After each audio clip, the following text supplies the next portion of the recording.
beep, beep. Beep, beep, beep, beep, beep.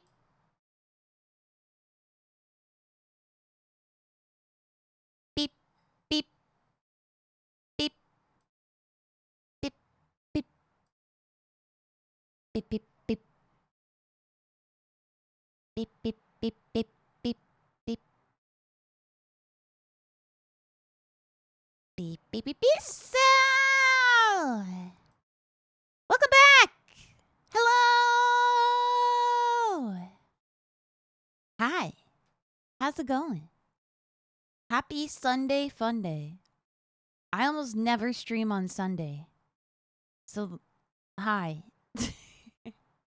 I was supposed to stream yesterday, but I had to finish some other stuff before we could have a stream. But don't worry. Everything's taken care of. And today, we're going to make UMESHU. But first, we're going to make some coffee. And I have an eggy sandwich. I made you eggy sandwich. Just kidding. It's for me. Sorry.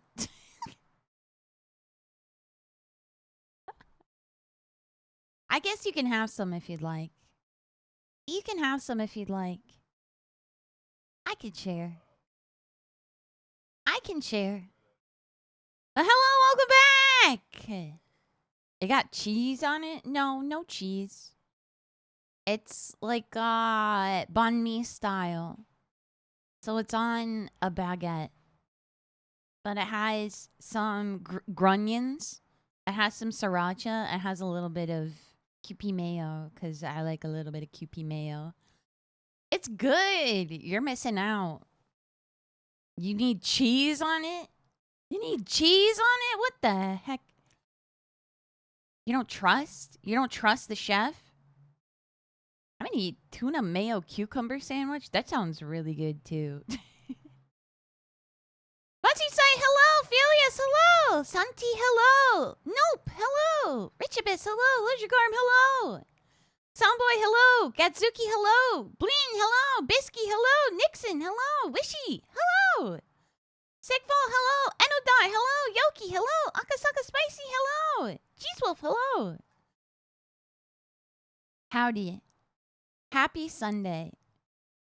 I hope you're having a great Sunday. I hope you got to sleep in a little, or maybe eat something tasty, or maybe you got to get some sun, or just take it easy today. I feel like Sunday's the best day to take it especially easy, which is what we're going to do today. Also, the Cedars are going to be doing some community gaming after today's stream over in the Discord. So, I'll be playing Left 4 Dead 2. If I have it in me after stream, I will join. But I can't make any promises.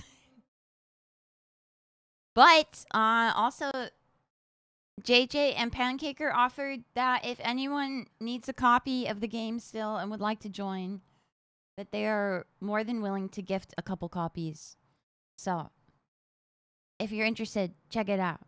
Yeah! Anyways, I think we should just start right away. Because we got a lot of stuff to do, including eat this sandwich before it gets cold. So, ready? Game Cedar CX Tenchi. Hi. Except we're not gaming today. No games today. No games today. Here's a sandwich. Here's sandwich. Look at her. Isn't she beautiful? RTX Tenchi, hello. Hello. RTX Chan says hello. She's waving. Anyways, we got new beans today. Finally. Just kidding. They're not new. I mean, they're new, but they're not new. I've had these beans before. I've used these beans before. They got a new bag though. You guys remember Lost Bean is like a local roaster that I've been to multiple times. But they got a dog on the bag now. Look at him. He's even hold. I was like, how does he hold that? He got thumbs. That's crazy. One bite of sandwich left. What for you? For mine? I don't think this. I think this is more than one bite.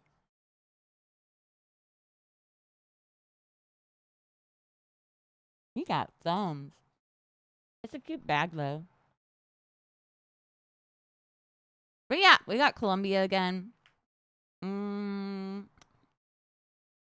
They should be pretty good now because they were roasted on the 22nd. I guess maybe I'm a little late, but because I bought these a bit ago, but I was busy. So, anyways, yeah, that's 3 bites top. I just took 1 bite. You're telling me how do I finish this in 3 bites? What the? How big is your mouth? Huh?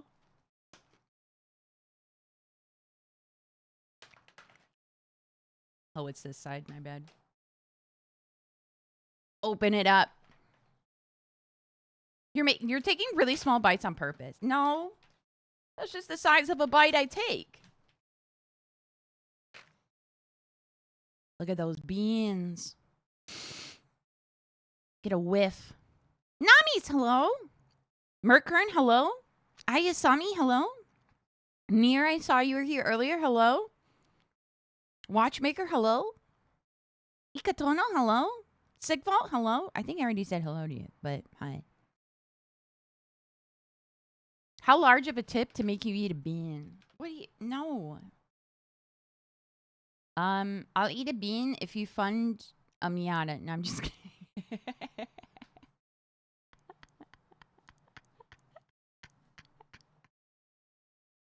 Just kidding. I know. At the bleh, looking into it. I see. That's a spendy bean. I don't want to eat a bean. I don't want to eat a bean. Don't make me eat a bean. Simple as.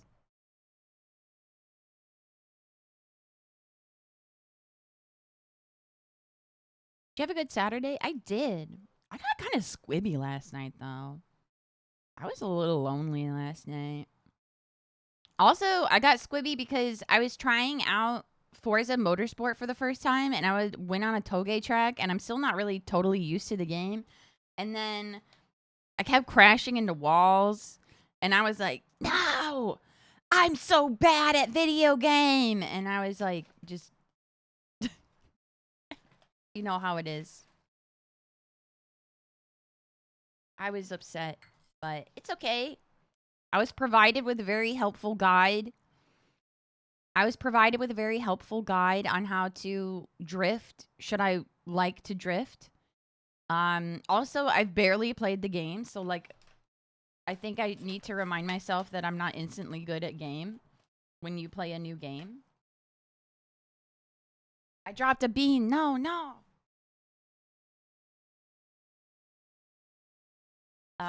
So I need to remember that little fact that when you play a new game, you're not instantly good at them. Well, at least I'm not. It would be nice if I was. That would be awesome. But it's okay. We'll get there. Fuzzy Sight. Thank you so much for $3.33. Wait, did the alerts go off? I didn't hear it. Did you guys hear it?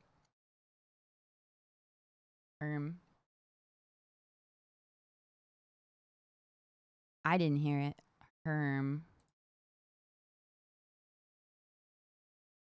Interesting. It was muted, but it was on screen. Right. I don't know why it was muted.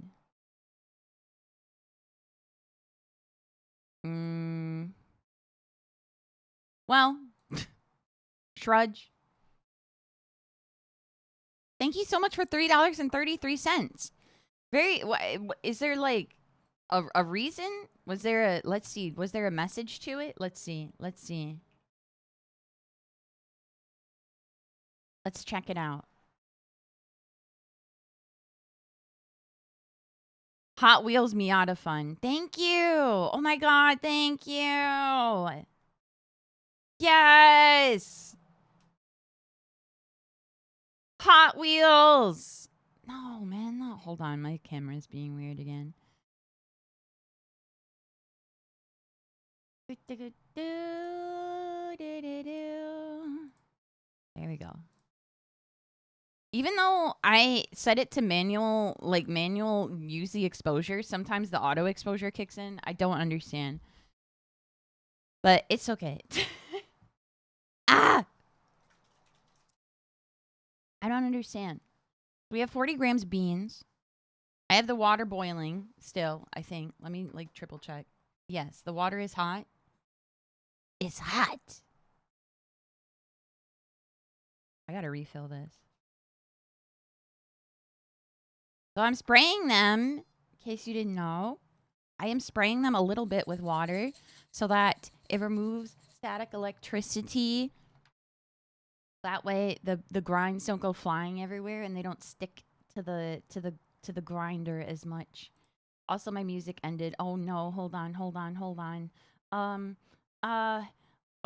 don't worry, I'll find us a new album. Don't you even worry about it. I got this.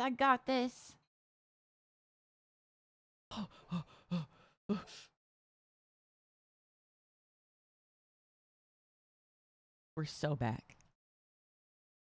Worrying. Let me know. Hello. No worrying. Salty Caper also. Hello. Yoki, hello. Do you Spotify for music? Sometimes. Currently, yes. I also use my own music collection, but sometimes I use Spotify. Currently, we are using Spotify because I don't have these albums. I don't particularly want to keep using Spotify, but yeah.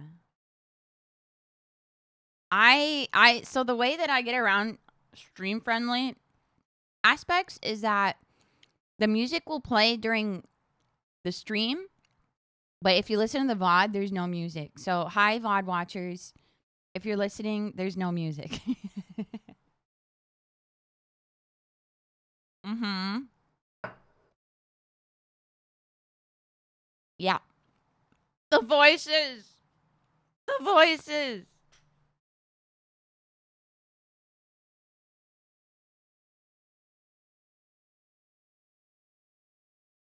Stay on VOD watchers. Sorry. Happens.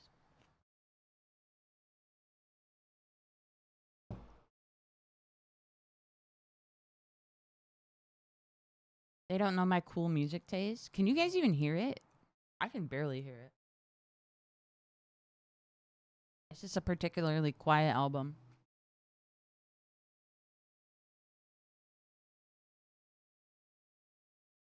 But yeah, with the music info, well, you guys keep walking in front of it, but you could look it up. That's why I have it on the screen at least.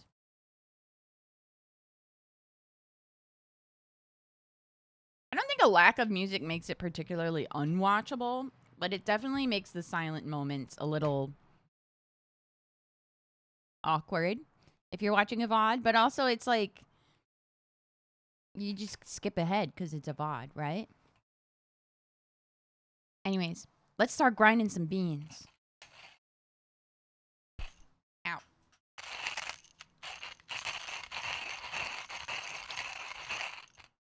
You hear that?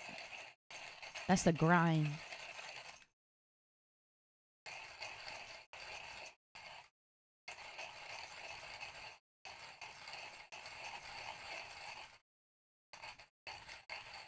I did look up Elastic Girl without mentioning Kahimi Carrie. I don't know how to say her name. And just got the Incredibles mom. No. No.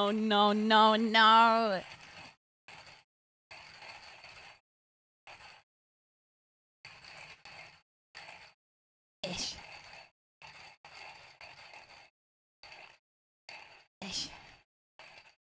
Shimada Tiger, hello. Salutations, KK Snipper and Cedars of the Earth. Hello. Happy Sunday.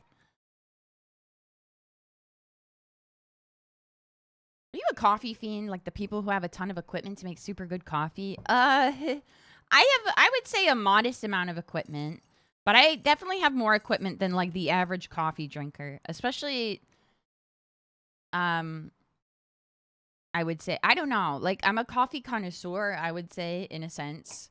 I'm not so far that I can like tell the difference a ton or like read the notes, but it is more than most, I would say. But I don't have like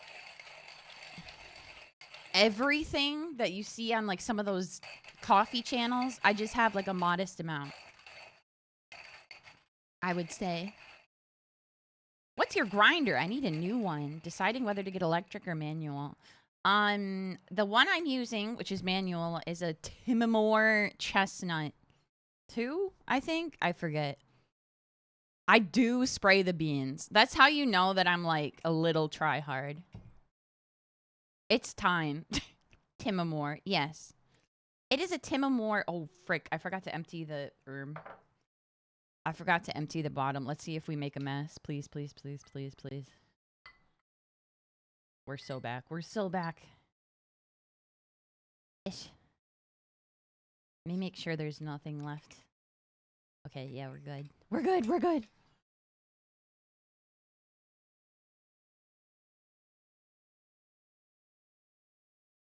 But I spray the beans because it makes less of a mess. And I already had this little spray bottle anyways. You know? It just makes less of a mess. I think this is a chestnut too. I forget. Does it say? It just says Chestnut C series on the inside. But you can also, so you can dial it in. You can't really see very well, I think because of the ring light, but you can change the coarseness, which is why I like this one. So you can make it more coarse or more fine, depending on what you want. You could technically make espresso with this. And it tells you how many clicks they recommend on the inside. It says pour over is 18 to 24. I don't even know how many clicks we're at right now, to be honest. I said it and I forget it. You should dial in. That's how you can tell I'm like still kind of casual, is I don't totally dial in the grind every single time I get new beans. I just kind of want coffee. But I do at least measure. You don't necessarily like have to measure. I know Mono has a pour over set, and I don't think she particularly measures. Maybe she does now, but sometimes she just says, fuck it, we ball, and I respect that. You just might get either really strong coffee that way or really weak coffee that way. But I'm a nerd, so I like making, it's like all in the process, right? It's all in the ritual of measuring everything out. It's a nice experience for me personally. So now we're gonna do another nerd thing. We're making pour over coffee, in case you didn't know. So this is my V60 by Hario. Not sponsored, but it is a ceramic. What do you even call this? I don't know. A ceramic funnel? That's what I'm looking for. It's called a V60 because it's shaped like a V and it's a 60-degree angle. Wow. What a weird name. It's not weird at all. Oh. She's Tenchi blue though. Well, maybe a little bit more like green. She's kind of Zomp colored. I just realized, yeah, she's kind of Zomp colored if you look at it. Maybe a little bit more blue than Zomp, but hints of Zomp. Yes. Essence of Zomp for sure. Anyways, what I'm going to do, so thermals are important to me. They don't have to be important to you if you don't want to be a nerd about making your coffee. But I like to pay attention to the thermals to try to min-max my coffee because it's fun to me. So what I'm going to do is go heat this under some hot water at my sink because currently it is very cold. And if I were to pour hot water into this, it would zap all of the heat out. And then the coffee would not extract, the beans would not extract as well as they could have. So you can also get a plastic version of this, which is much cheaper and apparently keeps the heat way better. But I have a ceramic one, so. But I think she looks nice. I think the ceramic looks nice. Code Cobra, hello. Carrick, hello. The plastic ones snap easy. Oh, I haven't ever used a plastic one. I know my friend was saying, a friend stopped by and said that he just got a V60 and he got a plastic one. And I was like, yes, welcome to the family. And mine kept cracking. I guess maybe if you like put like super hot water. Yeah, I don't know. Glenn says they've had a plastic one for a couple years and it's been fine. Yeah. I broke 2 glass Kalita waves before getting a metal one. What's that? Let's see.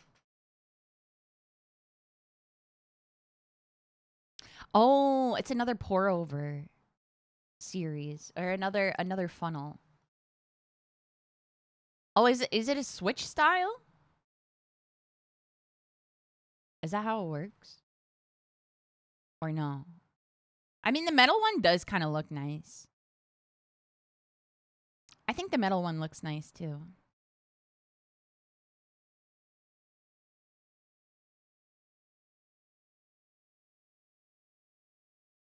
I just live the AeroPress life. I mean, that's valid too. My bro has had his plastic one since forever. Yeah, maybe I'm hitting it too hard. I don't know. I don't put it in the dishwasher for what it's worth. Yeah, that's what I was gonna say. Is maybe if you put it in the dishwasher, I usually don't put this in the dishwasher. The carafe, I usually don't. Sometimes I have put it in the dishwasher occasionally. That's why it has like water deposits or like mineral deposits on the bottom. It has lime scale because LA water is known for being especially high in minerals. We have particularly hard water. I shower with rocks, basically. But yeah, happens. Anyways, okay, let me go preheat this by running it under some hot water, and I will be right back.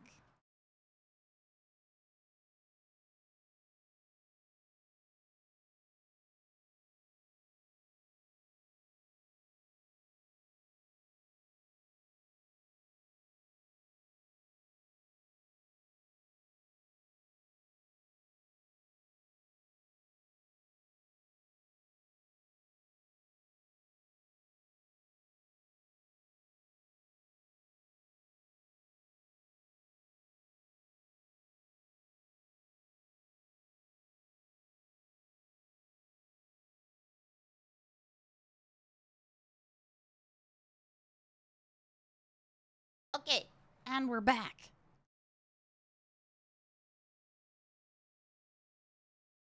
Okay, so now what we're gonna do. Unlisted Ninja, hello! Shai Halud, bless his water, hello. So now what we're gonna do is we are going to rinse the paper filter. And I will remember to pour out the water at the bottom this time.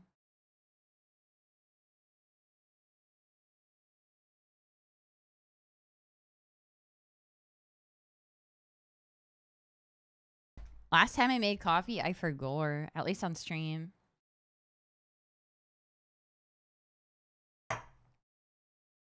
I'm going to swish it around to try to warm up the carafe as well a little bit.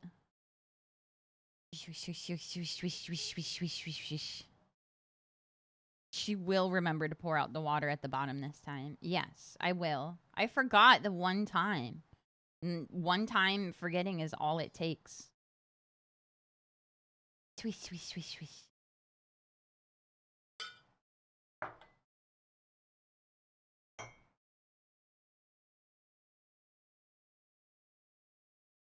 You will for gore. You will for gore. I didn't.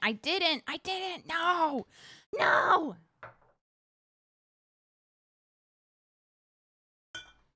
And then I like to put a little well in there so that my first pour is doesn't bounce around.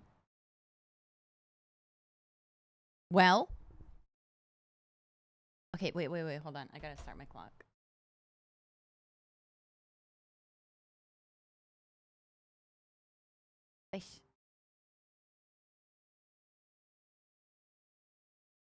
Hold on. There we go.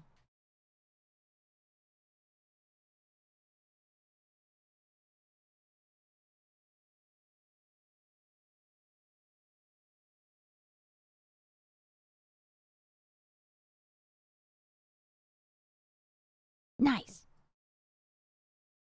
Give her a little swisheroo. And now we wait just a little bit.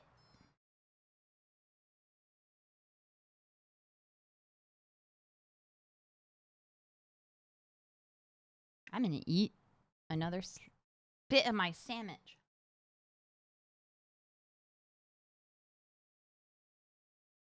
Because I don't want the coffee to rip through my stomach today.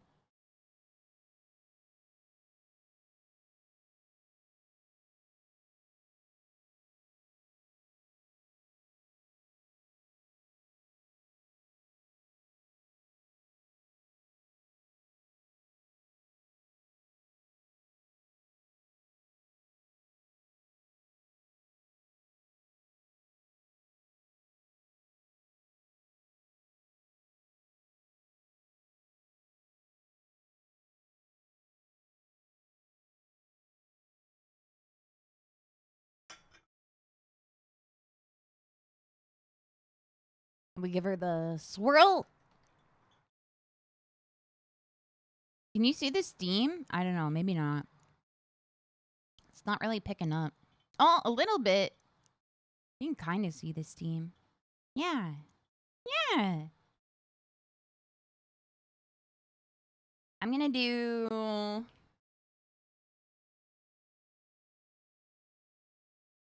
a 14 to 1 ratio. So that's 14 grams or milliliters of water for every 1 gram of bean.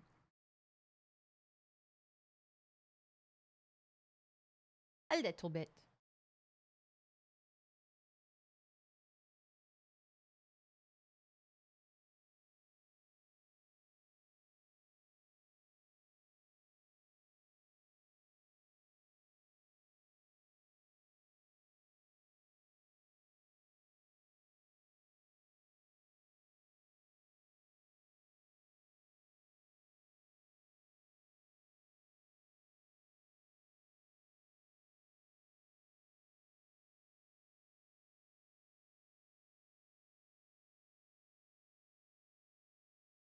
Okay. Just a little bit more water and we will be good. Just a wee bit more. I weigh the beans, but I eyeball the water. Yeah, I think weighing the water is important, or at least like having an idea of what you want the total volume to be. It's important to me at least, but I think that's the part that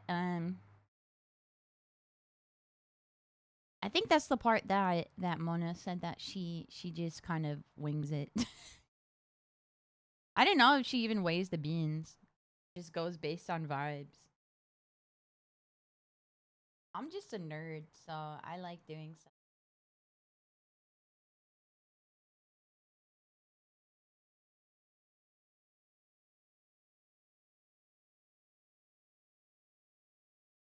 What's the opinion on distilled water for coffee? I usually use spring water. But yeah, everyone's allowed to make coffee however they like. Exactly. There's no right or wrong way. It's up to your own preference. You say that, Fuzzy Sight, with your little smiley, but then anytime I ruin the quote unquote sanctity of the beans, you sure make sure I know about it.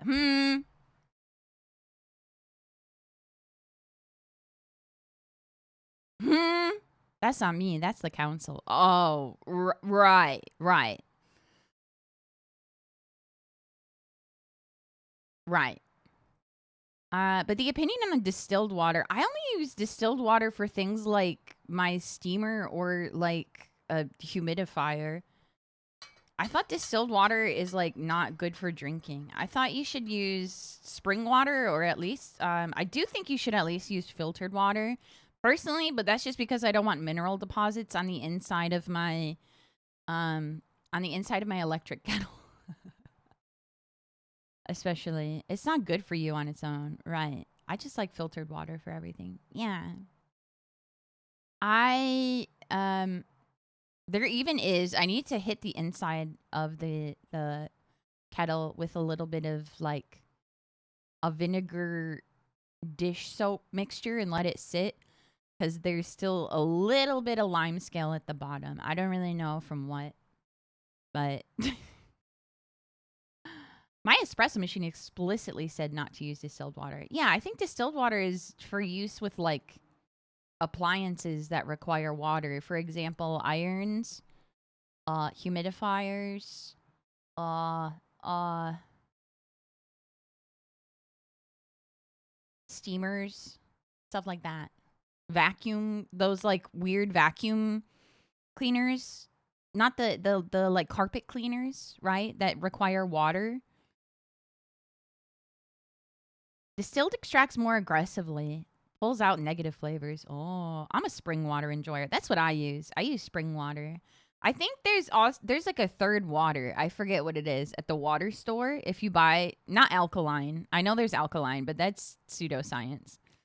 In my opinion, at least. Uh,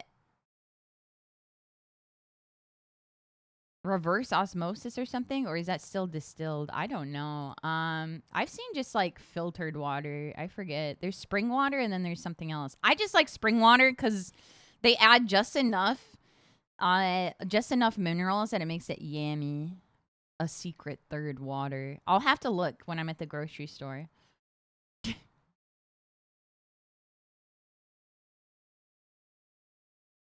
Yeah. Purified. That's what I was thinking of. Purified water. There's spring water, purified water, and then distilled if you're at the store. I don't know the difference between spring water and purified water. Besides, I think spring water has like a few extra minerals to make it taste good or something. And then there's like alkaline water and anything else. I feel like besides those three is like just marketing.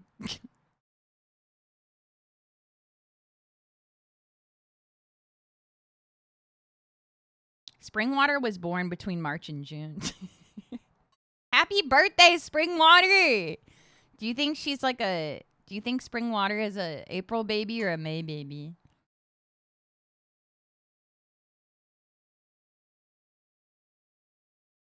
Okay. Coffee's ready! Yay! Cedar, which mug do you want? Do you want cousin's mug? Or do you want Coco Ichibanya curry mug? Which one is your choice for today? Cousin's mug? You want cousin's mug? Yeah? Curry! Make up your mind. Curry, though. Curry mug? Curry? Okay. Well, I guess it's curry. Damn, they hate me. I don't think they hate you. Don't take that personal. I think it's because Cedars know that the Cousins mug is my favorite. Cousins mug is my personal favorite. So they were like, well, if I say Cousins mug, then she's going to be all squibby and sad that she didn't get her favorite mug. You know, when like When like you split sides, when you like cut something or you like rip something in half and there's like one side is like bigger than the other and you say you offer them the bigger half, right? Cuz you're like, "Nah, I got to do what's right," you know? You do what's thoughtful. You say cousins and then when you get squibby, you change your answer. Exactly. Yeah, you get it. You understand.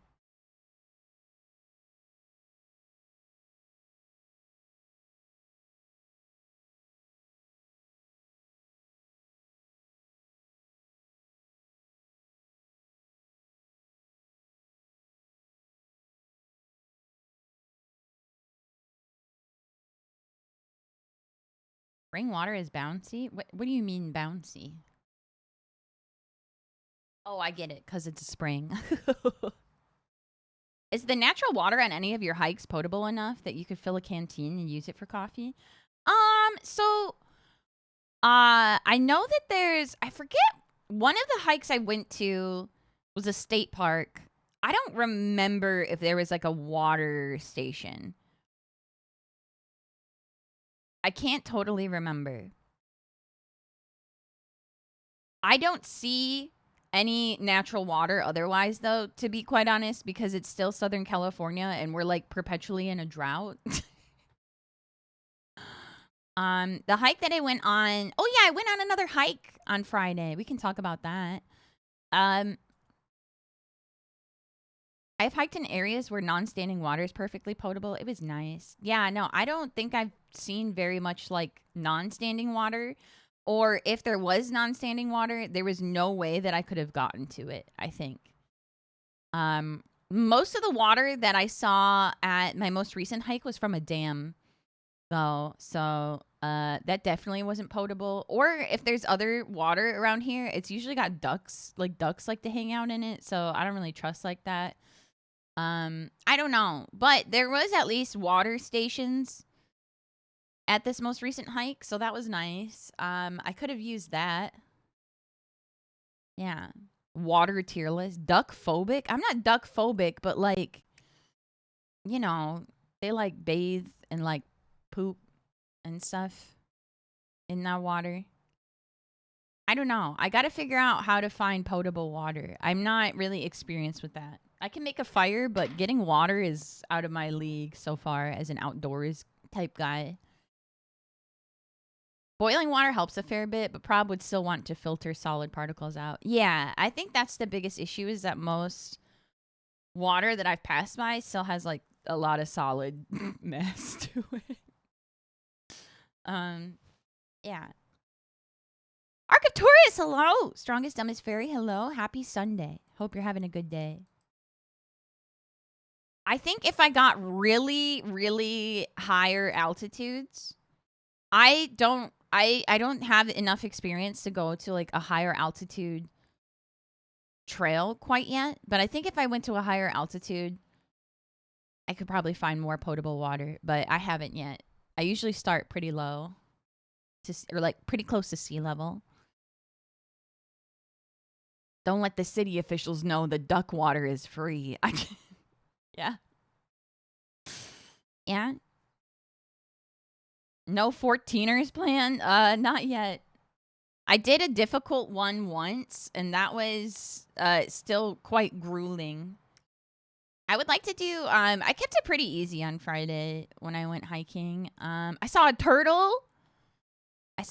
There was a really cute um little kind of like respite. It was a historic dam. There's like a huge commercial sized dam now. Well, I wouldn't say commercial. I don't know, like contemporary dam that you could walk by, but then there was an old dam from back in the old days or something. And that one was really cute because there was a bunch of there was a really cute bird that was like trying to hunt a fish there. And then there was a turtle and it was really sweet, really cozy. You could hear the water. There was a lot of really nice plants and trees on this trail. The other trail that I hiked didn't have as many trees along the trail, so it was very little shade, but this one had a lot of shade, so it was nice. The The last one felt like it was just like the sun was beaten down the whole time. There was a lot of greenery, don't get me wrong, but there wasn't as many trees. This one had a lot of trees. Lots and lots and lots of trees. So also that meant that there was a lot of birds, which was nice. There was also a lot of really cool birds. I didn't end up seeing it, but one of the guys on the trail who walked or ran by me, because some people were jogging on the trail, he warned me that there was a rattlesnake, and I was like, huh, what? What? But I never ended up seeing it or hearing it. Saw lots of lizards, as to be expected as well. Always lots of lizards. And I saw a lot of birds. And I also saw horses, because I realized that this was like ranch land trail. Because there was, on my way in, there was 2 horses on their way out with people on them, by the way. They weren't just like wild horses. There was also so much horse poop on the trail. There was so much horse poop. Insane amounts of horse poop. Yeah, they be doing that. They do that. They do for sure. They just really let the poop lie. That's what, right? I was like, and it's so funny to me because their dogs were also welcome on the trail, and they had little, like, they're like, make sure to clean up after your dog. And I was like, I think it's messed up that they say, okay, make sure you clean up after your dog, but you don't have to clean up after your horse. I think that's so messed up. I'm sure it's like something to do with the composition of the excrements. Yeah, because horses don't eat like meat, right? They're not carnivorous. They eat like plant matter and vegetables and fruits and stuff. So like, I guess in that aspect, then it would be more beneficial to the environment. And dog poop is just like nasty or something. But it was like, damn, they just be pooping. It's gross. That's why I think horses are nasty. People are like, oh no, they're beautiful, intelligent, majestic creatures. I'm like, dude, they like take the nastiest poops and they just leave. It's just there and it's massive. It's just there. Anyways. And then I saw another 2 horses on my way out. To be fair, everyone shits outside. I mean, yeah, that's fair. But it's just huge. It's like the size of it, you know? They even had a poster. This hike, the trail I went on, had like some guides on historic landmarks and stuff about animals. They said, here's like some birds that you might see. Talked about plants, but they had one about poop that said, and I quote, whose scat is that? And I was like, yeah. It was basically it was a guide on how to tell the difference between coyotes and mountain lions based on their prints and their poop. And I was like, what the, huh? I didn't stray off the trail, nor did I go deep. I think it's something that is more important if you go deeper into the trail. But yeah. Yeah, you can learn a lot about an animal, yes, from their poop. I do know that. I am aware. Sometimes I see people riding in urban settings, and I can see how kilograms worth of poop in the middle of a paved road in a city is more acceptable. Huh? Oh, I can't see. Sorry, I can't see how. Yeah, right. Exactly. That's how I feel too. I don't know. I guess at least on the trail, it's like dirt, so it just kind of dries out, and then all of the grass or whatever didn't get digested just becomes one with the earth. But I don't know. It was just there was a lot of poop on the trail, man. It was a lot of poop. Nux says hello. Geets, hello. Imagine being a bug that happens to be near the ground when the horse poops. That's how you die. Damn. Or a lizard. The lizards are pretty small, too. I feel like he would be stuck. I don't know. Lizards don't really, like, burrow, right? They aren't like snakes where they burrow. Terrifying. Terrifying. The turtle was really cute, though. He was really sweet. It was just unfortunate that some jerk somehow littered like an empty water bottle in there was this really nice, beautiful, like natural spring looking area. Lots of plants, birds, there was even fish in the water, and there was just like one plastic water bottle. And I was like, what the heck, man? Clean up after yourself. Yeah. I think you'd hope to hear the horse coming and move first. Right.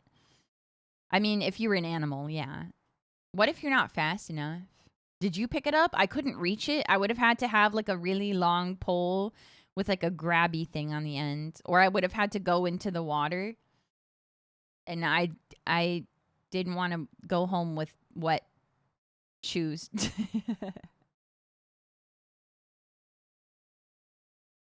Anyways, I didn't even give you your coffee. It's just sitting here getting cold. Why didn't you tell me? Here you go. Here you go, Cedar. There's your coffee.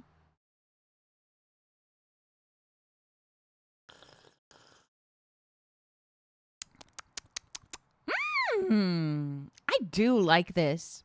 This is like one of my staples, or at least go-tos. Is the Columbia from Lost Bean. It's still pretty acidic, I would say, but it's not like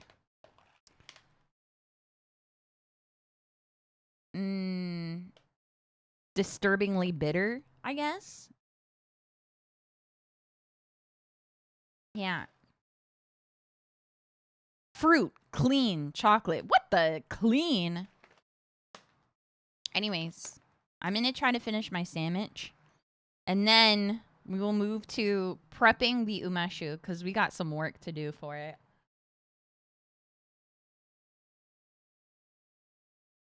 Colombian coffee, yummy. It's one of my favorites for sure.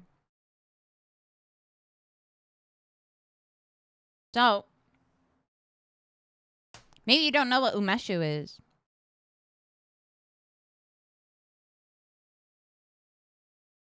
Umeshu is plum wine.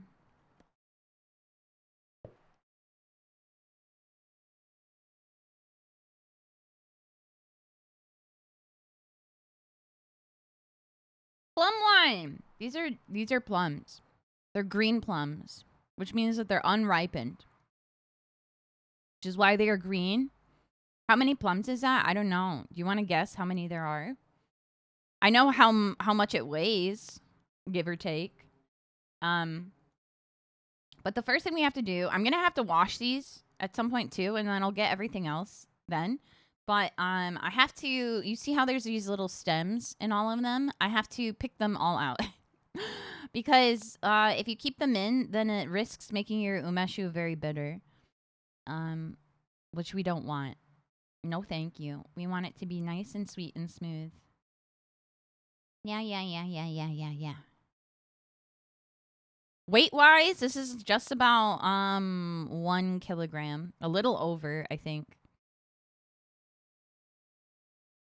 I'm pretty sure. Is that the same fruit they use for umeboshi? It sure is, because ume means plum. Ume also means like delicious, but it's also the word for plum. Ume. That's why it's called umeshu. Shu uses the same kanji as sake, but it's pronounced differently. I forget why it's pronounced differently. It's pronounced as shu, but it uses the same kanji. I forget.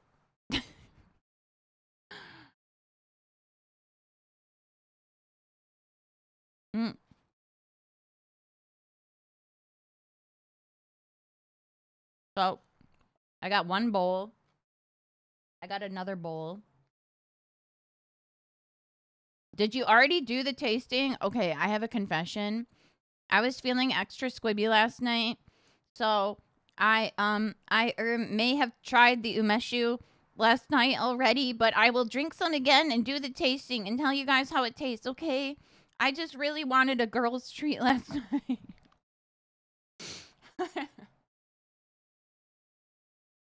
I just really wanted a little treat. Okay.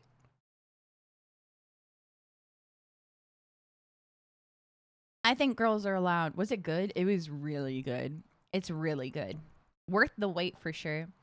She pre-gamed. I did pre-game.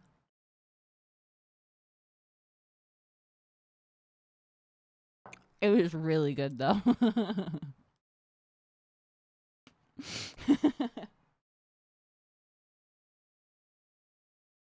How long does it take to make? So, technically, when we prepare this, we could drink it within 3 to 6 months. Like after waiting 3 to 6 months. But it is highly recommended that you wait at least a year to fully extract the flavor of the plums. And you can wait even longer to age it and extract even more. So I'm just going to use a toothpick. I'm going to pluck out these little stems one at a time. Mm-hmm.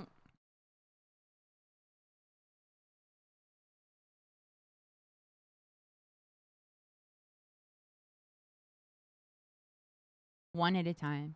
It's kind of fun though. I'm not going to lie.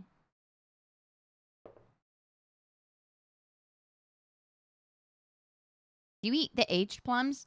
So I don't think it's recommended to eat them just like out of the jar because not only will they be extremely boozy, but they'll probably give you a stomach ache. But you can make plum jam with the aged plums. I know. I haven't done that before, but maybe I will because I have a lot of aged plums right now. I kept them all in the UMESHU right now just so that they could just keep extracting. Plum jam. Based on how tasty it was, does that mean you're going to use the same ratios this time? Yes. So I was thinking about using less sugar, but I just ended up buying the same amount of sugar that I usually use. We are using, or this year I am using a different liquor or like alcohol component because they were, the grocery store I went to was out of the one that I used last year.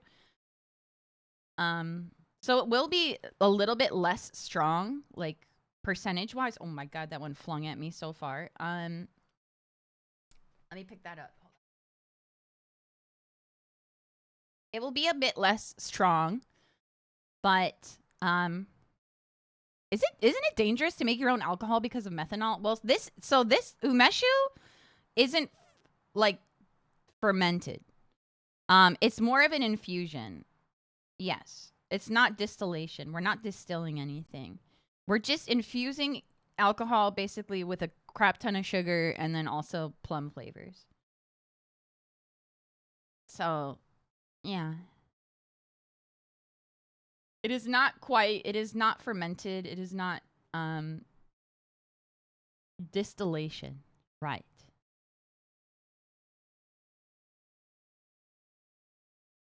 Because the alcohol is already alcohol, basically. I've heard some people use old plums in their curry after. Maybe I'll try that.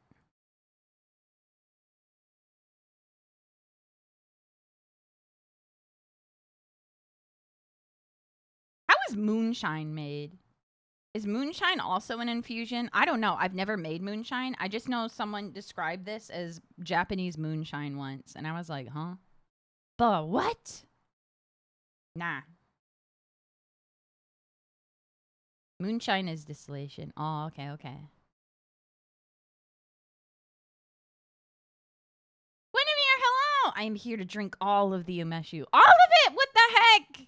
Save some for me! Just kidding. Well, I'm not, though. I'll happily share some, though. But first, we have to do all of our work. We have to do all the work first. KK Cyber Wiggly, 45 years. What? Tabe Dino! Thank you so much for 45 months! Or 45 years! Welcome back! Thank you so much! I really appreciate it. Thank you for seeing the torrent for such a long amount of time. That's crazy. Thank you.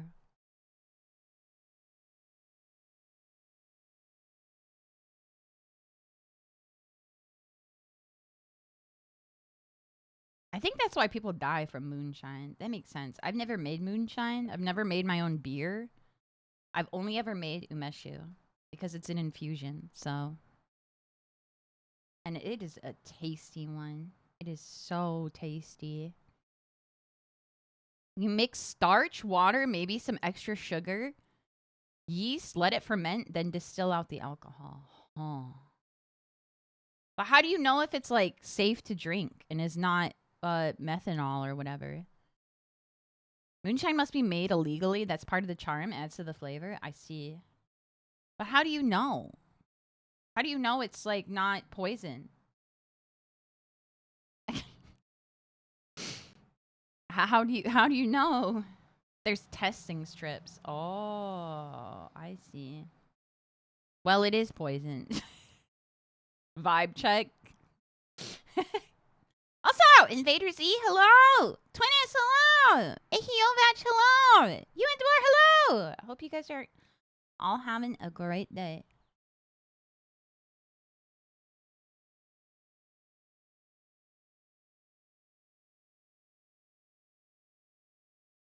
Dintar, hello. Hi, Sal. Oh, I'm not allowing myself to drink more umeshu until after we've prepared this one, and I'll show you the end results as well from last year's. As maybe you didn't, maybe you were here, maybe you weren't here, but the umeshu that we will be drinking, I also prepared on stream last year. This is the third or so year that I've done this on stream. Third, fourth? Did I do it my first year? I don't remember. I think so. I think this is the fourth time, maybe, that I've done this. I think there is a wing it method of throwing out the first distillate as well, since methanol has a slightly lower boiling point. That's obviously unreliable. Oh, God, that's scary.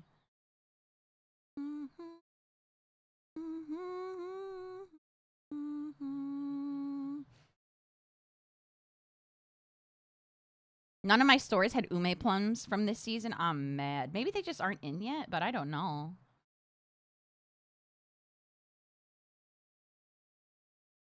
I do know last year I kind of got slim picking. Some of these already got pretty bruised, though, over time. I picked these up on Monday, I think. Or maybe, no, it wasn't Monday. I forget what day it was. But some of them are already a little squishy, but that's okay. Once I go and... So I'm plucking these all out, and then I'm going to go rinse them and wash them.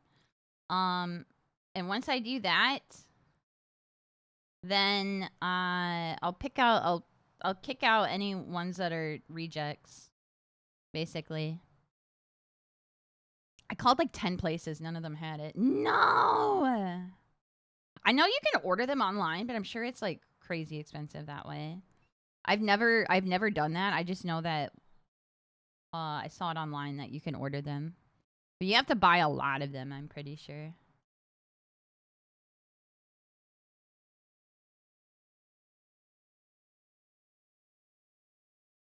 You have to pre-order them. No! Yeah, I guess it makes sense. Because then they know how much to get. They shipped 2 weeks ago. No! Yeah, I guess you have to plan ahead.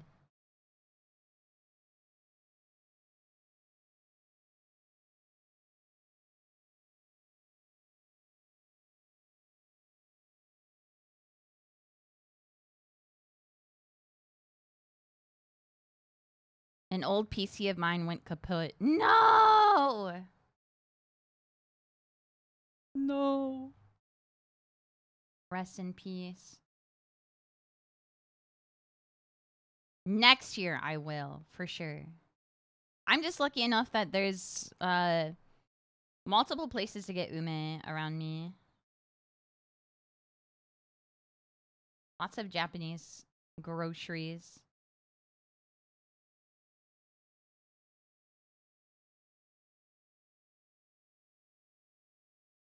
Next year for my 4th Annie, I'll make it with you and I'll drink it for my 5th. Yes! I mean, so this is the other thing is maybe you don't want to commit to having this much umeshu. What you can do is buy store-bought umeshu. It won't be as strong and it probably won't be as tasty, but at least you can try it. I meant that was supposed to be my resub message. I mean that was Oh. supposed to be my resub message. Oops. What the heck? Cheesewell, thank you so much for 3 whole years. Welcome back. Thank you so much for the resub. I really appreciate it. Welcome back. Okay. We have officially plucked all of the stems out of each umeshu. Store-bought doesn't have 1.5 kg of rock candy in it. True. True. It also has way more preservatives.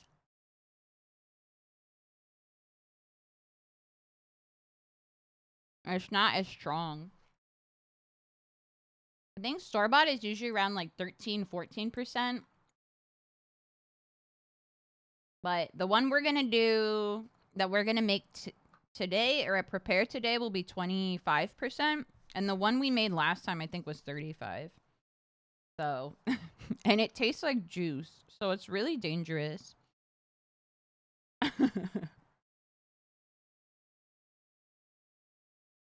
It uses 35% alcohol. And it tastes like juice. Because there's so much sugar and plum extract in it, basically. It tastes like juice. Yummy. Yummy. Yummy. Scrammy. But I gotta finish eating my sandwich first. Here, I'll put the plums to the side.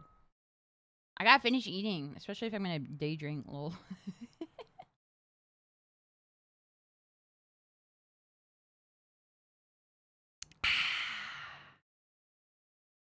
Yummy. So, once your umeshu is ready, or rather with the prepared and ready umeshu, you can make a variety of drinks. The way I drink it usually is umeshu mizurari, which is with water.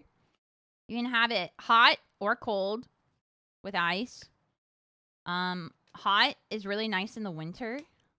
You boil water, like same temperature as like making tea or something. And then you do either equal parts or like 1 part umeshu, 2 parts water. And it's so good because it's so sweet, but also really warm. And it makes you feel nice and warm and fluffy inside. It's so nice when it's cold. Last year I also had umeshu, I forget what it's called, but basically umeshu with tea.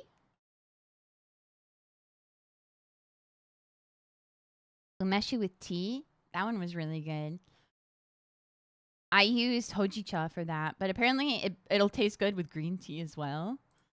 I forget what the recipe was, but I remember Bartender, the anime, most recently. The most recent one had a recipe that had umeshu in it. I remember taking a screenshot so that I could try it sometime.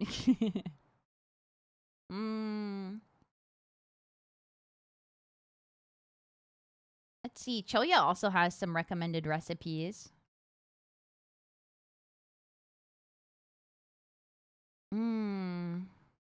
Found out most sake is diluted and usually back sweetened like that too. Oh, yeah, maybe that's what they do with the umeshu when they make it at the factory.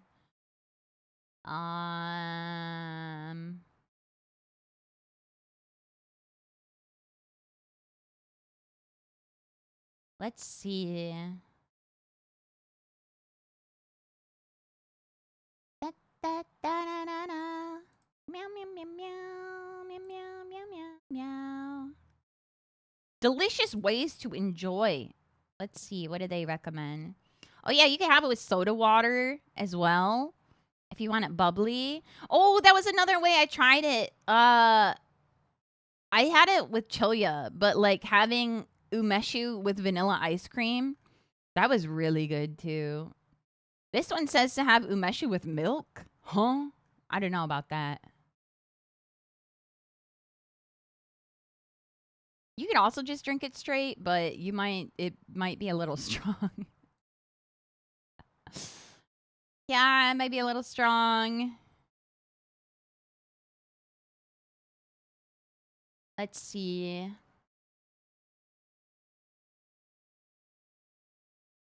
The milk.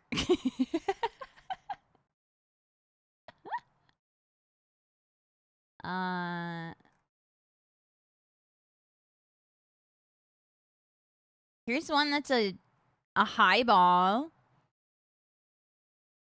You have umeshu with soda and then whiskey. Or you can have a tonic with soda, tonic, lemon. Mm.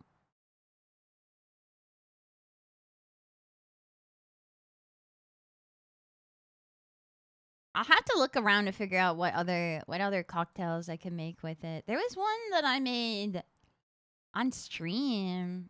I thought that was like,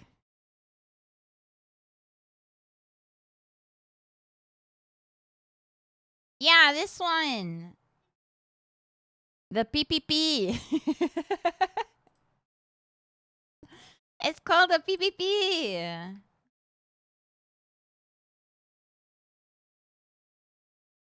I think I did like I didn't end up having butterfly pea rich syrup, so it wasn't purple. But I do remember making it. Oh, here we go. Here's like a whole list of recipes.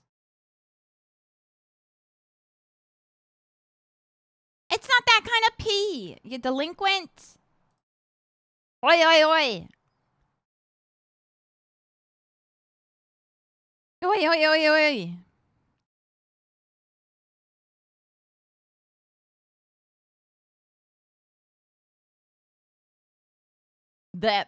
What is this drink called? That 3 a.m. fresh air. Huh?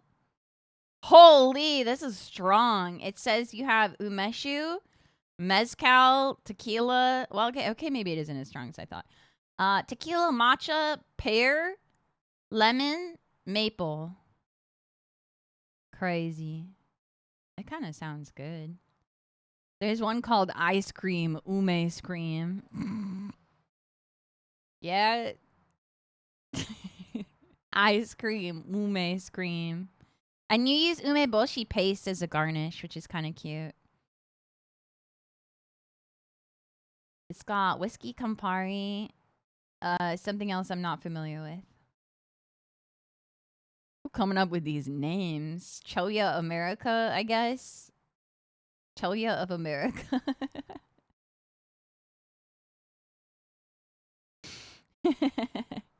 What? This one's called Japanese porn star martini, huh? No, no, no. Make that one. What did they put in it? Vodka, ginger syrup, passion fruit pulp, Calpico concentrate. I don't know. I don't know. What, Calpico?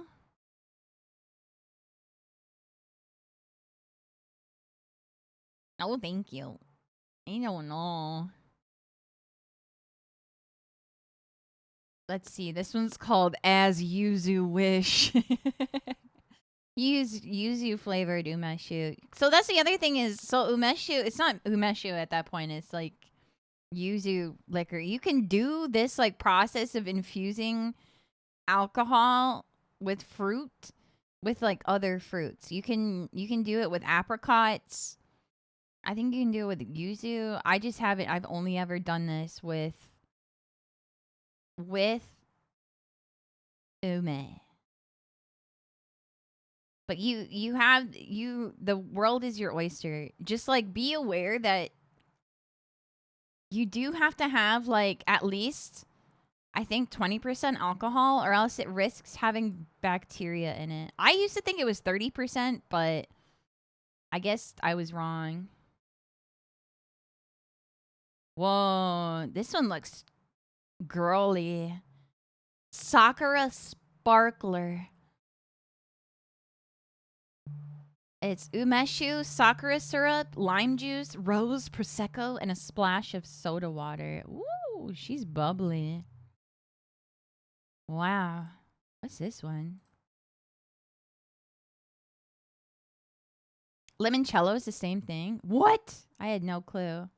My mom goes crazy for prosecco. It is one of the I mean like I drank a lot of prosecco at my cousin's wedding cuz everything else was like wine that I wasn't a fan of. Hmm.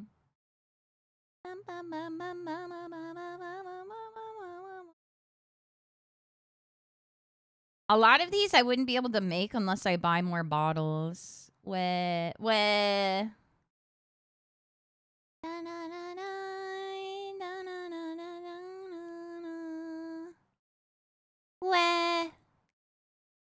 what kind of liquor are you using? I'm using shochu, but you can also use other liquors.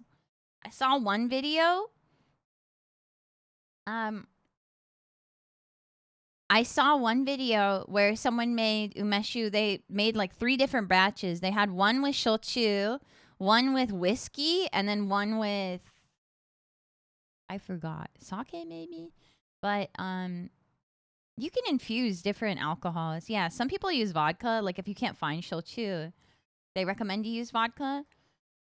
I'm going to use vodka actually to sanitize the inside of the jar, which I'll show you shortly. Yeah, any kind of strong, clear liquor generally. Yeah. But I'm going to be using shochu. Shochu is made with different things though. Some shochu is made with potato. Some shochu is made with barley. Some shochu is made with rice. Yeah, I saw one where they were infusing whiskey with it. I don't really think that would be my thing, but who's to say? You just need a lot of liquor, though. Because you have to basically fully saturate it. You need a lot of alcohol. Tupi, hello, welcome. Highway, hello. Birdland, hello. Golden Cream, hello. Also, hi. Tons of alcohol, say no more. I wonder how gin would work. Oh, I feel like at that point though, you might as well just like make normal umeshu and then make a cocktail with gin after. Personally, at least, I love gin. Making cocktails with gin stream.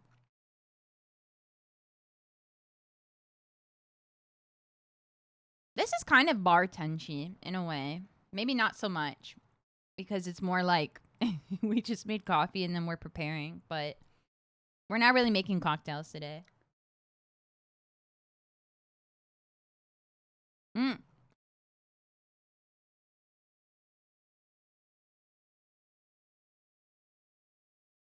But in a moment, I'm going to go wash these under some cold water. And then we'll pick out the ones that aren't exactly the most ideal. And then weigh the ones that we do have and then see if we have enough. And if not, I'll have to pick some of the sadder ones to put in. I got just a little bit extra just to account for that some of them probably would be like not the best. But we'll see. And I'll bring all of the umeshu stuff that I have. And I'll show you last year's umeshu to see what she looks like now.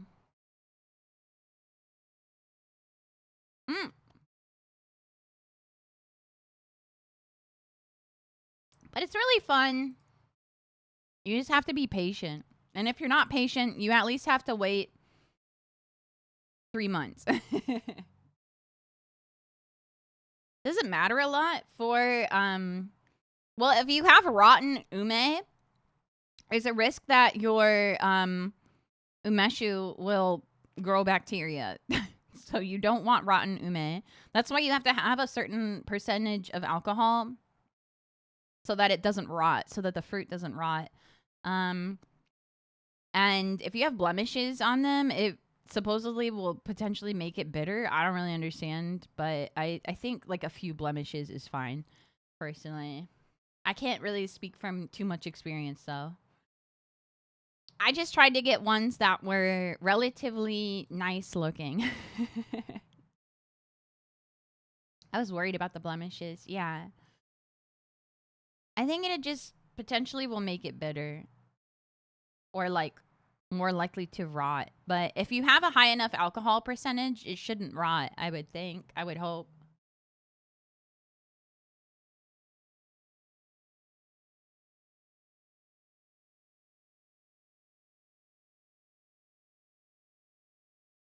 Um, Unrelated to anything, I think it's crazy that Homu is posting sweaty big butt okayu in the server but isn't in the stream.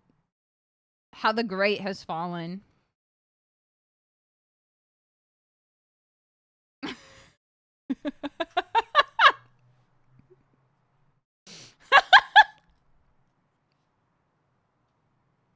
She hates me, man. First, it's because I don't have big boogs. Now it's because I don't have a big butt. She hates me now. I'm old news. I can't keep up. There's no way. She has her priorities in order? Are you saying that big butt, big boob girl is above tench?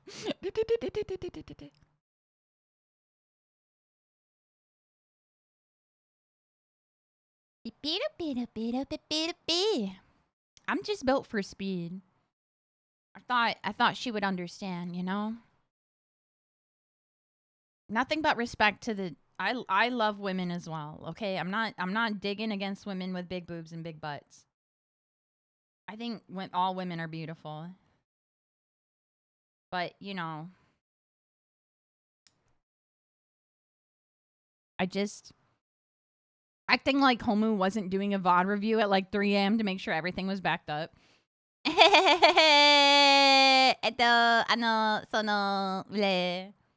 it really at 3 a.m.? It was at 6 a.m. my time. No, it would have been 9 a.m. her time. That's like still pretty early for a girl like her, though. Maybe she's coping. Been there. Oh, right. She said she had a vacation. She had a trip she had to take. I think she's stuck with like family, so she can't watch Tenchi stream. She's posting Soyo. Maybe she can't like type in chat. Maybe she's listening. She posted Soyo. The Soyo emote. Can't watch, but can check out some ass. That's what I'm saying. I don't understand. How come you can look at butts, but you can't watch Tenchi? Just kidding. I'm just teasing. I'm just playing.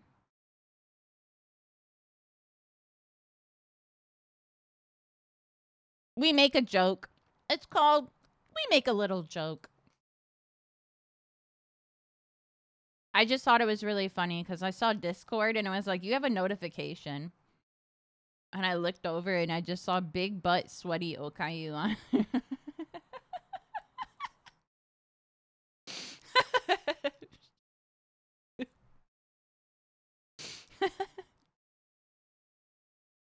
Thanks, Discord. Thanks, Homu. You saw what? Don't worry about it. Don't worry about it.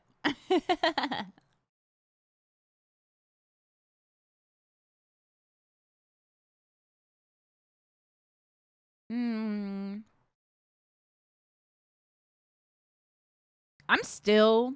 You guys want to know? I'm still. Who tuned in for the movie? By the way, I know Highway and Sal and Char. Nami's was there, and the movie on Friday night. It's still stewing, man. I've just been like, we watched a film from 2022 called After Sun, It was the directorial debut, I believe, or like feature film directorial debut of a director named Charlotte Wells, and the ending hit like a truck for sure. It's like the whole time you're watching the movie, you kind of get like this like this dread that you know, that you realize, but you want to hope it's not true, but it is. But I think that in itself was really really beautiful in a way, because I feel like it makes you really experience the feelings that the main character named Sophie felt given the circumstances. But it was a good movie. I think even if even if like having something that emotional or having like a coming of age story isn't your thing, it's still worth watching because it it was just really well shot in general. I feel like the cinematography was really nice. There was a lot of really cool angles, really cool scenes.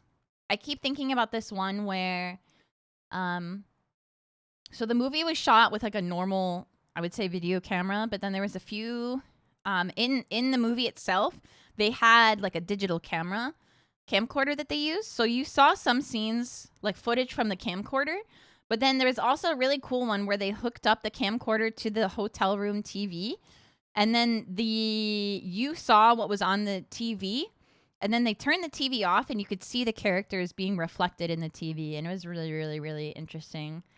Um yeah.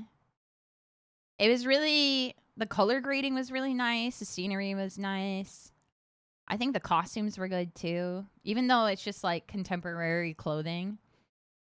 There was a lot of really really moving scenes. I'm still thinking about the scene where you saw the dad in the bathroom trying to cut his cast off, and it was all dark and cool lit, and then you saw Sophie, who's the main girl, and you see a wall between them. That was just like, ooh, ooh.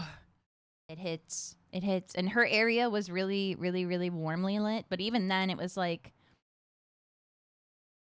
neither of them knew what the other one was doing, and they were doing their best to try to have a conversation and try to connect. But it's like you could literally see this wall between them, this kind of distance between them. So there's still a piece of bread left. Yes, I know. Yes. Why you want it? You want the scraps?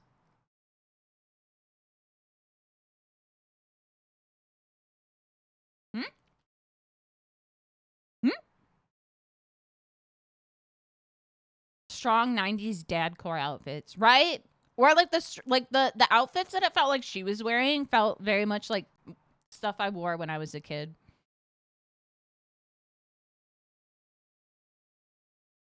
The one swimsuit that she had, not the bikini, but like the blue one with the red trim. I swear to God, I had a swimsuit just like that. Too old to be a kid, too young to be an adult. Yeah.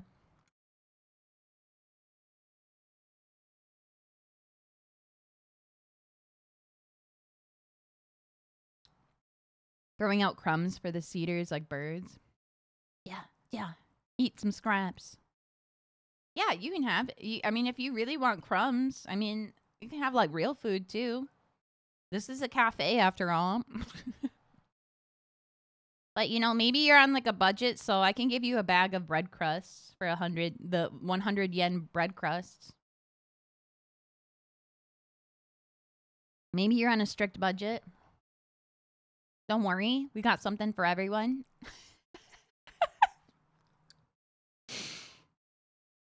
Crumbs are cuisine. Don't insult our culture. Okay, okay, okay, okay. What about the stuff that you're gonna throw out? What do you mean? Like the bread crusts?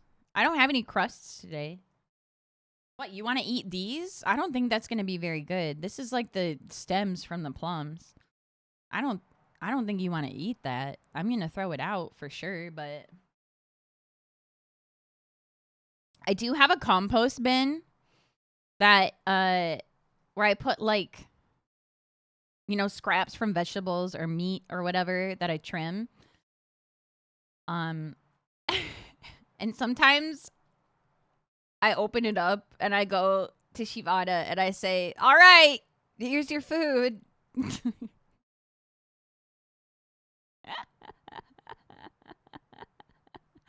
It's just like feeds her compost. 404 Cafe ice soup. Yummy. That's my food. What the heck? You just want to eat compost? You want to eat like stems of mushrooms and the bottom end piece of a green onion, of a grunion, and like the core of a pepper, and coffee grounds always end up in there. Yeah, a mouthful of coffee grounds. Yeah. Or like the trimmed fat from chicken. Raw chicken. It's already half digested. Easy mode for my body. The core of bell peppers. My favorite. Pepper seeds. Crunch, crunch, crunch. Okay, I'm going to take a minute and I'm going to clean up all the coffee stuff. And then when I come back, we will start preparing the umeshu. I'm also going to go and clean the ume while I'm gone. And by cleaning that, I mean I'm just going to rinse it in a ton of water and then drain it. And then when I come back, we're going to dry them all off. And we'll go from there. Yeah.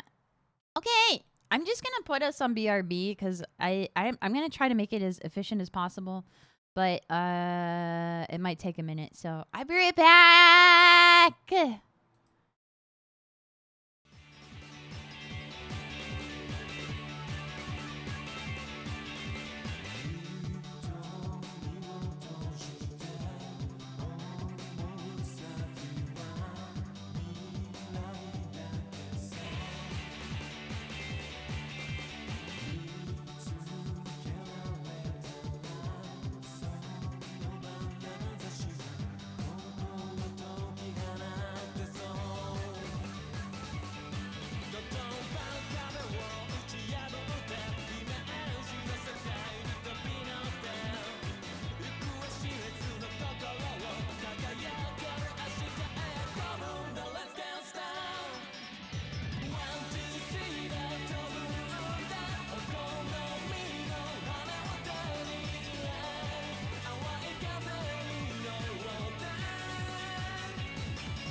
Okay. We're back.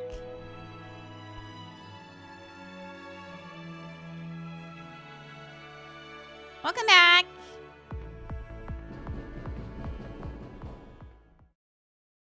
Hello.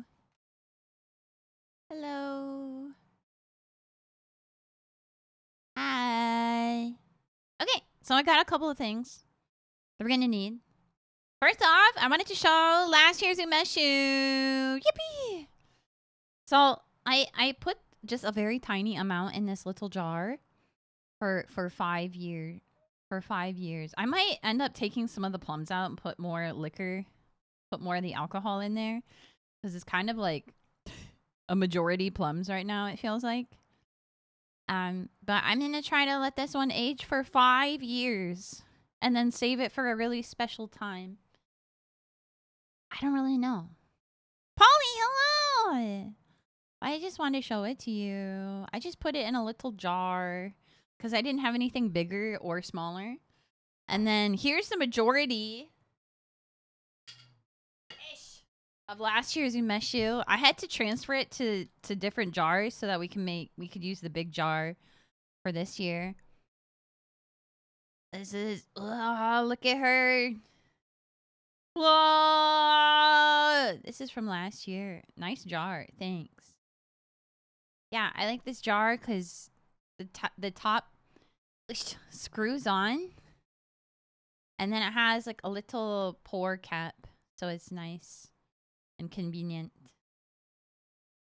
Nice and convenient should you wish to pour with it. However, I'm going to use a ladle to measure it. I have like a little ladle that I will use. And this is what I've been drinking. This is what was left after filling the other bottle that I showed you. Is this one, which is also mostly plums right now. So maybe I'll get rid of some of the plums. Here's our big empty jar. And then I put a label on it, lol. Big empty jar. Massive jar. Huge jar. And this is what we'll make the UMESHU in. Yeah. She loves the label maker. I do. I didn't put any emojis on it, though. Comically sized jar. That's what you think. We need a jar this big. So, what I'm going to do first is dry off the ume one at a time. And drink more coffee. Because we got to have them be nice and dry. I have a little sheet pan. Let me move this. Oh, yeah, I can also show you. So, here's the rock sugar. Here's the rock sugar. It's like huge cubes of sugar. And this is what they say. How to make. I think this is for syrup. Or maybe it's for plum wine. I don't really know. But, yeah. And this is... Oh, yeah. This is... Yeah, this is for syrup. So, you can make syrup as well. If you just don't have alcohol. You layer the fruit and then the sugar. And then you have to, like, shake it semi-regularly. And then this is lemon syrup. So, we could make lemon syrup, too. I could use whatever leftover rock sugar I have to make syrups, which would be fun. I think. Fruit syrups. Anyways. But then if you see, they even put ume and UMESHU right on the front. So they know most people get this for it. But I have not one, but 2 bags. That's 1,000 grams of sugar. We're not going to use all of it. But we're going to use a lot of it. A kilogram of sugar. This definitely is not. It's so funny because at the grocery store that I got the ume, they were like, wow, make UMESHU. It's healthy. And I was like, what do you mean it's healthy? You say it's healthy and then 2 seconds later you say use almost a kilogram of sugar. What? Okay, let me get my little sheet pan. I'm just gonna dry the ume and then set them here so that they finish drying in case there's anything left. Making it is healthy. Drinking it, not so much. Right. Right. Right. Of course.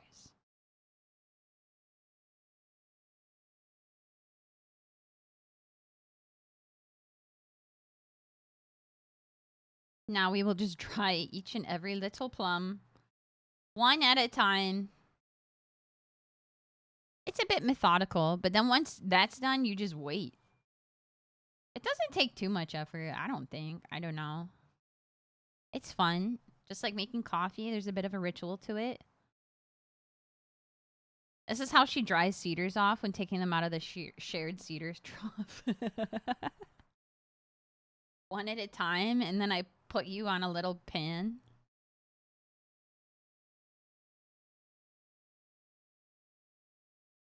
Tiger Towel brand. Tiger Towels brand, huh? Where does it say Tiger Towels? Huh?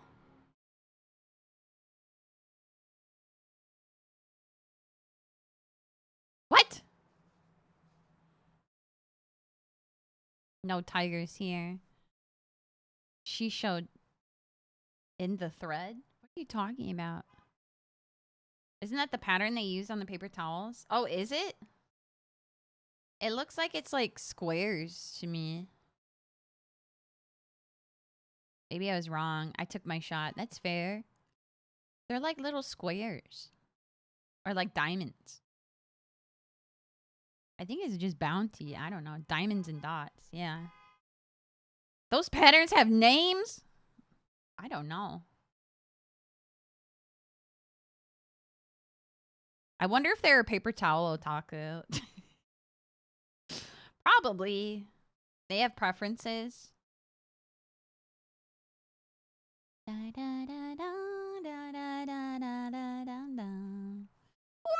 Yippee! MTL Spider, hello! Wait, this one's like really squishy, so I'm just gonna like put it to the side. I'll reject. Get out of here. Way too squishy. Way too squishy.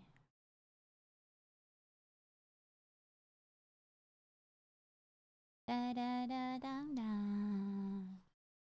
Da da da da da da dee da. Do do do do. And yes, I washed my hands. My hands are clean.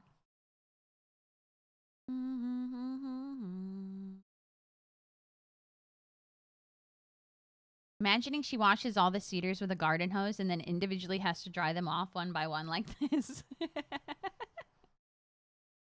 No, the way I washed it, I got a bigger bowl and then I filled the bowl with water and then they were all submerged and then I just like tossed them around and then I emptied the water and then I like did it multiple times the way that you rinse rice.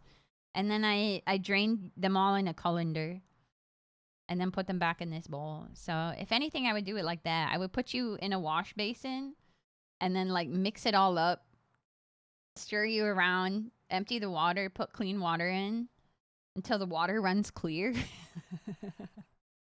Like that. Yeah. Lalo _ hello. Welcome.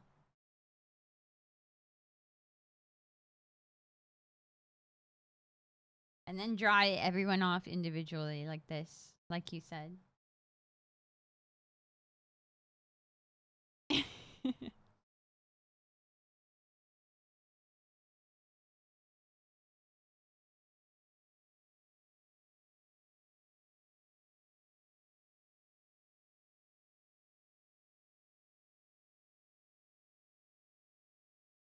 And then put you on a little pan to air dry.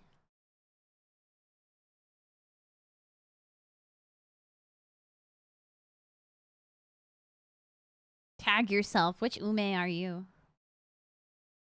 Cedars hanging on the clothesline, waving in the spring breeze. Do you hang a cedar on the clothesline by their antenna, or do you hang The cedars on the clothesline by the little wings on their head. Or do you hang them by the feet upside down? Upside down the legs? Yeah, that's what I was wondering. Like this? Hold on. Let's see. Who's going to be my victim? Who's going to be my victim?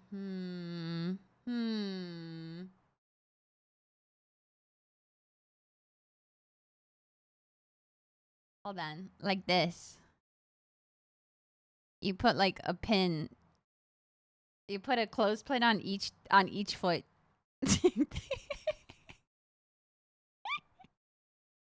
He loves it.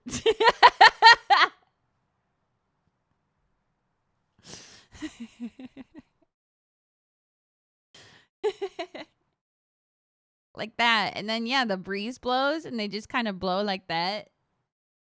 They wiggle around. This is fucked. What? No. You're just drying off. You're just drying off. What's wrong? What, you want to say soggy? You just want to say soggy? Do a couple more? Okay, let's see. Where's...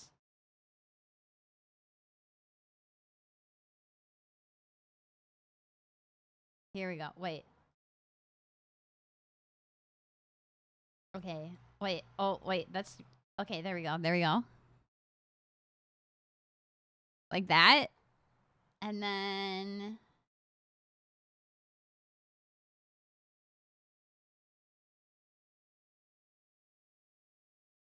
Like this.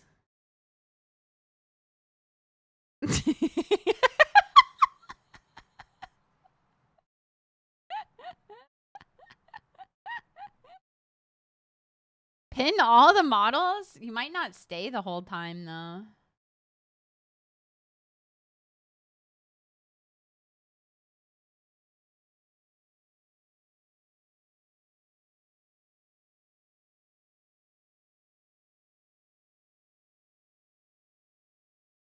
Here we go.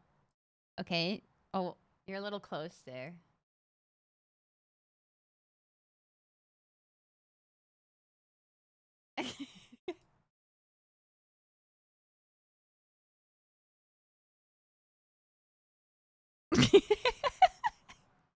Doing laundry on a Sunday.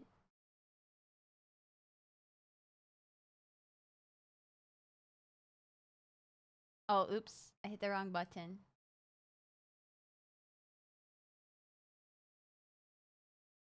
Hold on. Reset me real quick. I hit the HUD on accident.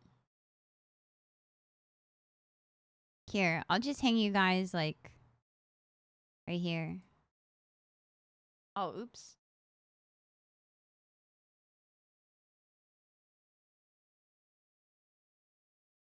Eh! You guys are so slippery.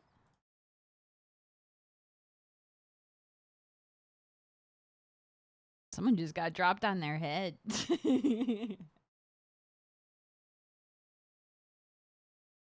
Stop it! Ow.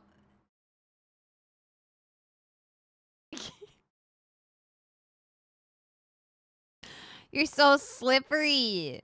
Hi, Lily Breeze. How's it going? We're doing the laundry. We're doing cedar laundry right now. We're hanging up all the cedars to dry.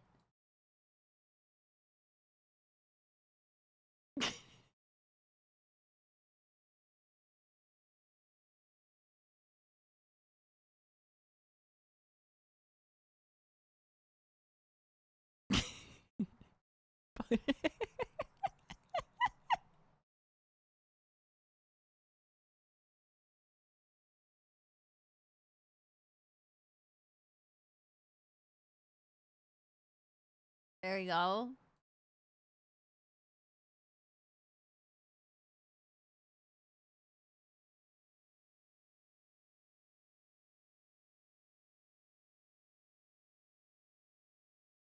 Just a couple more.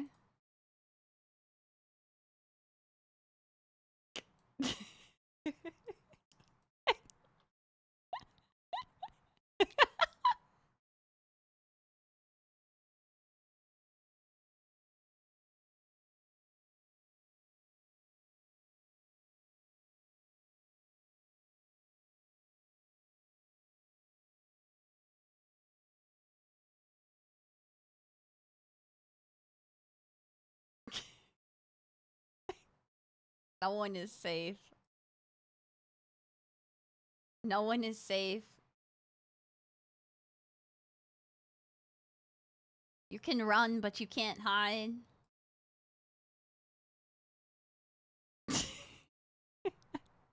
Hey man, that was me.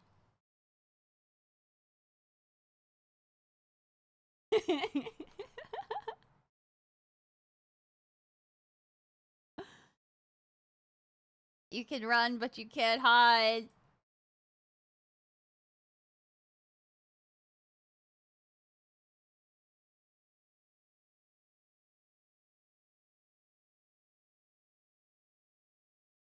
All right. There you go.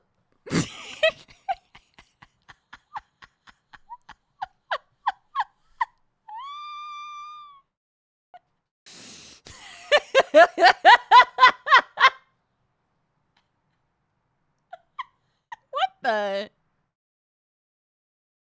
Oh, one of you fell already. Guess you're dry. You're just gonna all start falling one at a time. Now it's looking.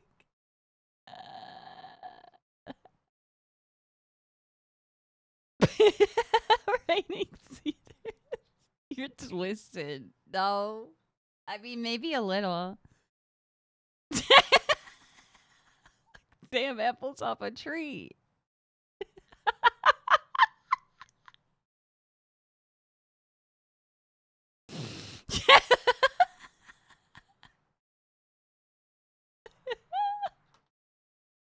Like plums, even. The cedar harvest is good. I'm gonna swallow my gum. What do you mean? We're all gonna have brain damage, man. Nah, it's fine. You're fine. You'll be fine. You're fine. You'll be fine. Cedars have brains? What else are you thinking with?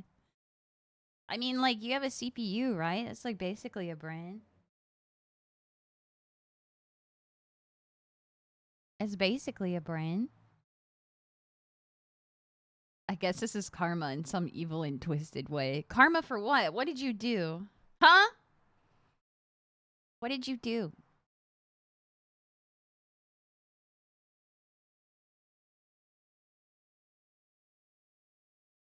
Is it because of the picture in picture? The footy PIP?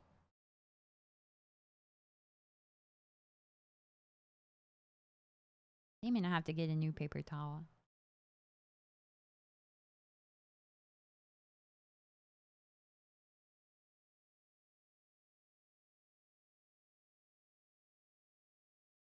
Just a few more. Just a few more.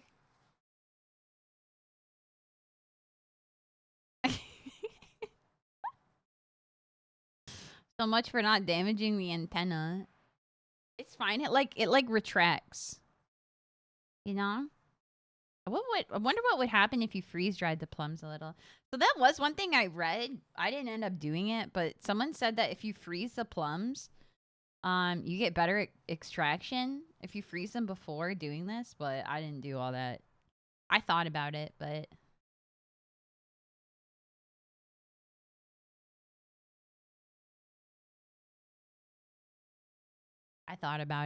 I was lazy. That meant I would have had to wash them and stuff before, like, off stream, you know? And I thought it would be more fun to watch me apparently polish my polish my plums on stream.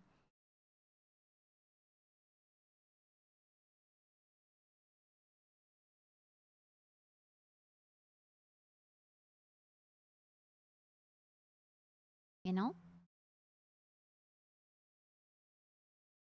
Does Cedar OS run off a flash or a hard drive? You run it off of an SSD. You're really fast. Or else you can't keep up with me.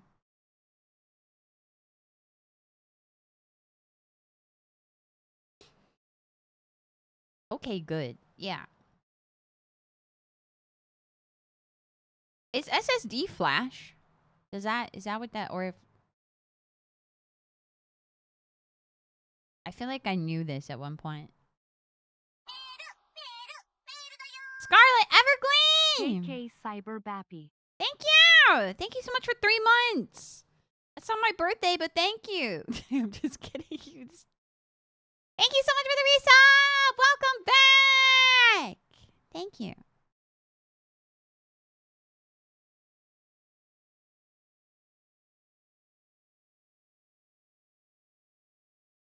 When anyone talks about plums, I think of the video of Will Ferrell on Eastbound and Down talking about his plums and making everyone break character. I can't say I'm familiar with that one. I was thinking of the meatballs bit. Didn't he have a bit like that on SNL? Like the Christmas one? The Sveti ones? You know what I'm talking about?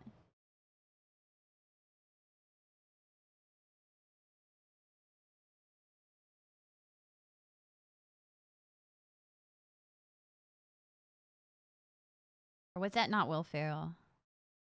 Yeah. Yeah, that's a classic.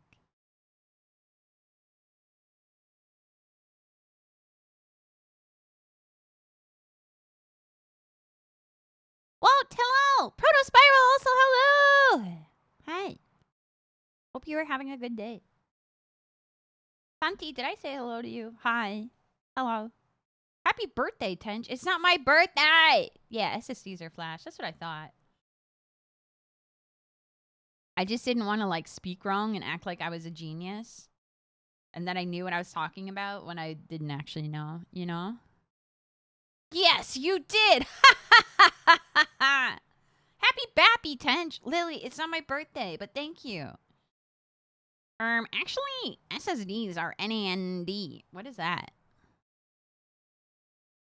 What is NAND?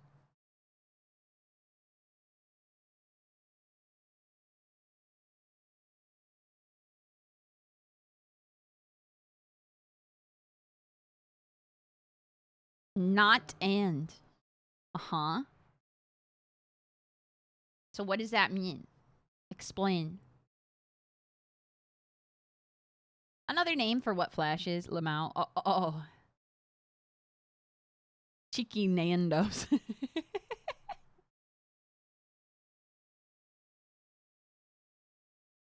I see.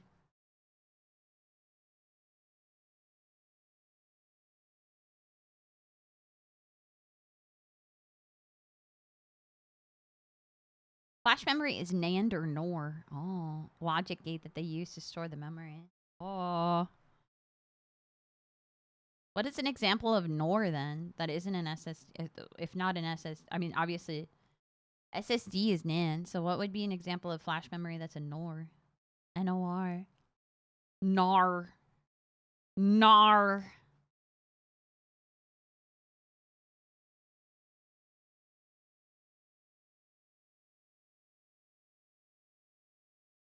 NAR flash.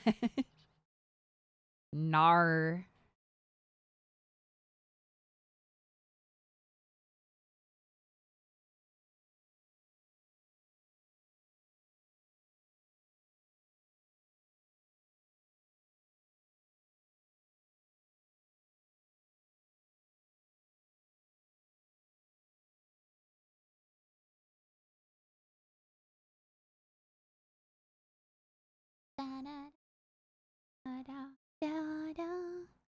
We're almost done. Just a few more plums to polish. We got this many left. NOR is just cheaper, but essentially all logical operations can be broken down to exclusively all NAND or all NOR operations. NAND is cheaper to make than NOR. Oh. So that's why it's like more common, at least for consumer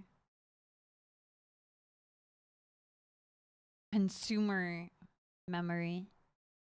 The Pum Polishler.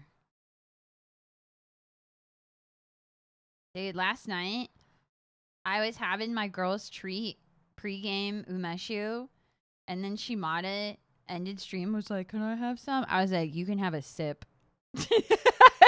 I was like, "No, you can't have a whole one. Not yet. Not yet." No, I said, "You can have a sip." I gave her a sip. And she's like, yummy. Let her live. I mean, I'll give her some eventually. I was just trying to avoid it, you know? If your leftovers aren't safe, Umeshu, watch your back. That's what I'm saying. I'm like, we only got so much, and it already took a damn year. It already took a whole year. I mean, the good news is, Shimada is surprisingly lightweight when it comes to alcohol.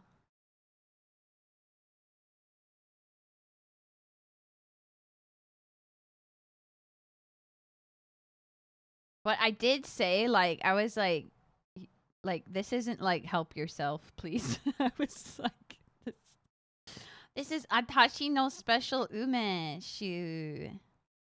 Atashi no special umeshu. I figured she was a heavyweight, right? No, she's a lightweight. Like one drink and she has input lag, is what she said.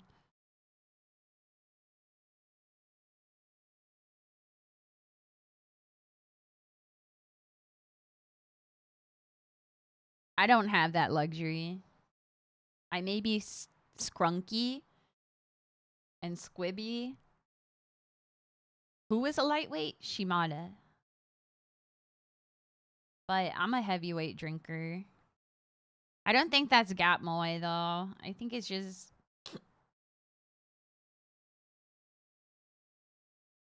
I don't know. Is it Gap Moe to be like a squibby noodle arm having girl, but to be able to drink a ton? Tenchi being a heavy drinker is Gap Moe. You mean it? Yeah, boss. Okay, good. Good. Okay, this one's also a little squishy, so we're gonna put that one to the side. Never beating the little guy allegations. I mean, like, I'm tall. I'm just built like a bean. I'm like a green bean.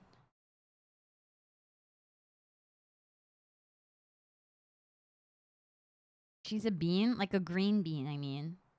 Bean pole? A beam pole? Whatever it is. Real human bean? Yeah. Tenchi is beans. Heavy drinker, yes. Alcoholic, no. Gotta take care of yourself. I drink maybe once a month, if that. So I don't really think you have to worry about me. Don't worry. I just have like surprisingly high tolerance. It has gone down a bit since like party girl era. But I still have pretty heavy tolerance.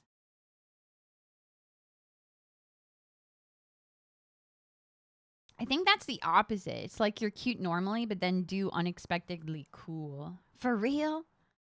Gap cool? Yeah. Have you ever thrown up? I haven't thrown up in a while, but yes.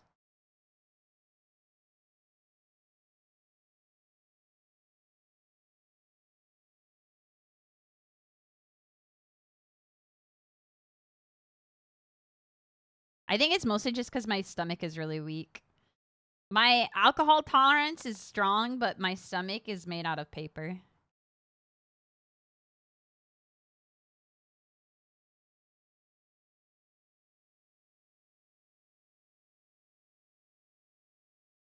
Are those plums? They sure are.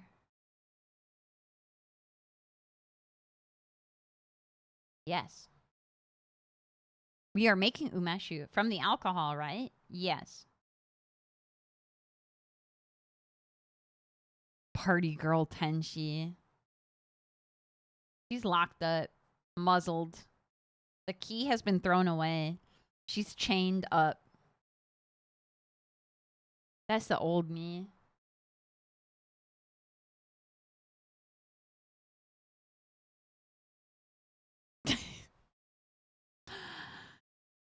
They stuck Putty Girl Tenchi in the brass bowl.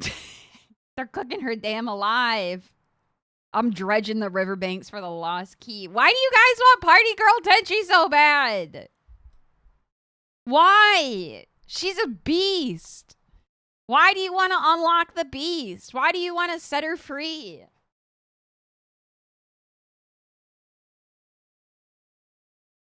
Beast mode.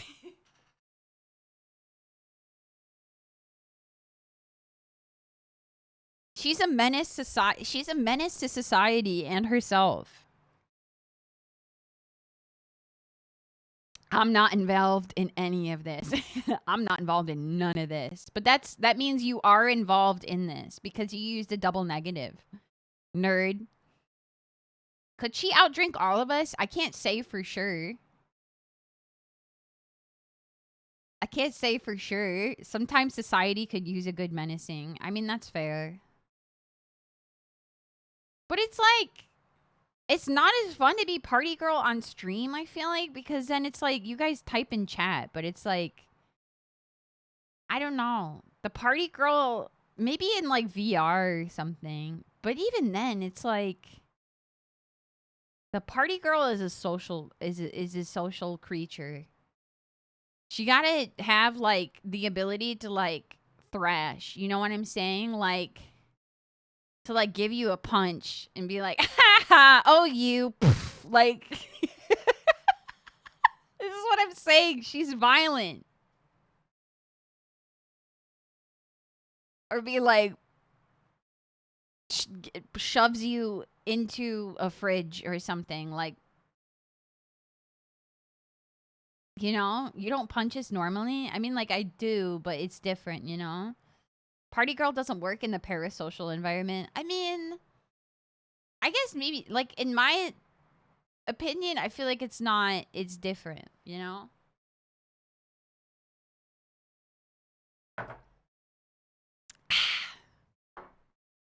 What the fuck? Why would you punch me? Ah! What do you mean it's disabled? No, it's not. Ugh. Party girl might do something crazy, like hang us all upside down, right?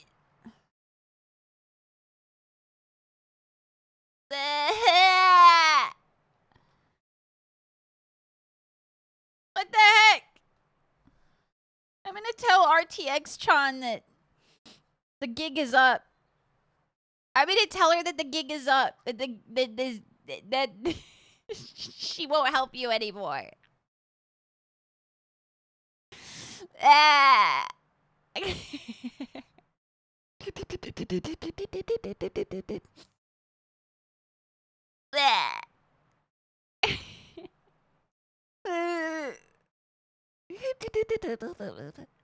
Sorry, I'm better now. Anyways, okay, so our plums are dried-ish. So now what we're gonna do...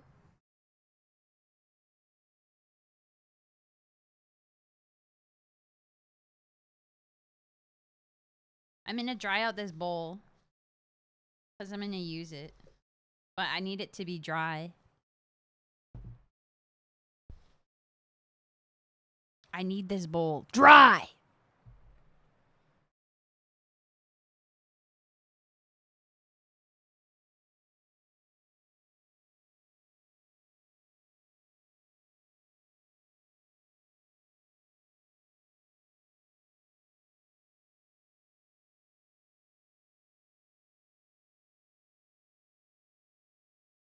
Dry! Okay, it's dry now. So now we're gonna measure some plums. I need... The plums are dry. The cedars are dry. She's pickling us. Stay owned. Stay owned. Okay, let me pull up my recipe real quick. Hold on. I am using one from Just One Cookbook. A Weeaboo classic. Let's see. It would be fun to make umeboshi. I don't think I've ever actually tried umeboshi. Anytime I get onigiri, I usually get like tuna mayo because it's just good. It's just good. Girls like a good mayonnaise. And tuna.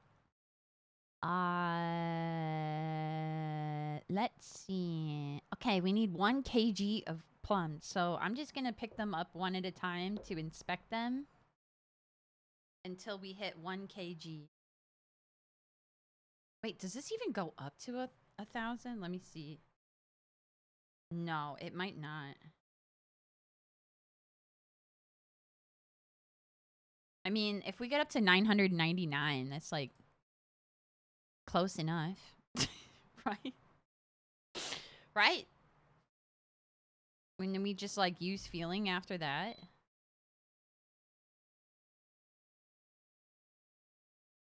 Because I'm using a different scale. Because the other one I have is kind of reflective. I'm using my coffee scale.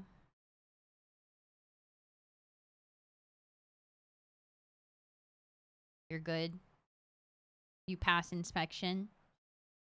This is how we weed out the good and the bad cedars. Is you have to pass inspection. Did you study for the test? Did you study?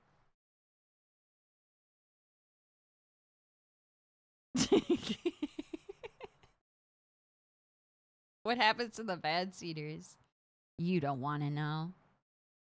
There's a test. This one is like firm, but there's a blemish. So we're going to put it to the side for now. Also a blemish.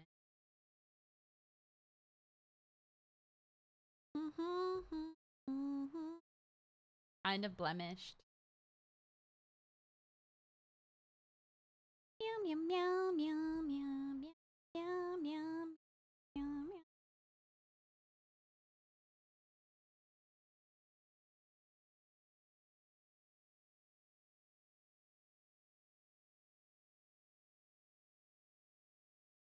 Rejected for our blemishes. I mean, for now. Just kidding. I wouldn't reject a cedar for blemishes. Just a plum, maybe. And even then, it's only if I don't have enough. Or only if I do have enough, rather.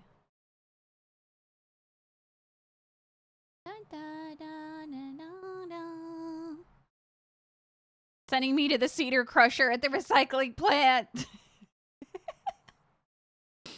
We're gonna melt you down and turn you into a Switch 2. They're gonna melt you down and turn you into a $700 console.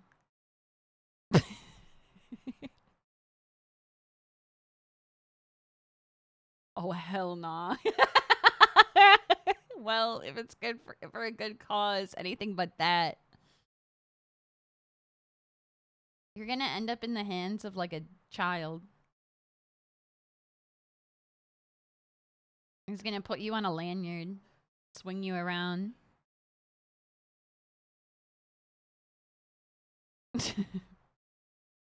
How is that any different from me, though? Would you rather be manhandled like by a child or by a tenchi?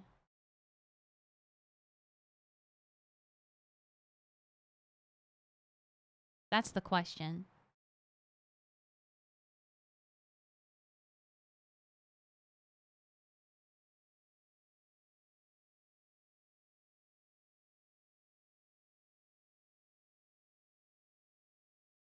Neither thanks. Right. But like, that's not an option. You have to choose. You have to pick.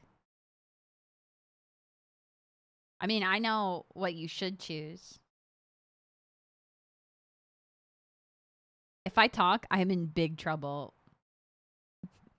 Yeah. Yeah, but at least a tenchi will always cherish and care about you and think fondly of you. A child will be like, I don't want to play with this anymore. You know? A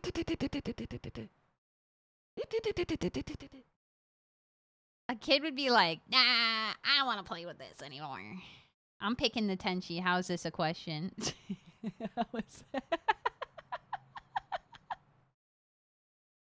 Cheaters are acting weak today. That's what I'm saying. We're in a big Dempa drought, I guess. 'Cause I was low on Dempa last night, and now you guys are telling me that you don't have enough? You don't trust me like that? What the hell? What the heck?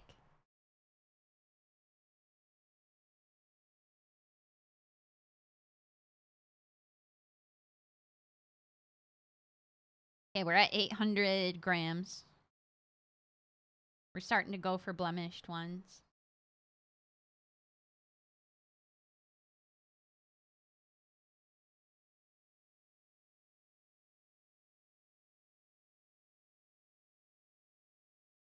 $900 grams.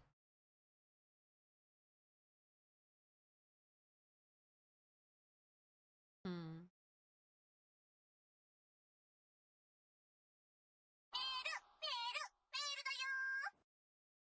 KK Cyber Bappy KK Cyber KKables KK Cyber Bappy KK Cyber KKables. Rocketeer, thank you so much for 11 months. Welcome back. Thank you. Are we going to make it? We'll be fine. If anything, I just have to use all of them, rejects and all.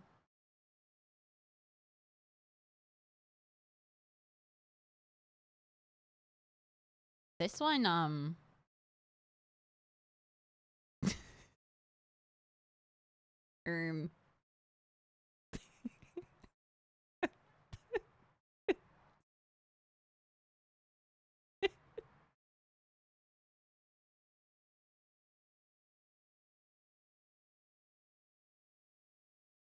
making a surprise face? Oh, right, the face, right, the face. Yeah, there's a face. Oh, right, not that, right.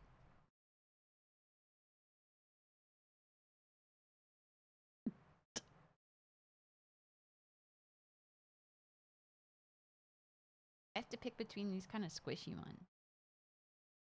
I guess I'll just do this one. That's 1,000! Yay! 2 rejects. Maybe we should just put them in anyways. I mean, they're gonna get... No, they're like really squishy. This one, yeah, they're really squishy. I don't want to risk it. I don't want to risk it. Okay, now...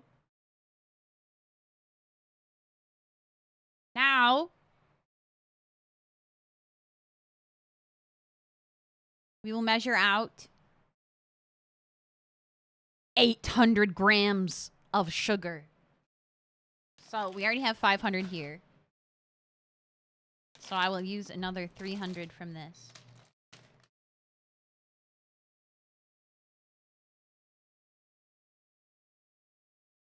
Could try germinating the seeds, I guess, but I only have like a balcony garden, and even then it's like a few planters.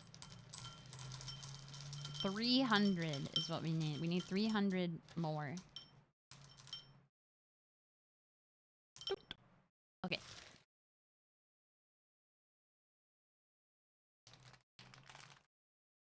Discarded just for the sin of being born squishy. No, I think it got squishy over time. Got squishy over time. Old. Past their prime, thus. Okay. All right. Now, I will show you.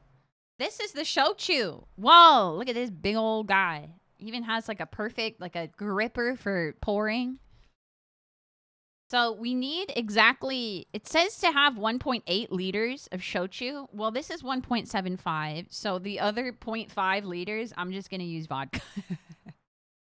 I think we could just do this, but I'm going to also use the vodka to sanitize the inside. What do you mean, Tench? What do you mean sanitize the inside? Well, to kill any remaining bacteria that is inside this jar,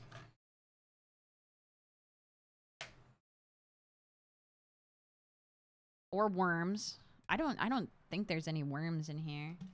But like, who am I to say? I can't, maybe they're microscopic worms.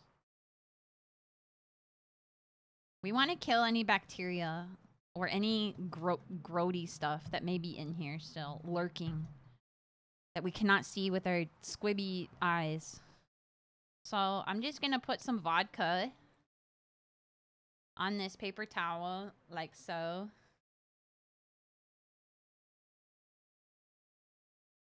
This is the remaining vodka that has been in my pantry for a while now because Mimi got it when she was cat sitting for me and then didn't finish it, and she's like, well, like, I don't want to go home with it. So anyway, so now we'll just rub the inside. Why is there a freaking cat hair in here, man? Come on, come on.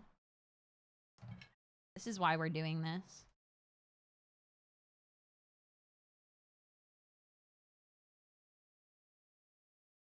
It adds flavor. So then we're just gonna wipe the inside with the alcohol. Come on, man.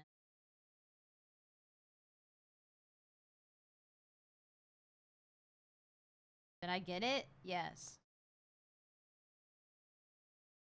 To sanitize the inside. But we don't want to use isopropyl alcohol because that's not safe for drinking. So we're gonna use vodka because it is. Woo! It smells strong. That's for sure.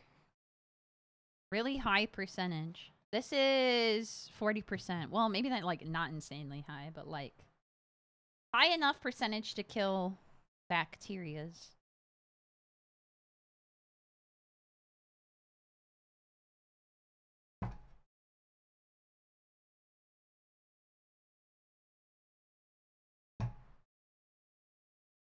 Okay, I think that's good. And then I'm also just gonna sanitize the lid. Might as well. Might as well.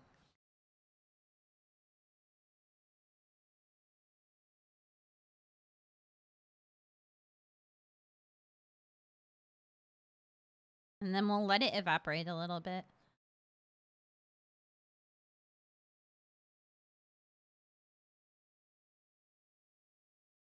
Okay. And I will close this before I make a mistake. And now we start layering. So, first things first, we will do a layer of plums. It's still kind of like vodka-y in there, but it's fine because we're going to put alcohol anyways. When distilleries make booze, the stuff that doesn't taste good gets sold undiluted as sanitizer. What? That's crazy. I had no clue. We will put first... Here, let me move the camera, or like move the jar a little bit so that you guys can...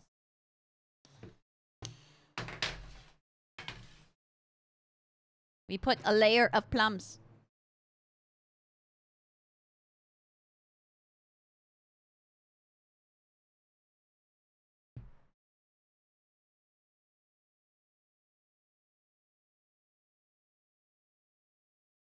And then a layer of sugar.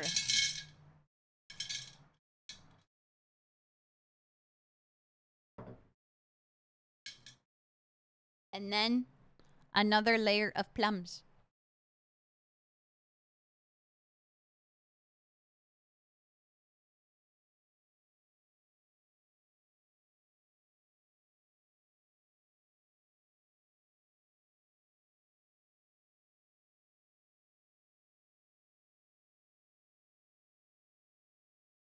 The camera is helpful because I can see what it looks like.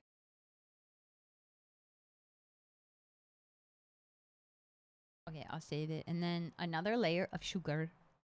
Sugar, sugar. Okay, and then the sugar, and then the sugar and the plums make love, and that's how Umeshu was born. Not quite, but like.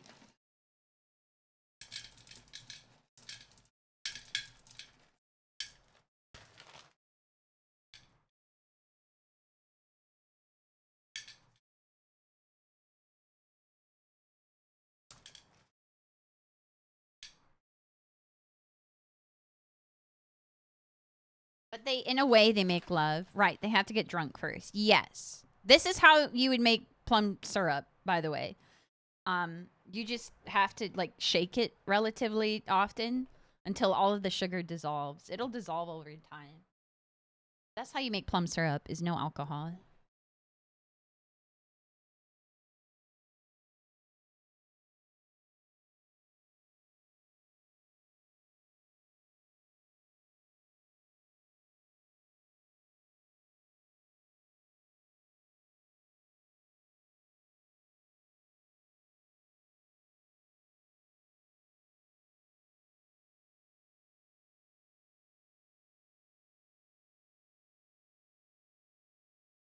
Okay.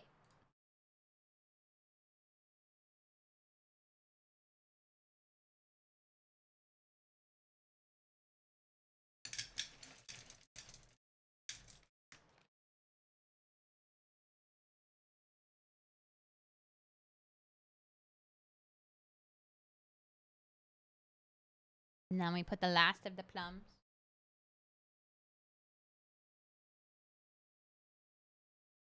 Boss, how did you get into making umeshu? I'm a weeaboo, but I also tried umeshu. And I was like, damn, this is really good. And then I saw a recipe that was like, you should make it yourself because it tastes even better. And I was like, how good can it possibly taste? And then I tried it. I made it. I waited a whole year. And then I was like, what? This is really good.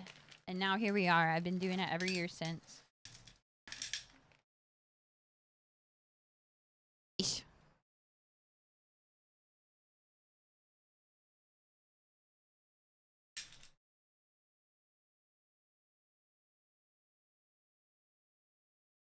Okay. And now we go, who's that one guy? Tipsy Bartender? We go Tipsy Bartenders mode. Homemade, is that good? I think so. It tastes way better than store-bought, in my opinion. And those are unripe plums. Yes. That is why they are green.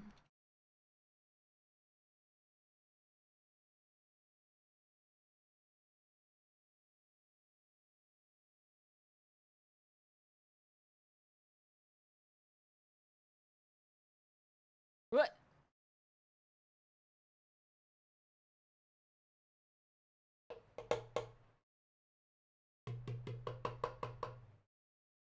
What alcohol are you using? Riesling Shochu! This is the one I used last year was already sold out. I prefer let me see if I can find the one that I usually like to use. At least a picture. I usually like using this one. But they were sold out. They're like, we don't have any more. And I said, oh, okay. That's the one that I used last year. It's more expensive though. But honestly, it works out because this one is still supposedly just as good. I mean, it might not be as like smooth on its own, but this brand makes this specifically for making umeshu. The other one is a fancy looking bottle. Yeah, it's like a glass bottle, but this one is specifically, they make this with the intent that people will buy it to make umeshu. This one's just like a plastic bottle, so. But girls are on a budget right now, so I was like, well, it works out because then I save money that way. Okay, and then I said I wanted, wait, how much is, should I even just like add, how much is 0.5 ounces? I'm gonna add like, just a little bit. We'll just add a little splash. Half a shot, no? Yeah. It's fine. I didn't want to go get my jigger. And then we seal her up.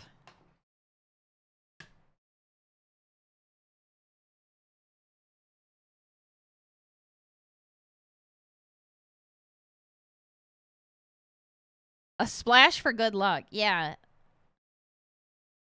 A third a shot. So yeah, splash is probably good. Exactly. And then we wait. Now we stream for a year straight, right? I'm just kidding. And now she is ready.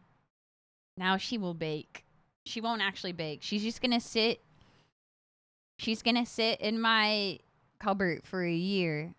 But don't worry, we have something we can drink now. So give me a second.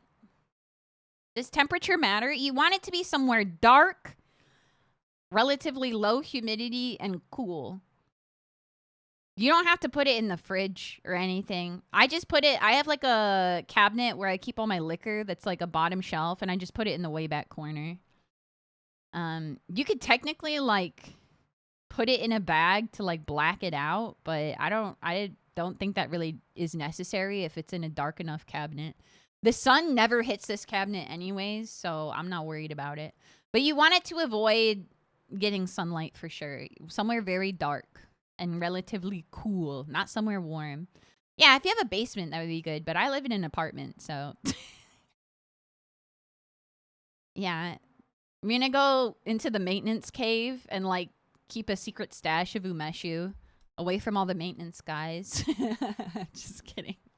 Okay, give me just a second.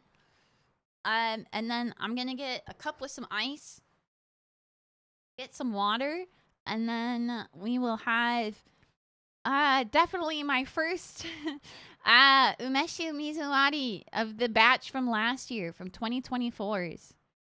Yeah, here, give a little head pat. And I'll give it a smooch. Rest well. Rest well. Here, you give it a smooch too. Here. Oh, it's so heavy. That lid is not clean, man. It's fine. It's fine. Okay, give me just a second. I'll be right back.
Okay. Okay. So I have this little ladle that is a bit reflective. I don't know how much it measures. I don't know, to be honest.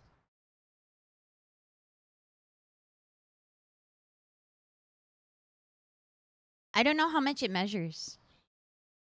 It looks like it might be about I guess maybe 2 ounces. Really reflective, swings it around. I mean, it's like warped, so like You can't really see anything. Even if I have it facing RTX Chan, it's like you can barely make anything out. I can see like RTX Chan's face, but it looks like a chopstick. So anyways. Okay. Let me just set this here for now. Now we get the UMESHU. So this is the UMESHU that we made last year. It was originally in the big jar. But I only have one big jar, but I have two of these small jars. So I transferred it over to these to make it easier to keep. Can you eat the soaked plums? You can, but you might get a stomach ache. But you can make jam with them. Let's see. What does the internet say? Let's see. How to use umeshu plums. What to do with them. They're delicious grated, boiled with sugar to make a jam, someone says. Or I guess you can eat them directly from the bottle. You could use them as garnish at the bottom of a glass. I guess we could do that here. I already have like an ice cubes in here though. Hold on.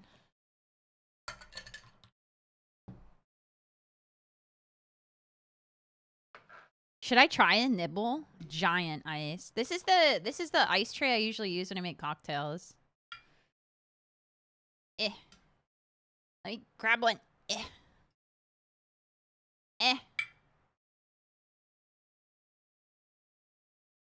Okay, we have one. I will put it at the bottom of the jar. Or at the bottom of the cup. Look at her! Here's the cup I'm using, by the way. This is like my favorite cup to use for alcohol. Because it's supposed to look like a beer can. Isn't it so cute? It's supposed to look like a beer can. So cute, so cute. Panties cup. She is in her panties. That is true. Are they delicate at this point? Let's see. Let's fuck around and find out, I guess. Not really. They're still pretty firm. They're just like super boozy.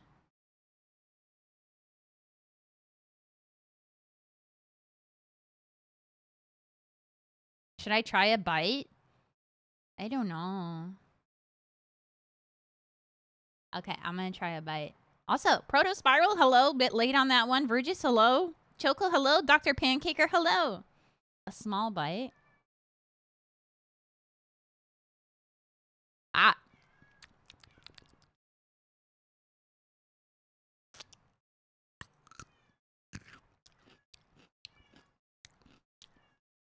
Oh.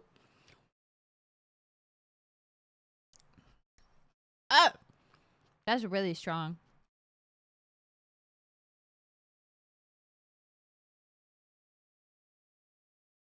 Ugh. Well, how was it? It was really sweet at first. But then the alcohol flavor kicked in. So I think it would be best if you like cut them up and like mash them.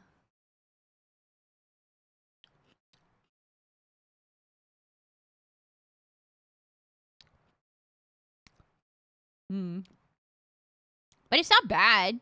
I don't think I would eat the whole thing though. It's not terrible.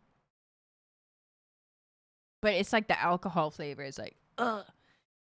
It's like drinking, it's like eating any kind of fruit that's been like steeped in alcohol. Of course it's going to taste boozy. And now my hands are all sticky. Ow!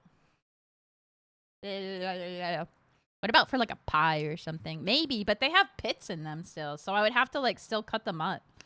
Because they have pits in them. Right? You can see the pit. You can't just put them in whole.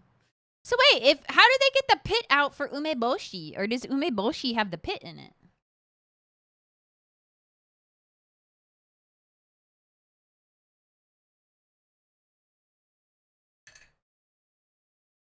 It has pits. Oh.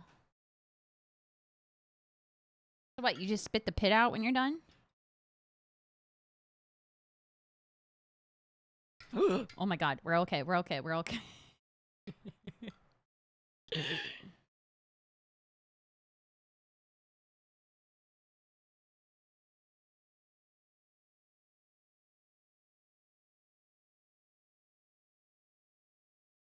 Okay.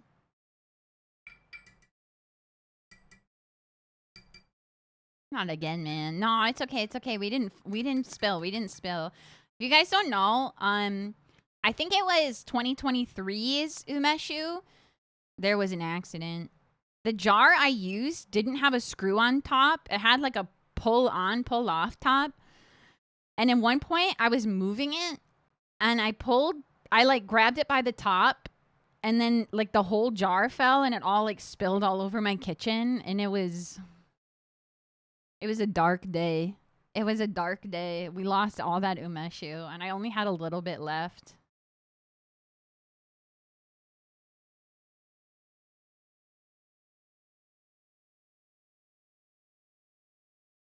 And there's some water.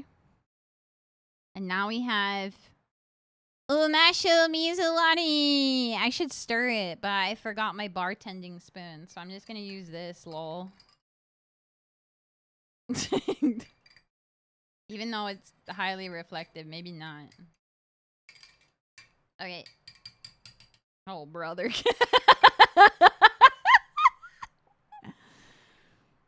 I would lick it up. That's so much time lost. I mean, yeah, but like my kitchen floor was kind of nasty in that house. It was a rental house, and my roommates always wore their freaking shoes on inside. And I'm like, I would ask them all the time. I'm like, can you like stop wearing your shoes inside? Can you just like take them off? Can you just like take off your shoes inside, like in the house? That would be like really nice. Cause like my cats walk around on the ground and like then they like jump on my bed and stuff. That would be sick. Blah. Absolute barbarians. That's what I'm saying. This was the same roommate that I would be like, okay, I'm gonna stream ASMR, so can you like be really quiet or not like insanely? I'm like, just like, you know, don't go into the kitchen. And then like without fail, at least once a month, one of my roommates would be like banging pots and pans basically in the kitchen. And I'm like, dude, I literally told you. I said like, this is the one night that I ask that you like don't use the kitchen for like 2 hours. And I was like, ah, like,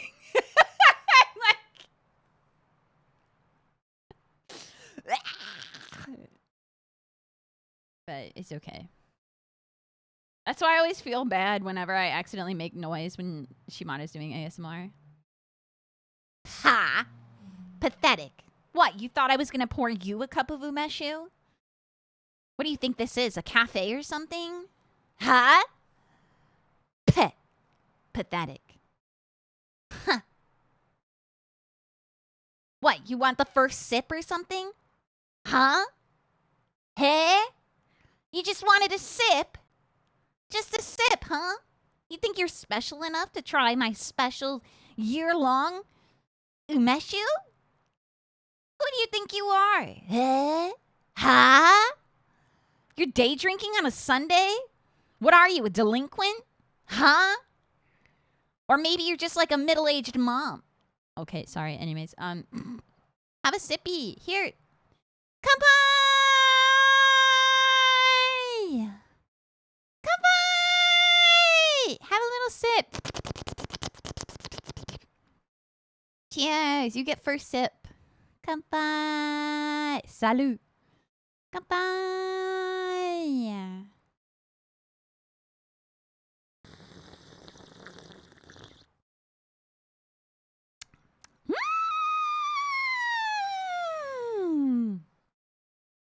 It's so smooth. But it's not sickly sweet. So that's the thing is this is like incredibly sweet. But I would say compared to some alcohol, to me, despite having a crap ton of sugar in it, I don't think it's nearly as sweet as other drinks. At least to me. Like I usually have a really low tolerance for super sugary beverages, like even like a Coca-Cola or something, or like a soda, I can only manage like a few sips before I'm like, this is too much. It's too much, man. And or like the flavored soju is usually too sweet for me, or I don't really mess with like other flavored liquor anymore. Or like hard cider or something. That's usually too sweet for me too. But this is really nice because I feel like the kind of umami, a little bit of bitterness from the plums really helps to round it out. So it's not sickly sweet. But it still has like a nice depth to it for sure. Plus, the fact that I mix it with water makes it really smooth too. So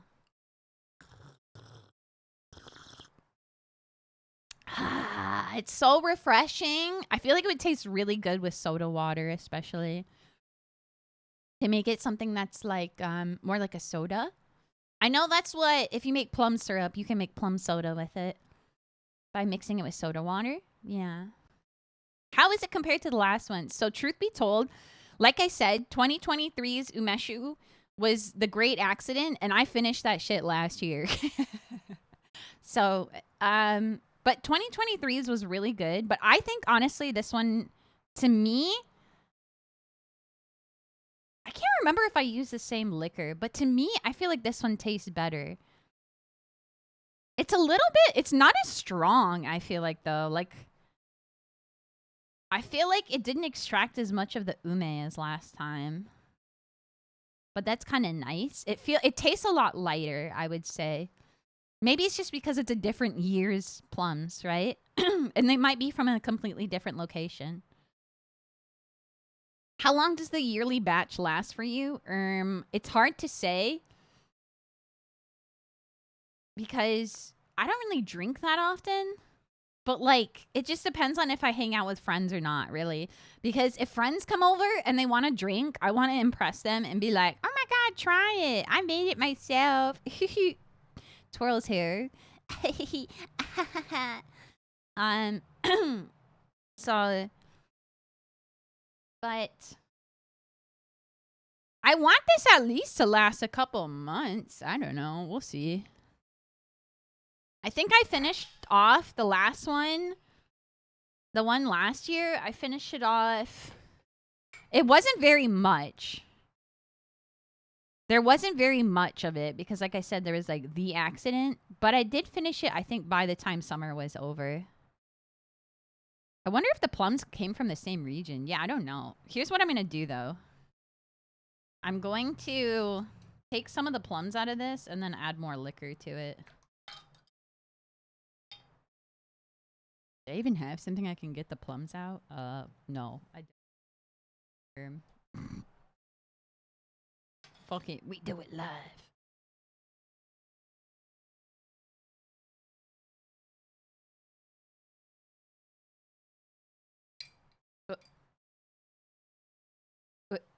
Yeah.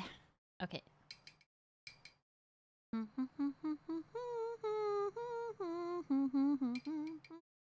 Because this is the one that I want to age for 5 years and see if it makes a difference or not.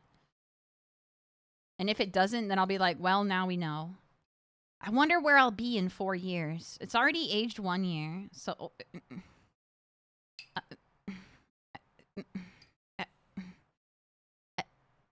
I feel like I'm fishing... bobbing for apples. Okay. We got it. Chopsticks, maybe. But that means I have to stand up. And go to my kitchen again. But I have this right here. And it sort of works. It's like hooked. Right? I'm just like, it's like a mini game. It's half the fun. Oh.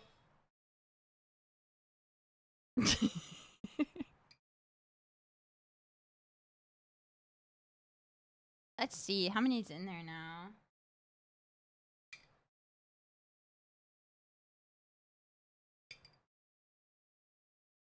Let me take one more out. Yeah. Okay. Almost got it. Okay, we got it. I wonder what would happen if you added old plums to the new batch. Oh, I don't know.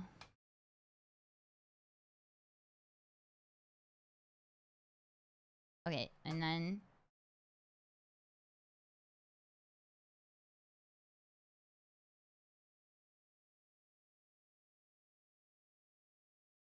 we pour some more in, and then we seal her up.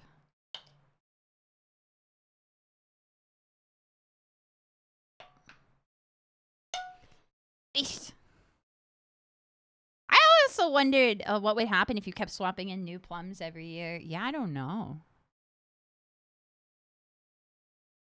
Hopefully this will still age. I think it will with like this few plums. I just wanted more yield for this one. I think it will, right? Like, you don't think that's too few plums, do you? I don't know. I ask you guys as if I'm not the one who's made UMESHU the most out of everyone here. Looks fine, right? I don't know. I don't know. I just wanted to have a little bit higher yield, so I wanted to take some of the plums out. I've never looked at a plum before. Yeah, I mean, sure.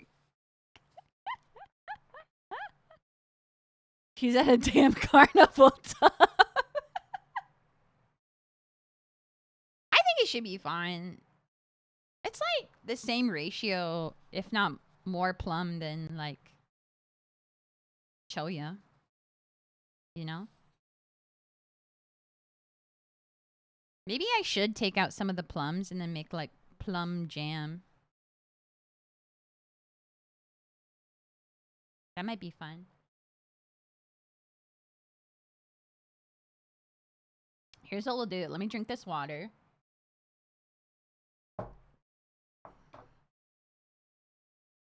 And then we pour this.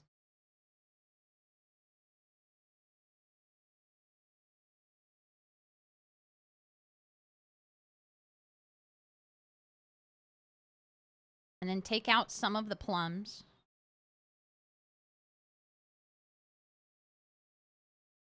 If not a majority of the plums.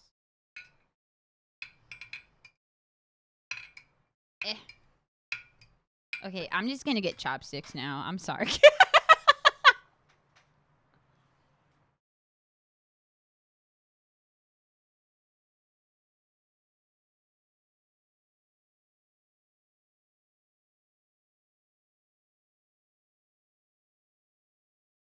It's so over.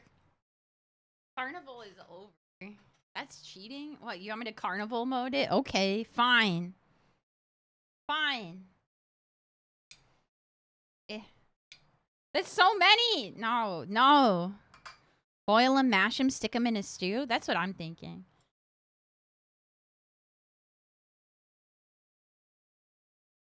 Wait, there's water in here.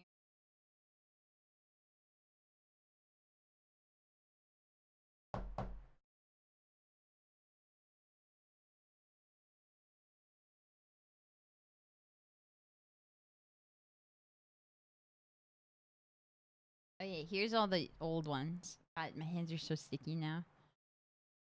She's working so hard to win the giant oversized cinema roll.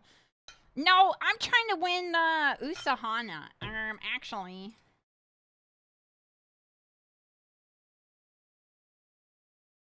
Umeshu? Is that the herbal stuff? No, no herbs. Just plums and sugar and alcohol. I didn't know what the herbal stuff is. Can't say I'm familiar.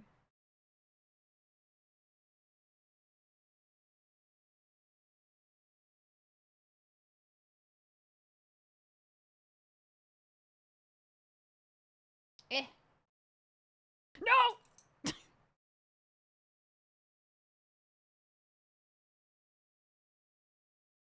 Okay, here's what we're gonna do. I'm gonna hold it by this so that my other hand doesn't get in the way. Eh.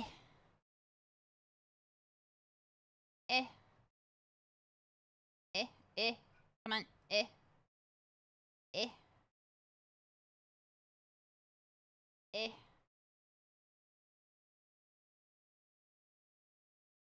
Some of them are wrinkly.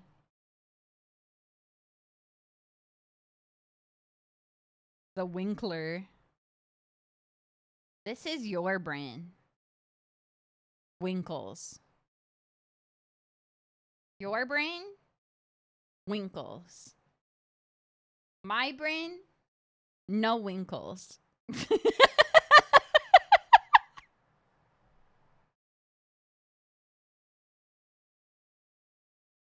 Smooth brain. God, I wish that was true though.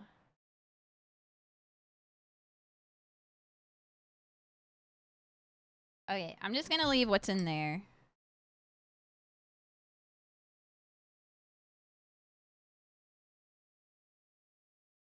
Put that back.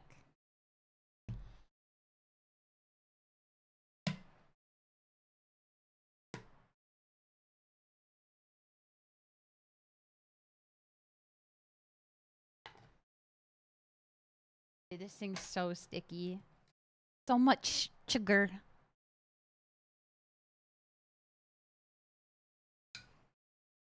Yes. There, now it's not just like all plums. The other one still has a lot of plums in it though. But I took a bunch of plums out of here.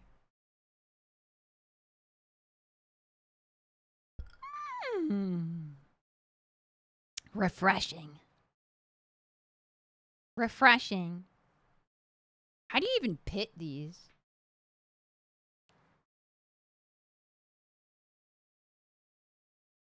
How do you remove a plum pit? Make an incision along the seam, then twist the two halves to expose the pit. I guess like cherries. Hold on. We're gonna do this because I don't know what else to do right now. Like an avocado, yeah.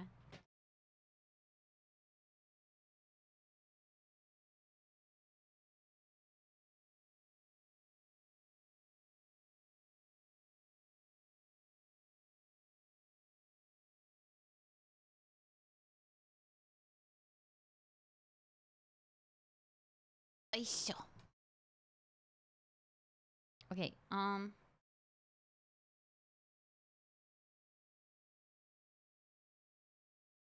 okay, we'll put these in here. And then we'll put the cut ones in there. The unpit pits. And then we'll put the pits in here.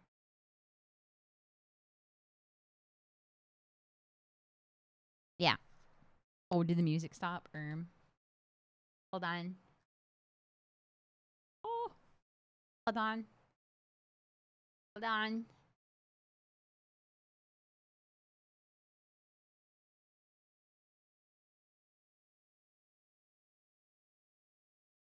Okay. We don't care about preserving the shape. I imagine you could do it by hand. Probably.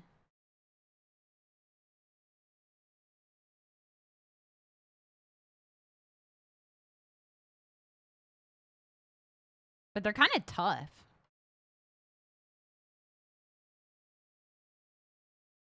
Ugh.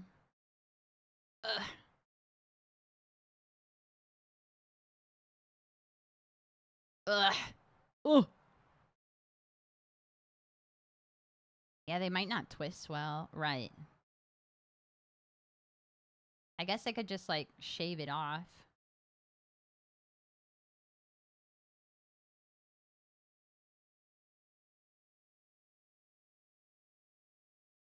Thought it might have broken down. That's what I thought, too, but I guess they didn't. I thought they would be squishier.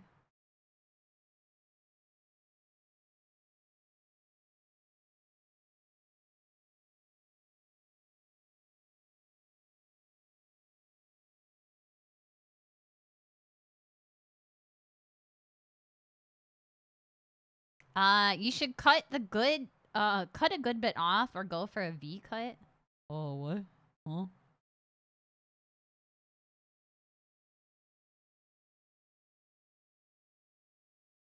Do any recipes call for poking holes or slicing the plums? No. Not that I saw.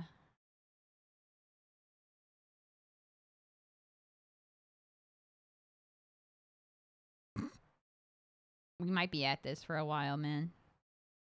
Eh.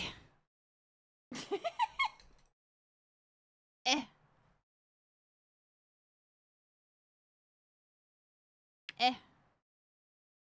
Don't worry, I got it. I got it. Eh. Eh. Just rip and tear, rip and tear.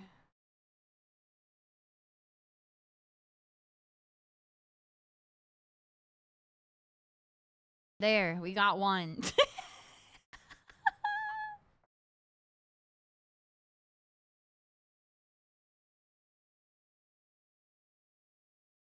You said a V cut? Like this?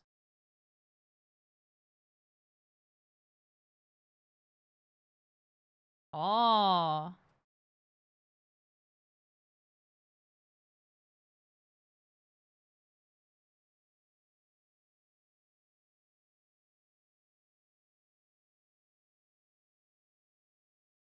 Or something? A cutler.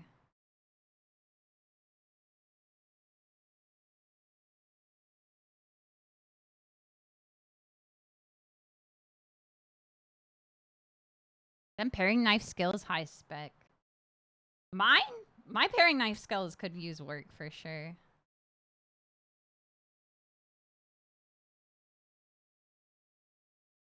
Watch the fingers. I am, don't worry.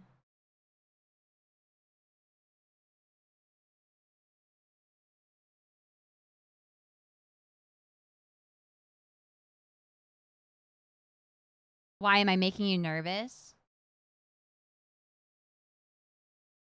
Am I making you nervous?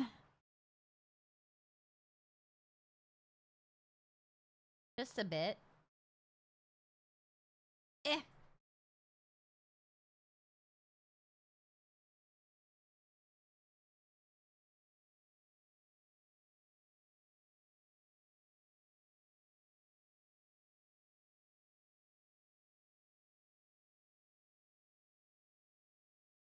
I think that's as good as we'll get this one. 10. She. 10. She. Blazing Bear! Thank you so much for 10 she months. I really appreciate it. 10 Q! Thank you for seeding the torrent. We're just cutting plums to make plum jam. These are the spent plums from last year's UMESHU. Not all of them, just some of them.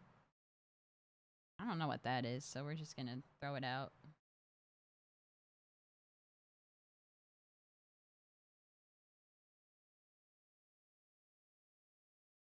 What if I like do like a quarter and then like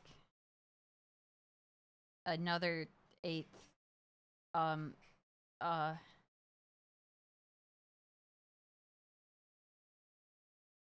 and then like wiggle it.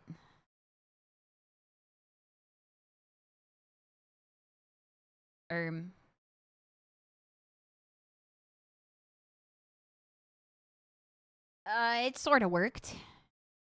Just one more cut, bro.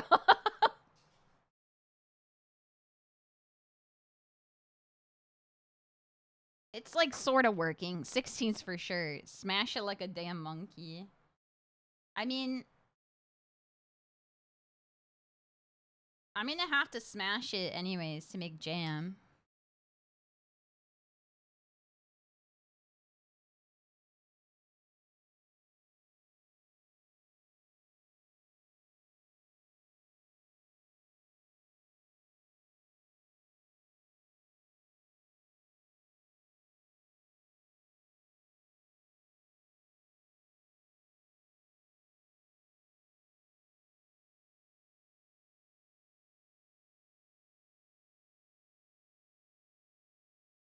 Okay, this I think I could just like pry out. Eh. Okay, maybe not.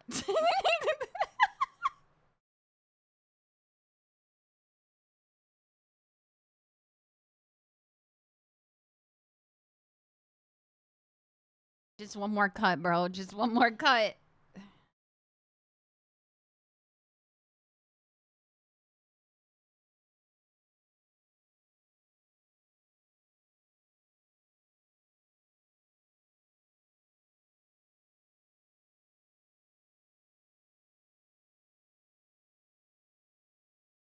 Whatever, good enough. I feel like you're doing an extended bit. Right. Right. It's all a bit. Yeah. And we take the bit to the grave. It's definitely not my own helplessness when it comes to deep hitting plums. I'm so experienced. I'm just doing it for the bit. I would never be this fail girl. For real.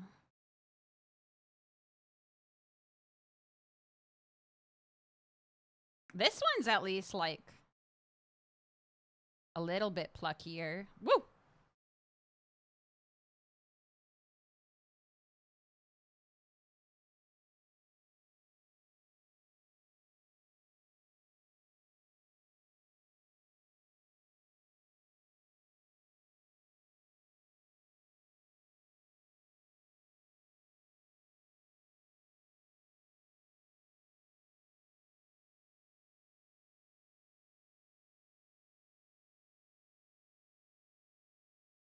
Huh. Just for the bit. Yeah. How many years is this? This is 1 year.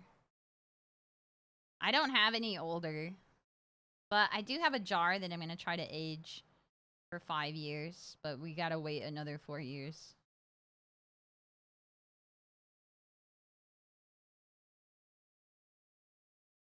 Stills all your plums by putting them all in my mouth like a squirrel. Well, enjoy getting drunk as fuck, idiot.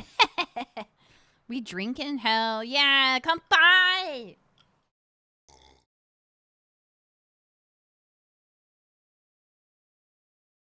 How many years have you been doing the UMESHU, and is this the first time jamming? This is the first time jamming. I've been doing UMESHU, I think this is the 4th year that I've done it. So I have 3 years of UMESHU that I have done. This is the 4th year. The 4th time.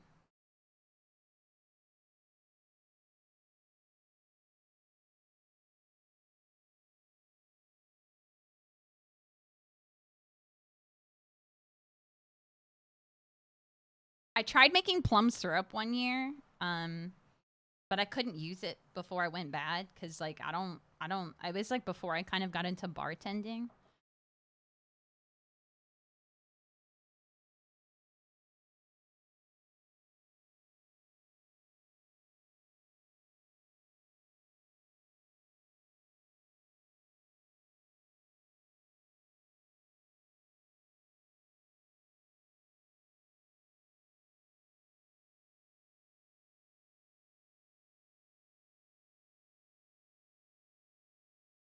Okay, we do just one more cut, bro.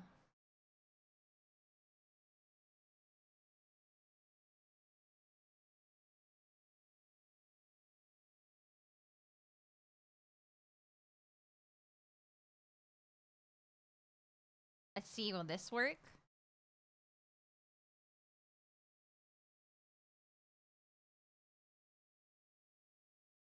I would do this with, like, apricot and whiskey. Yeah, you can. You can do it with apricot in general. You do it with lemon, yuzu. Do a lot of different things.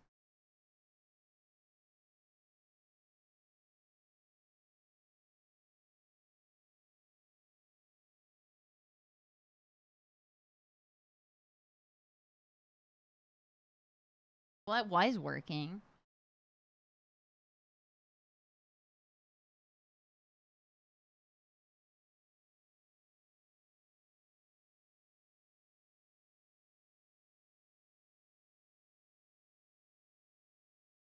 I have a whole infusion kit. I should really try. What's in an infusion kit? I can't say I'm familiar. I didn't know they made kits for it. I just buy all this stuff separate. For this, you just need ume, which is, like, a little bit hard to source, but if you can't source them, you could always try different fruit.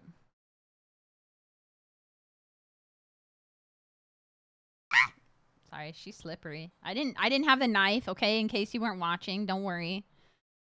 She's just a little slippery.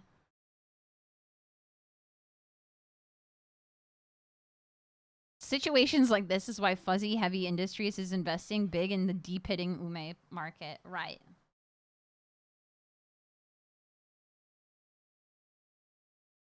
Are you guys growing ume with no pits?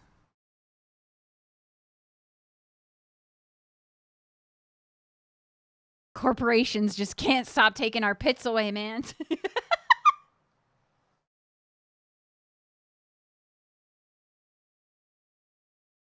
No pits? Whack, right? I don't trust that question. What?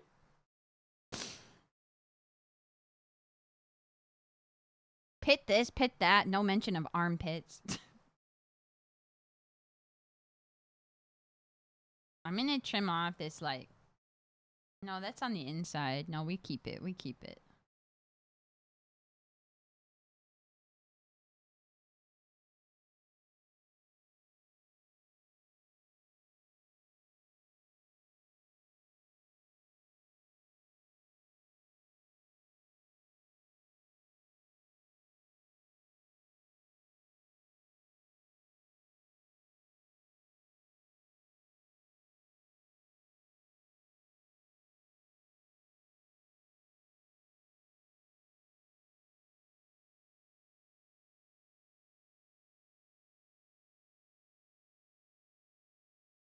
Ow!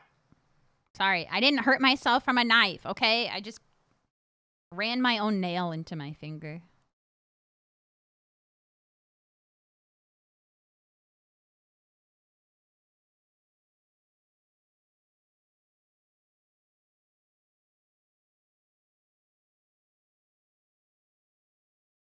Eesh. Just gonna keep shaving it, I guess. I don't know. I don't know what I'm doing anymore, man. We just don't know. We just don't know. I don't know. I kind of miss doing cooking streams. But I feel bad because it's like, I have to like take over the whole kitchen. And then I feel like it's like annoying. So, ever since moving here, I haven't really done them. And it's really hard to do them at my desk. And messy also. Because I basically have to take over the kitchen for the whole damn day.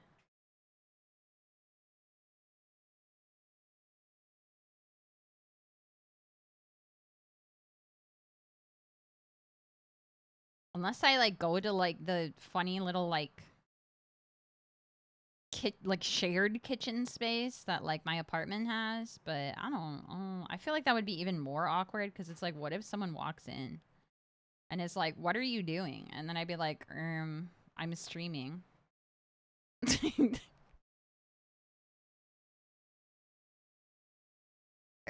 Streaming? Can you leave? Like, oh,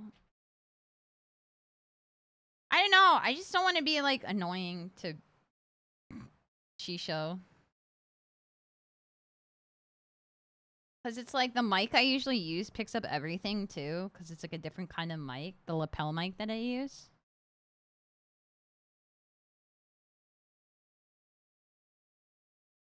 Well, it doesn't pick up everything, but it sure picks up more than my normal mic. As long as you give her a heads up. Right. I mean, I could always do it whenever she goes to like the local. Which is semi-often. Maybe I should do like a weekday cooking stream. I don't know. I feel like it's like better to do that stuff on a weekend though. Now that she got her new job, I'd be like, whoopee! Home free.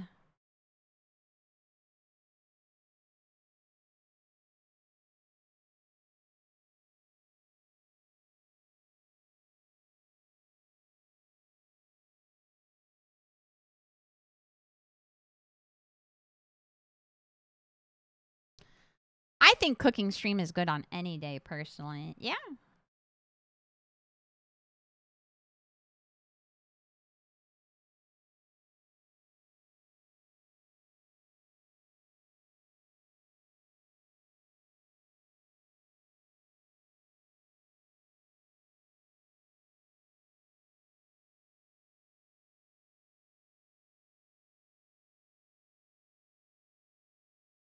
Eh. Okay. She show at the local time to party. That's what I'm saying.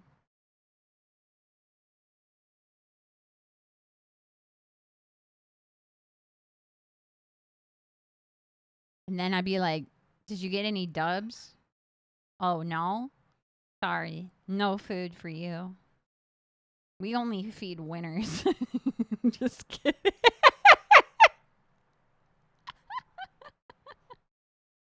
She would spiral out of control if I did that, I think. I would like make her go back on all of the progress she's been making. One win equals $1 towards dinner. No wins, pulls out the compost bin. Here's your slop. Sorry. Is she forever 0-2? No. No, she shows not me at a fighting game tournament. I've never actually entered a fighting game tournament, so who's to say? But I don't think I would. I think I'd be going 0-2 pretty consistently because I got no clue what I'm doing.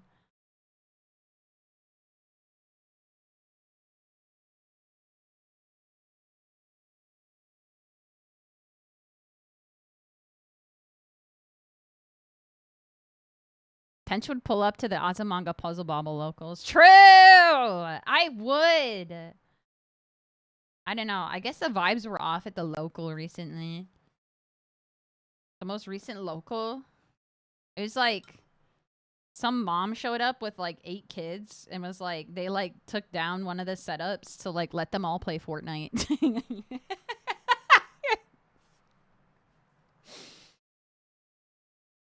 Lamau what? Well, because it's like run at like an esports cafe type place, right? And so like, and it's like they still have like open doors, and like no one was using the setup anyways at the time, I guess. So it's like they have as many setups as possible, but if someone comes in is like, hey, like we're gonna pay money to play game and like utilize your facilities. It's not like they can be like, no, we have a tournament going on. They're going to be like, yes, please give me more money. Right? Like,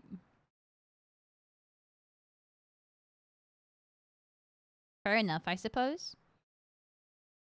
Seeing KK Cyber in the Puzzle Bobble local top 8 picture? True. I don't know. I got to train more.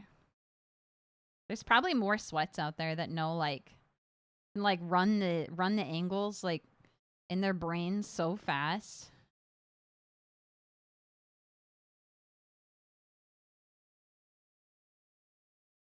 I actually had an esports spot open up near where I used to live and never went. I should probably, huh? I mean, like, my thing is, like, maybe if there's, like, a local, I think it's worth going to, but otherwise, I'm like, we have video games at home. The funniest thing to me is that, like, one of their ads in the window is like, play Genshin Impact here. And I'm like, my guy, the game is free.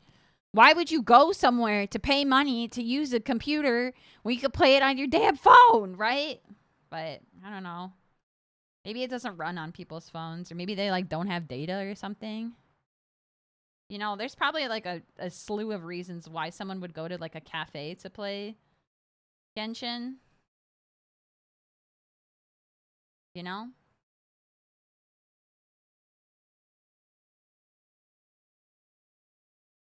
Or like maybe your parents like were like, okay, CD. Your name is CD if you're a kid, by the way. Okay, CD Hut Jr. All right, Cedar Jr. Your mom and I are going on a date.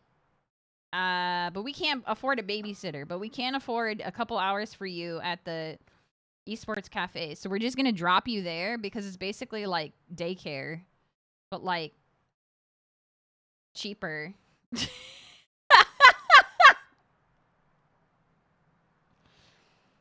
That's what it feels like whenever I go to round 1, which is why half the reason I don't go to round 1 anymore. It's because like parents will like just drop their kids there instead of like paying for a babysitter. Because it's cheaper. I'm like, yeah.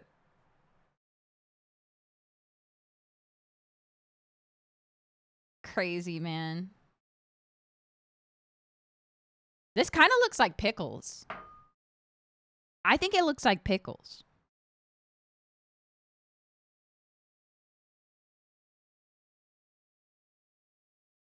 Pickle! Pickle no good. Pickle no good. Pickle no good, man. Pickle no good.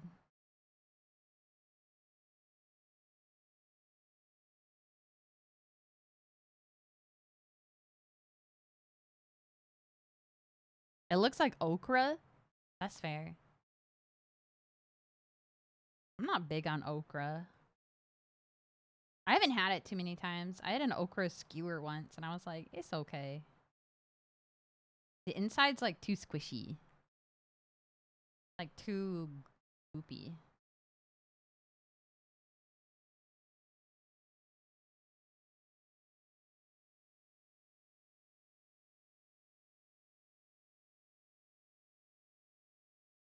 Ah. Pretty slimy. Yeah, yeah, yeah. What about eggplant? I feel like eggplant suffers the same fate as zucchini, where like to cook it really well is like really difficult because otherwise it just ends up squishy. Like I really like zucchini, but it always ends up like way too squishy. So I just don't. I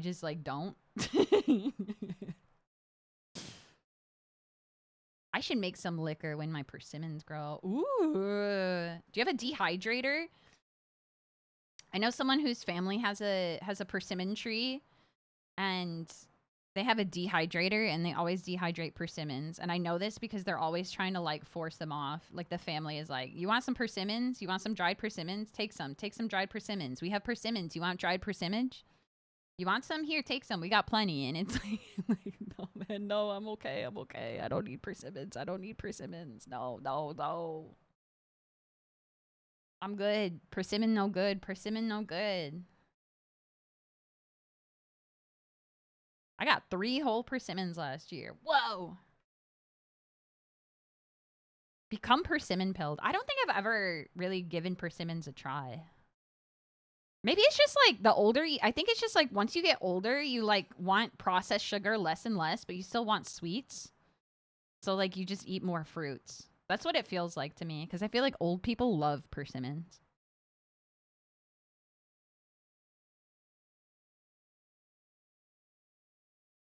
Because like anything with like added sugar is just like too sweet. And like the older I get, I agree. Like at this point, I don't even get like if I get yogurt at the store, I'm like, the store-bought yogurt's too sweet. I'm just gonna add my own honey to my plain yogurt so that I can sweeten it the way I like. When's Tench rolling out with the figs? Figgy Tenchi? I don't know. I would have to like buy some. I used to like Fig Newtons a lot as a kid. So like, never say never. I loved Fig Newtons as a kid. I think it's because they were like, it's like, you know, when you're a kid, you want like squishy food because you're like a few steps away from being a baby. And like texture doesn't matter as much. That's why I liked Fig Newtons because it was like, squishy.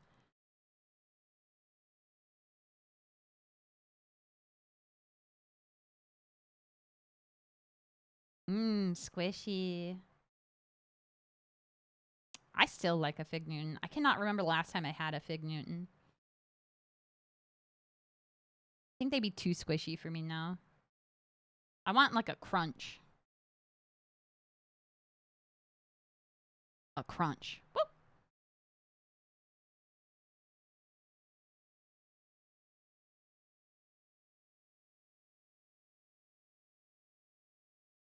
A crisp. A crunch. Is the Cedar Gaming officially starting, by the way? It's 3 p.m. I'm just asking. Go play game. All right, Cedar, it's time for you to go to daycare.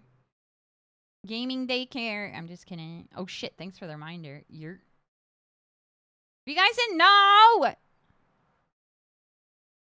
The Cedars are hanging out, playing games together. I mean, I'm still going to finish. I don't know if I'll finish cutting all these pums.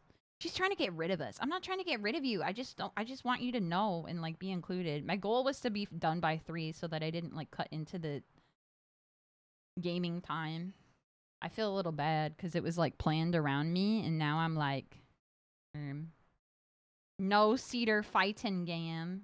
You should ask. They did. I don't forget what you guys played last time. But they're playing Left 4 Dead 2 today. But never say never. I know JJ plays fighting games, and he's been the one that's organizing it, so... Yeah. Suggest to JJ. I think he was just opting for games that are, like, more likely that more people will already have it or, like, are free to play. But, I mean, Fightcade is free.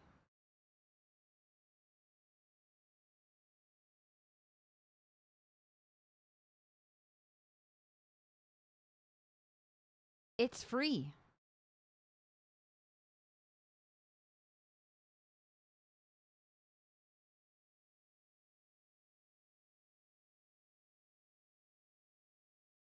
But if you are going to attend the gaming, play gaming. Go play. Go play. I'm just going to sit here deep hitting these plums until I don't feel like doing it anymore. It is getting quite warm in my room, though, because it's like 3 p.m. and the sun is blasting. I'm getting blasted. I considered it, but in my older age, I find myself more of a solo person versus community person. I totally understand as someone who is mostly a solo gamer, and then Shimada's like, come on, Tench. I got all the girlies together. You gotta come. And I'm like, okay. Okay. But I'm like, but Mads Mikkelsen, Zaddy. But baby, it's me, Zaddy. The Cedars are making evil plans in the Left 4 Dead 4 chat. The what? What are you guys doing? What the hell? I say that, yet I force my friend to try and play games on his Windows 7 PC. What the? How does he still have Windows 7?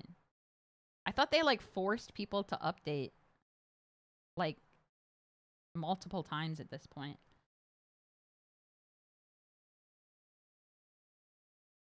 You can just go back? Oh, okay. I see.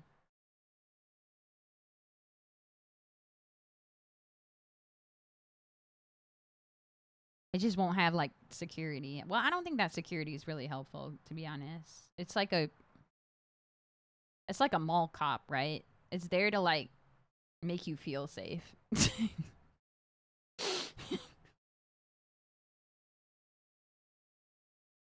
It's there to make people feel safe, but, like, you know that if, like, shit were to hit the fan, that mall cop's not doing anything.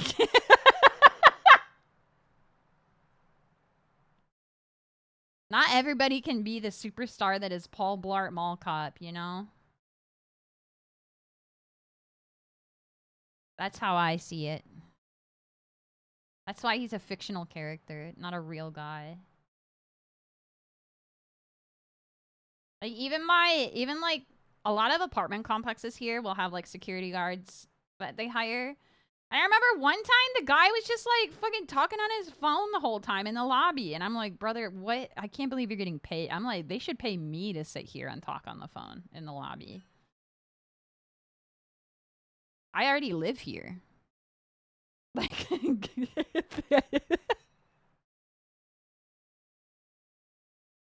as these OS remain unmaintained more and more, exploits become known about them. Yeah.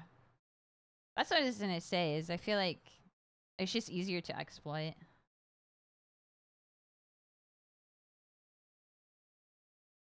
Couldn't you just always dual boot?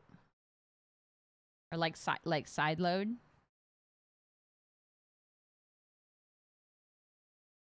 Just run Linux. Fivehead. Just run Linux.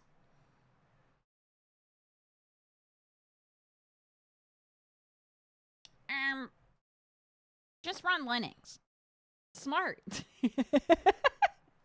Sometimes I see the security guard videos and a lot of them just smoke and watch movies. That's what I'm saying. They'll just, like, sit there watching TikTok. And I'm like, what are you doing, man? You're getting paid, like, probably, like, $25 an hour to sit here.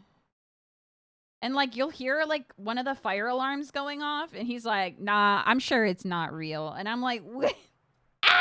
Like, Our maintenance guy busts his ass though. He's a real one. The maintenance guy is a real one for sure. He's like super busy. I think they only have like one guy doing maintenance on our whole building, which is freaking crazy. He was a homie though. He doesn't narc whenever first off, like when it comes to having cats, Taro's the only one that like will be out if anyone that isn't a friend is over, and even if friends are over, it's like they take a while to come out. But when he came by to do like the yearly AC inspection or whatever, it's basically they're just like checking to make sure that everything's working before summer hits. And he saw our air filter. He's like, you know, you can like ask for this to be changed like more than just once a year. And we're like, oh, okay.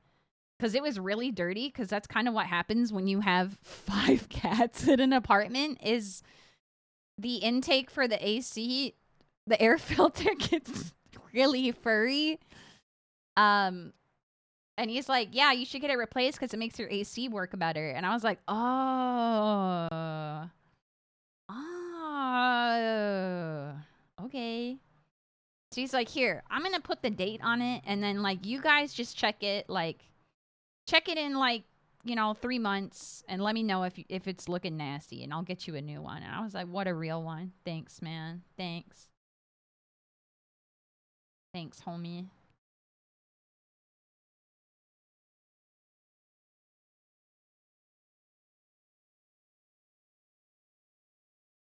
I had a rental once that was like, no, you only get one a year. You got to buy more. And I was like, what the frick? Huh? What do you mean I got to buy more air filters? This is your building. It's not my fault if your air ducting sucks. Screw that, right? Yeah, no. And he doesn't narc if he ever sees extra cat. It kind of, I feel like it's like anyone who like would pay attention to our apartment makes it look obvious that it's like a multi-cat home, but we just say that we only have one cat because like my cat can't pay rent, my cat can't get a job, so we just say we have one cat because it's like at least easier to hide multiple cats once you say you have one cat. But if you say you have no cat and you have cat stuff, then it's like what's all this then? Like so 5 cats in a trench coat, right? Oh yeah, my cat's just really into like role play stuff.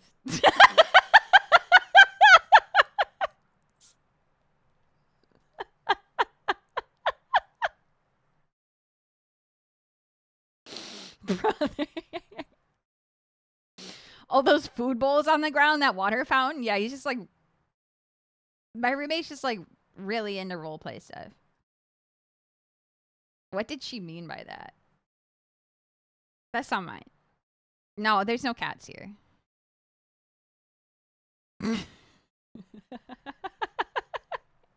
Insane.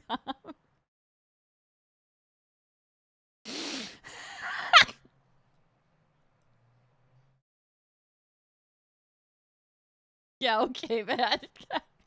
Yeah, like imagine saying that and they wouldn't ask questions. You know? They would be like, I don't want to know. Whatever. Yeah, exactly. It'd be like, you do you, man. Like, I'm just here to change the air filter and like fix your oven or whatever. Can't be the weirdest thing they've ever heard. I mean, that's fair.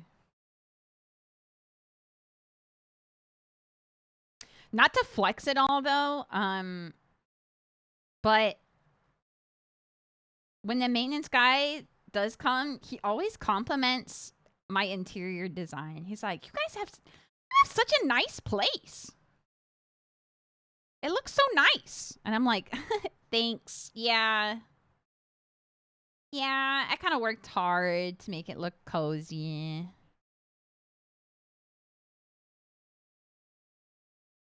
Yeah.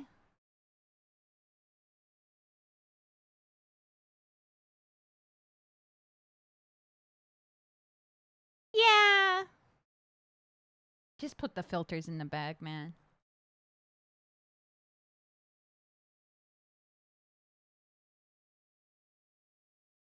Okay, whatever. I'm not risking it. Almost no. You know that's real because he has to go to all the other hellholes, right? That's what I'm saying. I'm like, you know it's real because he sees every single apartment. So when he says like, yeah, your place, your apartment is well done, I'm like, thanks. I spent way too much time in this like free layout planner before we moved here. Once we had the floor plan, figuring like min-maxing where everything would go, like Animal Crossing style. Being like, okay, well, like this is too big, so it can't go anywhere else. But then like, if I put this on this wall, I can put this here and stuff like that. That's the stuff that's satisfying to me. And like figuring out how to like segment things off. I feel like doing interior design got to be fun, but also like, I don't know. I'm like, there must be a need for it because I saw some of the interior design when I went to visit my house, not my house. I don't have a house. My family's house last summer. They like, wait, I put that in the wrong bowl. They paid someone to like do interior design for their bedroom. And let me tell you, I was like, no, man, you should not have paid this person. It looked bad. I felt so bad. I was like, I'm really happy I don't live here. They have these 3 windows in their bedroom that are like 3 separate windows. And they had curtains on the side of it. But the curtain rods, and the curtains don't like close. The curtain rods are just 2 little rods like on each side. And then there's like no curtain rod at the top. And I was like, what the, huh? I was like, dude, that looks like shit. Like, and it wasn't there before. Like, they were like, yeah, you know, I mean, we're paying you. You know better than us. And I was like, no, like, no, man, no. Curtains, but they don't close. They're like aesthetic purposed only curtains, but they have like these dinky little rods and it doesn't go all the way across. I'm like, what's the point? It's like they wanted to frame the window, but I was like, well, that's the point of a frame is that it needs to go across the top. If you just have sides, like, it doesn't frame. It just looks awkward. But I don't live there, so I wasn't like, I wasn't given the opportunity to give a seal of approval, so whatever. Whatever.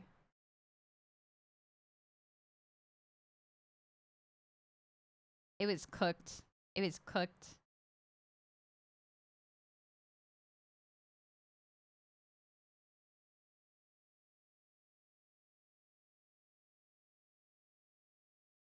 Tenchi side hustle? I mean, I wouldn't even know how to like do that as a side hustle. Like doing interior design for other people.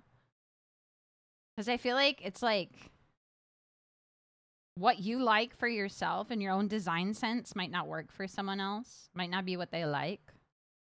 Also, like furniture is kind of freaking expensive in case you weren't aware. I mean, I have a lot of IKEA furniture. Let's be real. I'm sure most people do. You should have your family pay you to interior design, but that means I have to go back to Michigan. And I don't know anything about like carpet or like paint. I just be like, okay, like it's like wedding planning, right? There's so many choices. I think they would be hiring you to give them a sense of design. Yeah. Yeah, exactly. But like interior design is something that I think would be fun, would be interesting. I just wouldn't even know how to like do it. Like to get into that. Maybe just like start by like working at a design firm or something. Get your feet in the door. Hiring Tench as a wedding planner? No. Hell no. I've already been a bridesmaid at enough weddings that I don't want it. No, man, no. No, thank you. Bridezillas. Oh, why?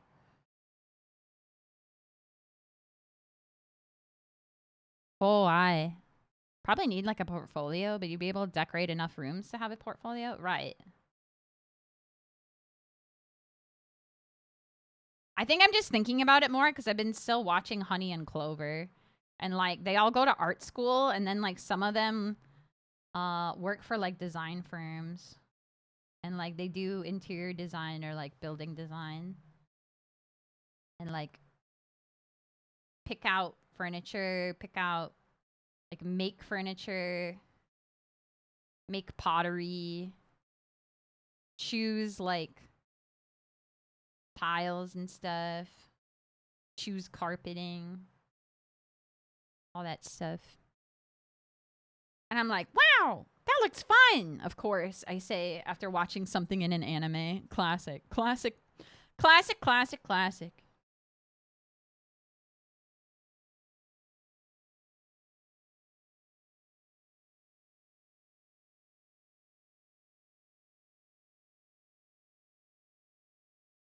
Job Japan. I mean, it's not even that. Like, there's plenty of places here that I think would be fun to do, like, interior design. Not even just, like, houses, but, like, businesses. But I feel like you wouldn't get a lot of work for a business because people barely have enough money to get their business off the ground. They tend to just do that stuff themselves.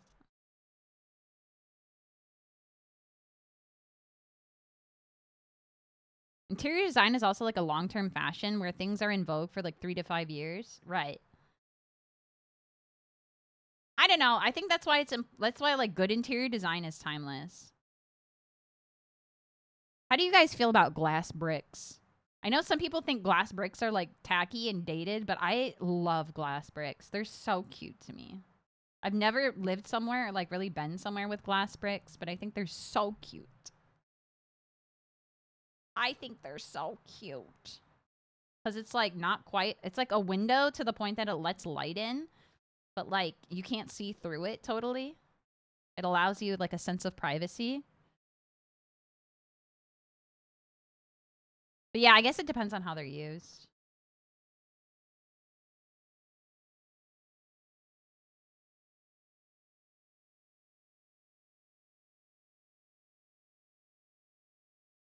It's very popular in my general area. There's a couple buildings that I've seen that have glass bricks on the outside.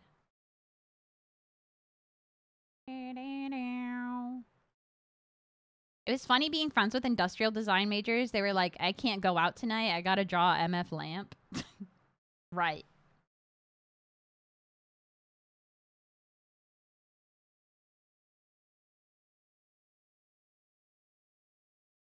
Yeah, there's definitely things that are like trends that go in and out with interior design. What was it? Shiplap? Shiplap was a big thing a while ago, but now it's like not trendy anymore. I never really got into it because like I rent anyways. Shiplap is like having like I don't even know what to like. You can look it up, but it's like having like your wall, but like it has like a bunch of like boards lined up together on the wall.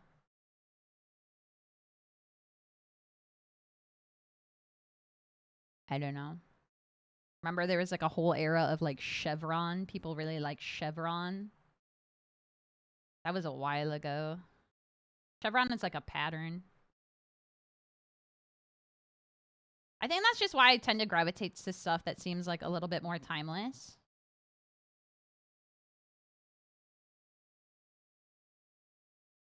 I prefer it that way. Or like if it ends up being like kitschy, then it's like still timeless in a sense. I like stuff when it's a little kitschy. I don't need it to look like I don't know. I don't really like the like quote unquote minimalist like grayish like having everything be made out of concrete. I'm like, dude, I live here. This feels like a prison. That looks nasty. Looks lame to me. Looks lazy. Saluda, hello! ZSNOs, hello! Hope you're having a good day. Sorry also, Saluda, for being late to your login. Maybe in a bathroom I could see it. Yeah. For like glass bricks. I feel like it'd be look nice in a kitchen too. Like the place that I had the beans from recently, the ones that I said I got for free, their cafe is like super industrial looking, and I'm like, I mean, I get the appeal because it's like you don't want people to be so comfy that they never leave and they only order one drink and then they just like take up space. I get that, but like, I was like, it's not really inviting looking, personally. Like concrete everywhere. There's like they have at least have like plants and trees in there. They have stuff to contrast, but it's still like, nah. You need something to accent it. I like wood too much. Minimalist room has turned into a personality IRL streamer room to me. Why they all look like that? Dude, I'm also like, I hate like gamer aesthetic, like gamer room. If I had $1 for like every time I've like gone by an apartment and they just have like hella RGBs in their room, I'm like, no. Like the gamer aesthetic, I can't stand that. No. Oh man, no. Where's the warm light? Welcome.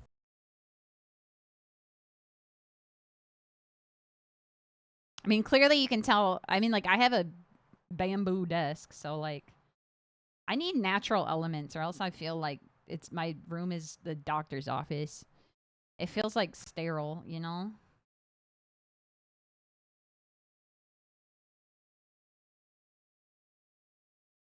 You have anything you've liked reading for interior design guidelines? I had not maybe so much reading, but definitely like there was like when I was in the middle of moving or like planning. Oh, sorry, dropped my plum. When I was planning to move, I would watch like a few YouTube channels that like talked a lot about interior design. There's this one guy, I think he's like Australian, named Reynard Lowell, who has like good philosophy, I would say design philosophy videos. He doesn't really talk about trends as much. His YouTube channel is pretty helpful. He talks about lighting. I use Instagram a lot to get inspiration. Ever since I liked like one interior design post on Twitter, and now they like give me countless interior design posts from like the same 5 accounts, which is like kind of cool because I like seeing them, especially because sorry, the music stopped, but give me a second. Let me finish this plum first. Especially because I mentioned it that I am working with a 3D artist on making a 3D environment to use with as a background, but also like an environment that I can hang out in like with a 3D model. So I've been trying to really get back into like more interior design and figuring out exactly what I would want 404 Cafe to look like. And I feel like I'm already being so annoying with it because I'm like, I want this to look like more like this, or I want this to look more like this. And yeah. My hands are really sticky, so I can't really link you things. I have a book. I can show you a book once I finish this and wash my hands. Give me just a second. I just want to play more music. I got this interior design book at the Getty. It's more about like utilizing small spaces for design. And it's more definitely catered towards people who actually own homes and can like, you know, build things and construct things, but I don't know. I had like a whole era of my life where I wanted like the otaku room, and I had the otaku room, or at least that's what I wanted, was like to have anime figures and posters and stuff everywhere. But like I just like having more variety to that. I still have anime figures in my living room, don't get me wrong. I still have like I have my GameCube on display because I'm not using it right now. I have but I mix it up with like lamps and books. and like plants, stuff like that. But I think just displaying only anime figures was just like a little soulless to me. I like having it be a little bit curated. And then like making little displays that like match with the anime figure, you know, stuff like that. I still admittedly have a lot of stuff I need to do to decorate my current apartment, like just stuff that I have not hung up. I have these wall shelves that I have literally are sitting behind me and have been sitting behind me since I moved. But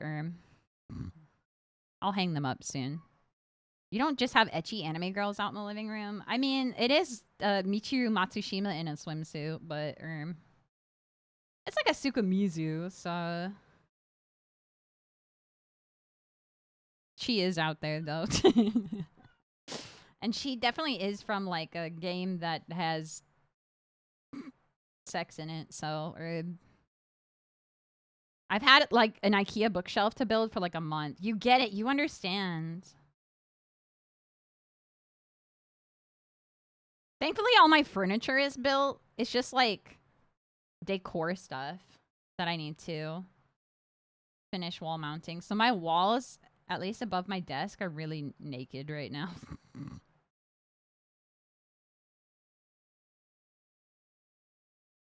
Michiru Olev. So true. You get it. She's the best. She's so good. Lemon girl. Love a lemon girl. Hello, Crete.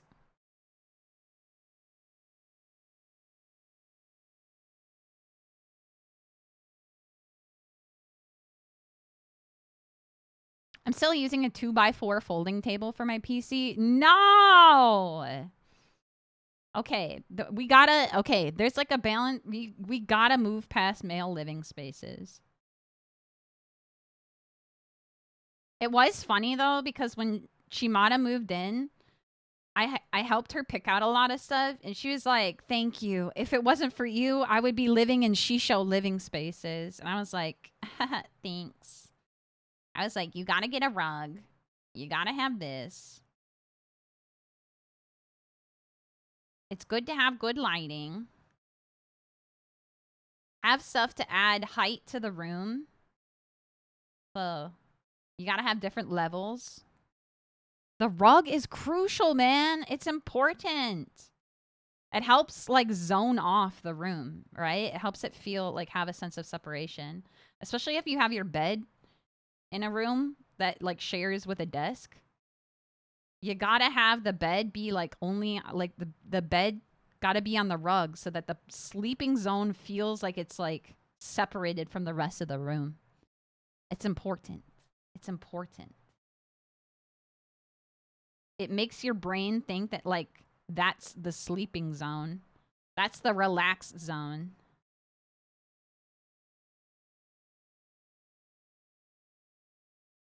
We have one more plum to de-pit. Also, yes, it's good for good soft on the feet, good for sound. True, true. Especially considering we have all hard floors. Oh my god, I'm still a little bitter.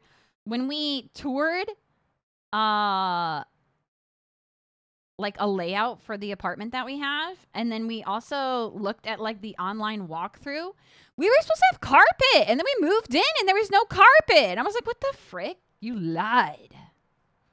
I believed. What the hell? Where's my carpet? It's supposed to, the bedroom is supposed to have carpet, but it's all just like laminate. And I was like, what the? So definitely needed the, for sure needed the damn rugs, or else it would have been really echoey and felt really cold. Because it's just like grayish laminate, and it's not like I could change it. I've seen people, you can buy like renter friendly like laminate squares to cover your floor, but I was like, I'm not doing all that. No, I just get a nice rug. I'm not doing all that. That's too expensive. Too much effort. I don't hate the floor that much. If it was like a real ugly color, then maybe, but it's just like basic grayish, which is gray and beige. It's like a brownish gray. I hate it as a color, but it's like what's really trendy still, and I don't know why. It's just ugly to me. Like if you go to an IKEA showroom, I can guarantee you'll find like the grayish display. We did it! Yay! My hands are so sticky. Ah, look at, you can see how shiny they are for how sticky they are. Yippee! Yahoo! Woohoo! Yay!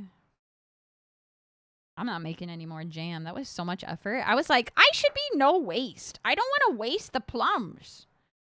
You know? But now I'm like, what the heck? Hold on. Let me go wash my hands.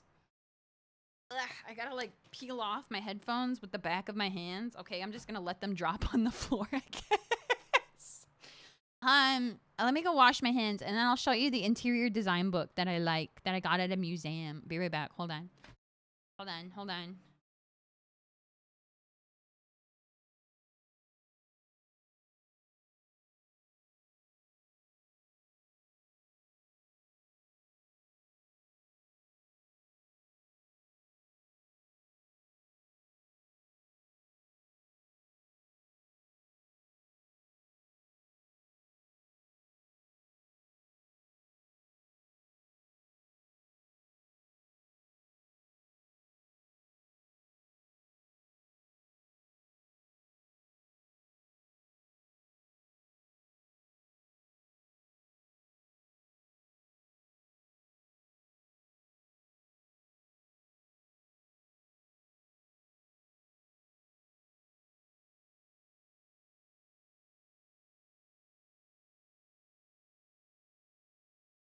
Okay.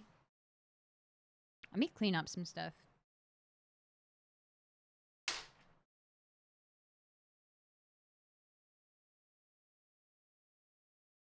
I put this here.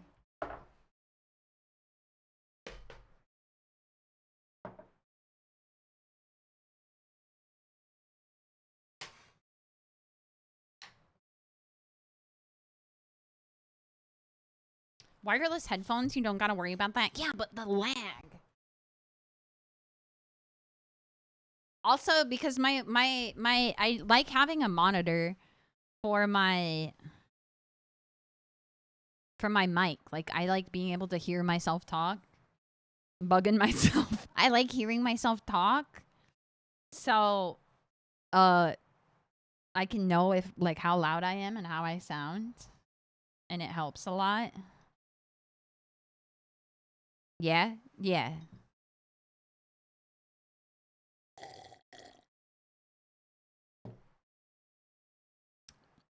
I think if you had an apple core, it'd make it easier. Our apple core is kind of big. For what? For the plums? Aren't they kind of big? How do you, like, not wait for yourself to finish speaking? Because it's in real time. Like, as I talk, there's no delay. That's what I'm saying. That's why I have my headphones plugged in directly.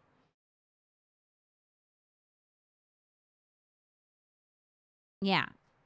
It's in real time. There's no delay. So I don't have to finish. I don't have to wait to hear myself talking. I don't use the monitor in OBS. That shit sucks. I use the one that's built in directly into my interface. Wait, this is live? What, the stream? Yes?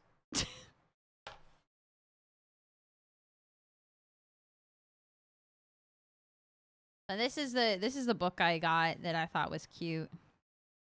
Like, I like really bright open stuff. I like windows. Lots of windows in California because there's so much sun.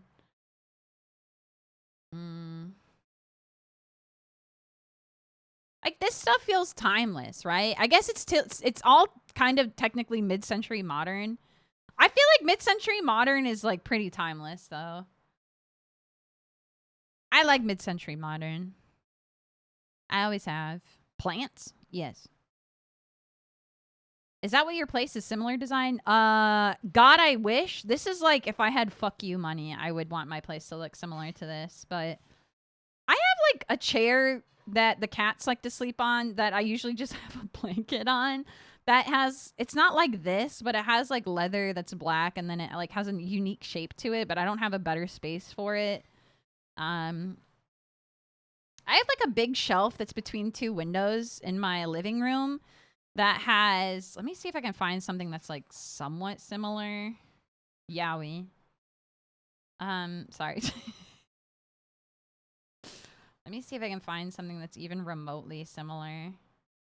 It's like open shelving, basically. It has metal on the sides that holds it up, and it mounts to the wall, and then the shelf itself is white. But it's open, so it feels really airy, but at the same time allows me to display stuff. I'm trying to find something that's even remotely similar.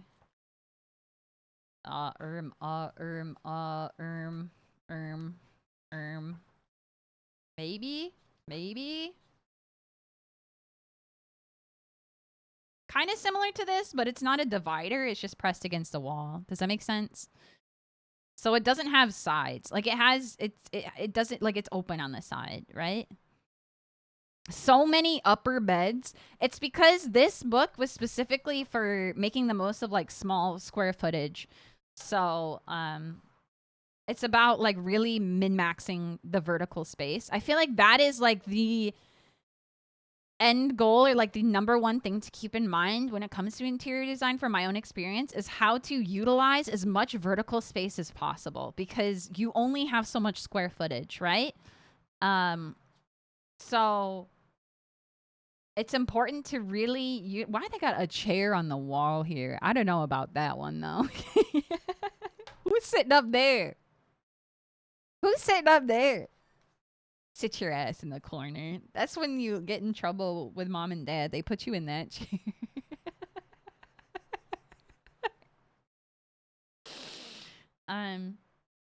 No, I think it's like, it was probably like an heirloom chair that they put on display or something. But like, see here, they have like a thing behind the couch that folds up. That if you need extra counter space, you can utilize it because the kitchen's really small. And like I said, when it comes to having your bed, even if you have a bedroom, it's important to really zone off your bed to sleep well. Even if it's just with a rug or like having a divider, I think it's really important to zone off your bed. It's like good feng shui or something. I don't really understand feng shui totally, to be quite honest, but oh yeah, okay, it's like really small, but like the shelf I have is like similar to this one right here where my thumb is, where it's like against the wall, but it's open shelving, so it doesn't like it utilizes the vertical space, but it doesn't I guess overpower it. How do I say it? It doesn't block it off, right? There's a feng shui guy I see on the YouTube. Oh, is it the guy that talks about the monkeys? That guy's awesome, and he always ends his videos. So now you know. Is it that guy? Yeah, he has good design sense. Yeah, love that guy. Yeah. Like, some of this stuff is a little too minimal. Ooh, maybe I'll use this one as inspiration for 404 Cafe. This is nice, because then they have storage back here, because there's no kitchen storage, right? So they have the storage, and that's another thing is, like, when it comes to interior design, everybody has lots of stuff. If you're like me, you have lots of stuff. Currently, my room is a mess, but it's important to have furniture that can be utilized as storage so that you can keep clutter away, so that it feels like your place is really open and really serene, while you can still have things that you need for living. So like I have the bookshelf, but I also have the famous Calyx unit by IKEA, which is like it's like a square unit. They have 2x4 ones, and I have a 4x4. They even have a 5x5 one, but I have a 4x4 one that kind of acts as a divider to separate my living room from my kitchen as well, because our living room and kitchen area is just like one big area.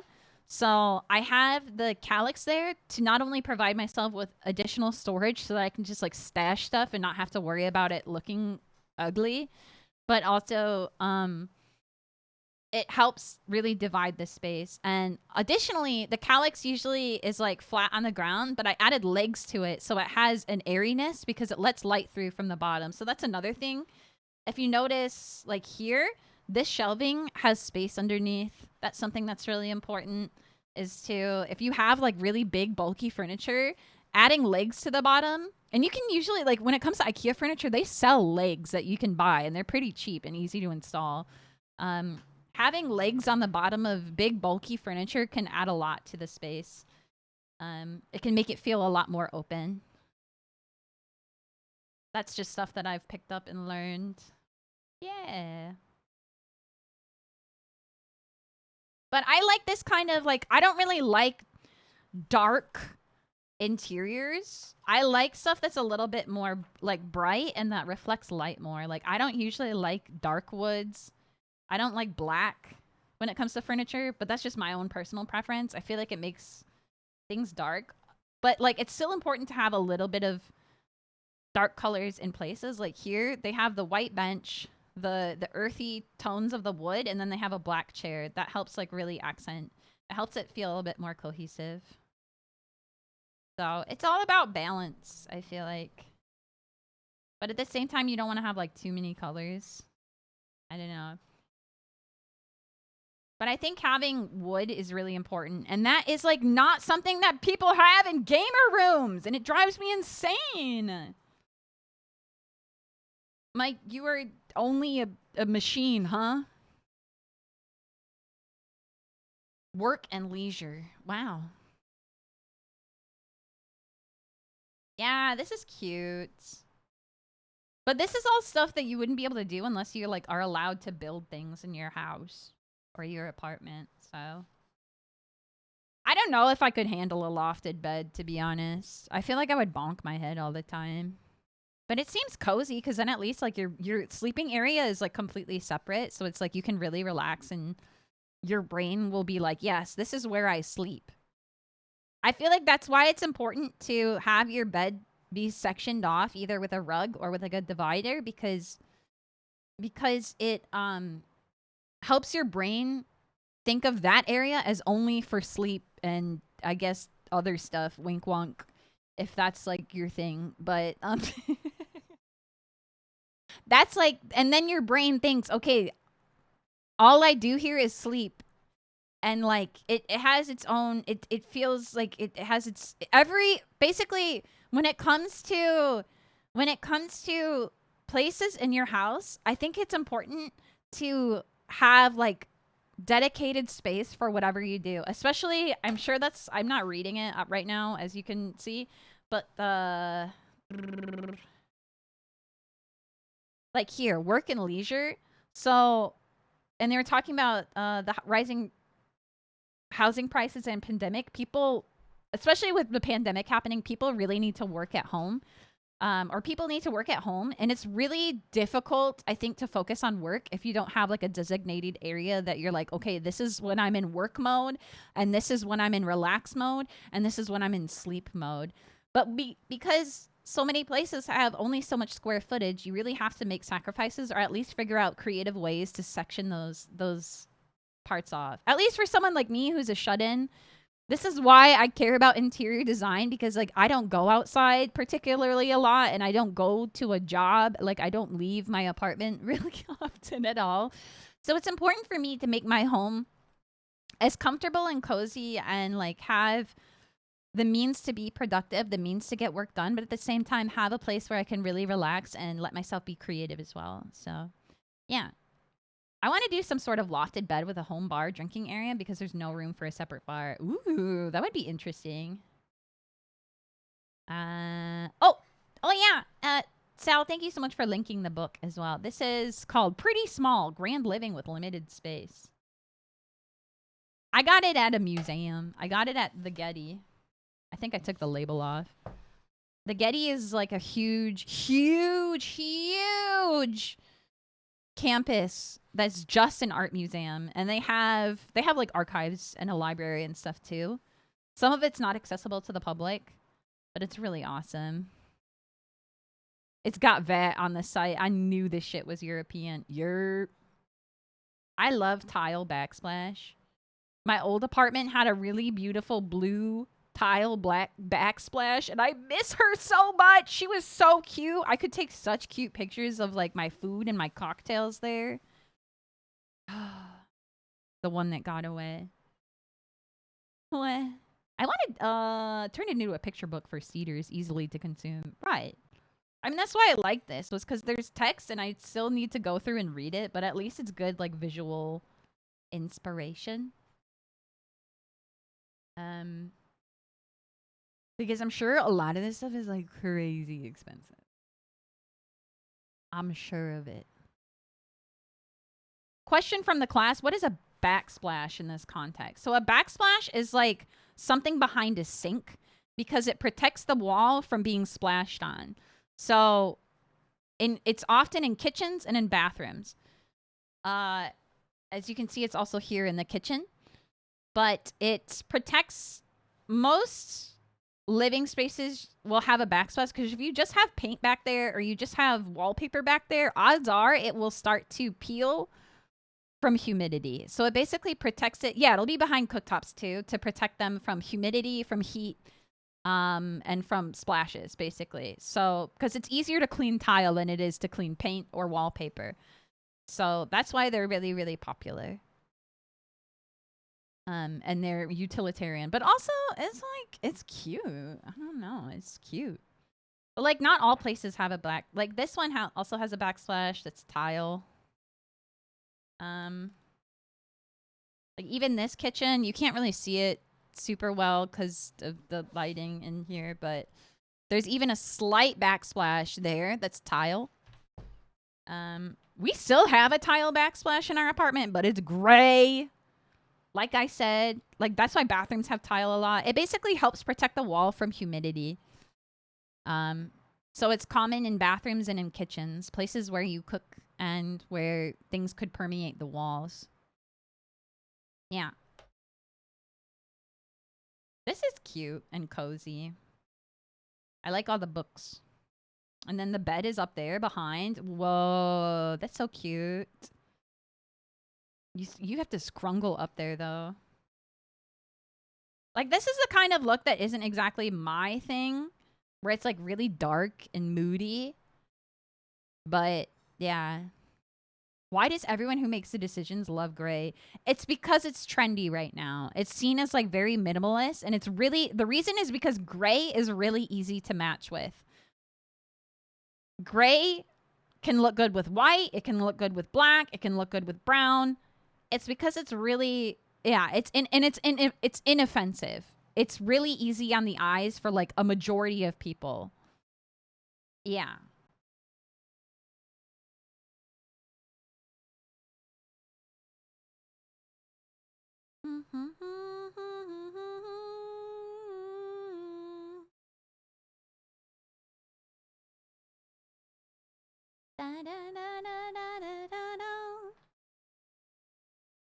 Like, I'm happy at least they have accent pillows here, because otherwise, because that's the thing, is what is like I see a lot of is too much is people won't have accent colors.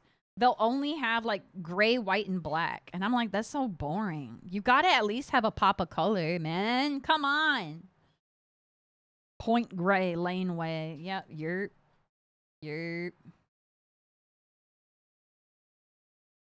Ooh, the skylight here. Sheesh. Love a skylight. Wish I had a skylight, but I don't have enough fanciness to have a skylight. I live in an apartment.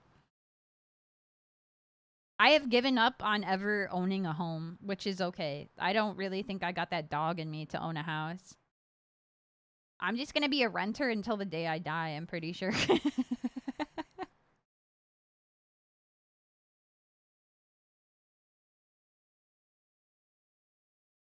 I want to do an FFXIV tavern sort of look with dark wood and metalwork. I think it's just important to make sure you have elements that will brighten it up as well, or else it's going to feel too dark. Because at the end of the day, it's still your house. It's still your home, right? Like, I like this. If you want, like, metalwork and wood, I think this is nice. To have something that's a little bit darker and maybe not, like, super dark. This is what, like a cherry wood or something? I don't really know. I'm not a wood type guy. But yeah, my homeowner plan is hoping my dad leaves his house to me. Yeah, I don't want to move back to Michigan. So, even if my family was like, "Here, you can have our house," I'd be like, "That's cool." No. Oh, thank you. But like even with the dark elements, like the walls are white. I think it's important to have stuff that brightens it up, or else it's gonna feel like a dungeon. I don't like this. I don't like exposed brick. That's not my thing either. I get that it's supposed to look like rustic, but nah. If it's like this, I guess sort of, but my mom is probably gonna leave me her house, but I don't want to go back to Florida. Right. You get it. You understand.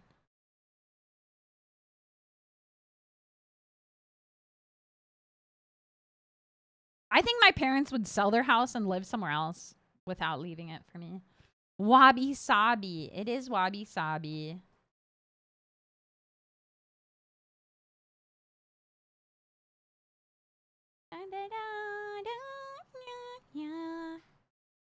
This is a cute window treatment to add privacy, I think. It's like, oh, sorry, I was off screen. The draping plants on the bookshelf. Yeah. Snake plants are good for that too. I could never own a monstera, which is what this specific plant is. It's a really iconic plant that's really popular in Southeast Asia, as well as like a lot of people in California love them because they're highly poisonous to cats. So that's something that I always have to keep in mind. Is that any plant I get, I want to be sure is not poisonous. Or that so that if they chew it, they at worst they just get tummy ache. If they chew on it and they consume some of it, worst comes to worst, they just get tummy ache. They don't actually like ingest, you know? Look at all these plants. Dude, this one's huge. The Getty has a really huge monstera that like the leaves, I swear to God, are like the size of my desk. It's massive.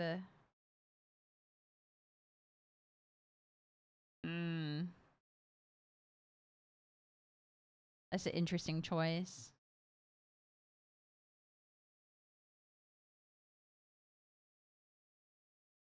I don't know about this one. That's what I'm saying. My cats just destroy any plants I get, so I've given up. Understandable. Apartments. Oh my God, these are so small. They're shotgun apartments. Look at this floor plan. What the? Huh? Like, that's your living room? And then there's, like, a dining room? Or maybe this is the outside? I'm so confused. No, man, no.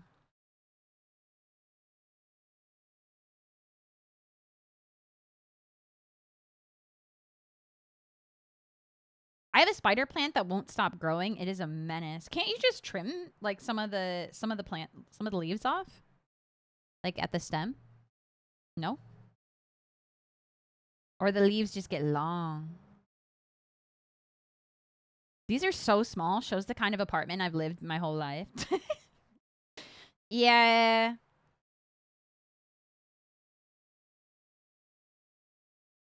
I'm used to American standards because there's so much land here. But then again, like, apartments can be pretty small here, some places.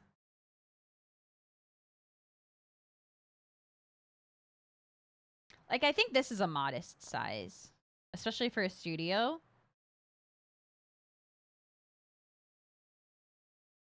It's crazy they call it a studio because, like, the bed seems separated off, but... What the... And then they can close off the kitchen? That's crazy. So that it feels like the kitchen can be, like, if you want to entertain people, you don't have to have it open. Whoa. I like dividers that are windows because it helps it feel open, but at the same time separate. Crazy this. Open shelving, my beloved. Yes, yes. This is the kind of shelving that I like when it's really open. Really open and you can see through.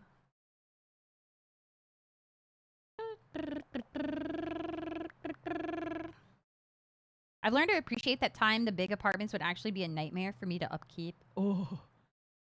Cleaning multiple bathrooms yourself is a personal hell. Yeah. This is a cute patio. That's crazy. It's huge though. U-shaped room. Huh? Whoa.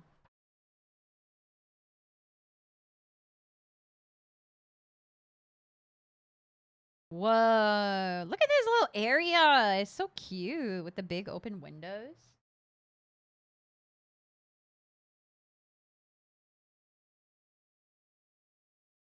Those windows are awesome, right?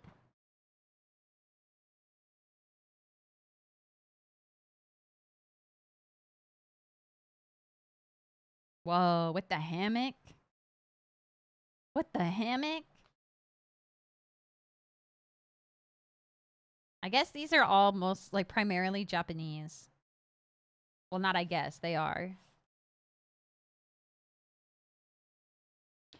I always think like modern Japanese interior design is so interesting because it's sometimes a lot of times they'll utilize like traditional Japanese interior design, but then like modern sensibilities or like Western sensibilities. Very interesting. Very interesting.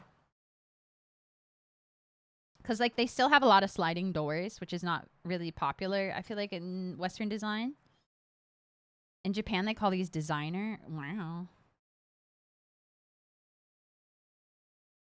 Yeah, this looks designer. What is this tub? What the? Like, this still has, like, I think, is this still tatami? It looks like it is. Maybe. I can't really tell. Some of these are a little too minimal for me, though. I like my stuff a little kitschy. I like my home kitschy, bruh. Blue type bathroom, though. This place is huge. Oh, yeah, it is tatami. That's why they have the tatami there.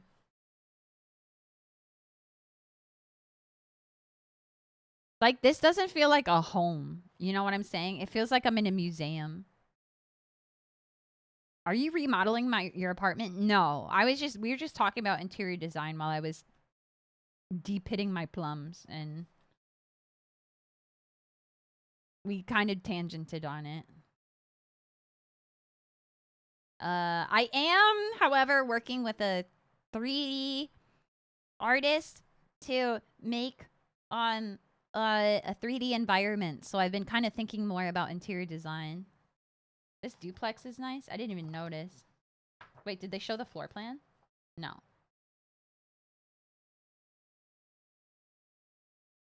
Yeah. Crazy, like, sculpture they have, though. It's like a big reflective disc. Like, I feel like this place just feels like a museum.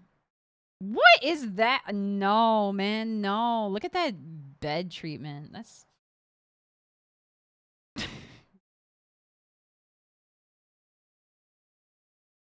Whoa, the way that... I don't know how I would feel with, like, the floor being glass, though. I don't know.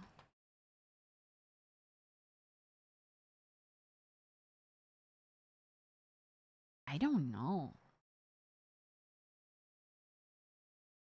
Glass bricks, my beloved!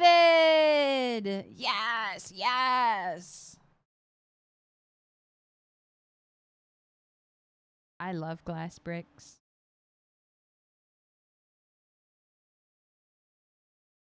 This floor is crazy. Really unique tile.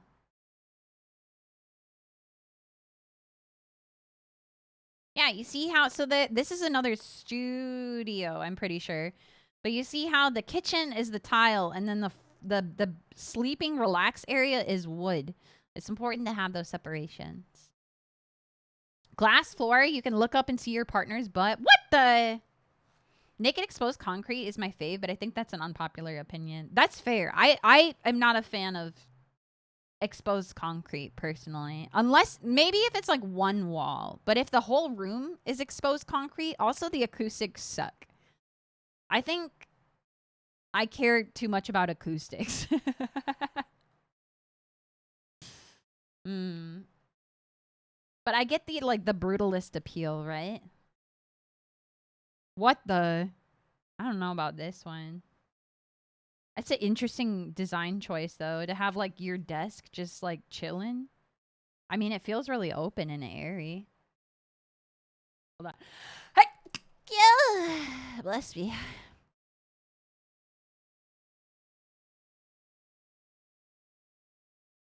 That's cute tile. Cute pattern. Oh, the way that the kitchen, so the kitchen's separated, but it has this little like service window. That's kind of cute too. So then you can look through to see the kitchen. So it helps it feel a little bit more open. This is my shit right here. Like white furniture with a like bamboo or like a birch top. Yes. Yes. That's my some of my favorite. That's literally kind of what my desk looks like.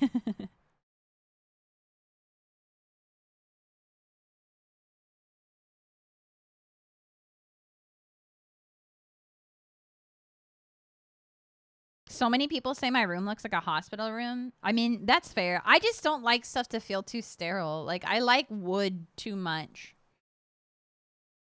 I like warm lighting. I want places to feel cozy. Living in CA, like California, I would take anything from this magazine. Right. I understand as someone who also lives in California. I just think they're neat. I have a friend who I'd show little brutalist apartments and she called them my little prison cells. Yeah. I mean, I don't know. It would be really dependent on, I think like if you have something that's brutalist, it's important to have elements to help it feel more balanced. Like having soft surfaces, having upholstery, having couch, bed, pillows. Something you definitely need something to contrast with the industrial feel. Oh, plants. Yes, yes. Plants for sure. Because I feel like that's helps bring the wabi sabi together. Wabi sabi. Cute. Tokyo house. Yeah. So cute. And this one. One big plant is better than a whole bunch of tiny plants in varying pots. Yeah. I don't know. It depends. It depends because sometimes I don't have space. Like I don't really have floor space for one big plant. So it's nice to have smaller plants.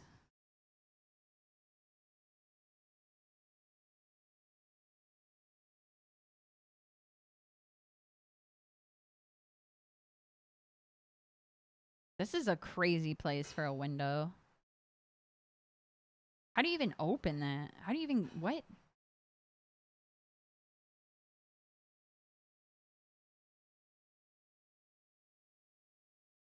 This is kind of cute. The tiniest house. 34 square feet? No way. 3.2 meters squared, by the way. Huh? But what? What? That's what I'm saying.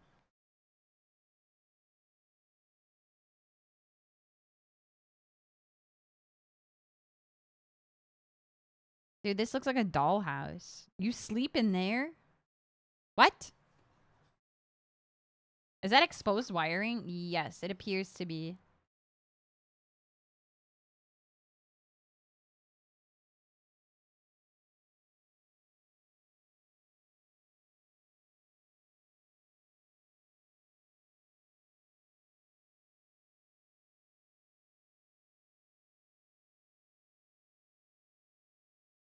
Mhm.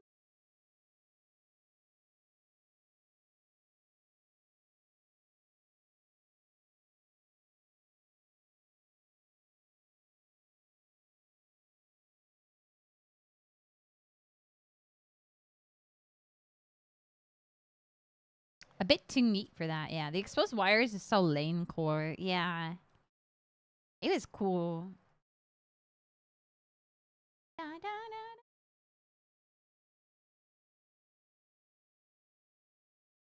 Like, this is, if I were to have exposed concrete, I would want something like this, where there's like a lot of stuff that helps contrast it and brighten it up. But that isn't like really popular here, at least for like some apartments. Most apartments, I would say. Maybe if I lived downtown, but I don't want to live downtown. I don't want to live in LA. That's no thank you. This one's cute. This whole little area is cute. Meow, meow, meow, meow, meow, meow, meow, meow, meow, meow. This is also a little too minimal for me. It feels like no one lives here. Why has this chair got butt cheeks?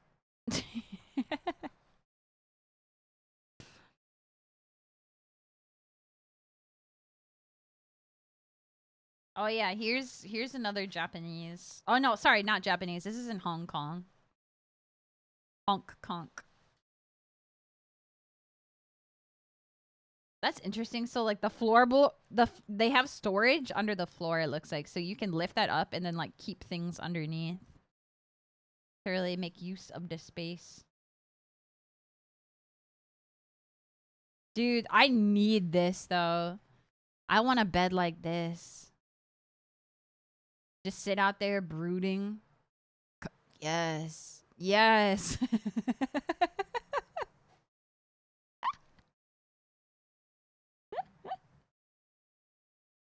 I know I'm falling through that in my sleep. What do you mean?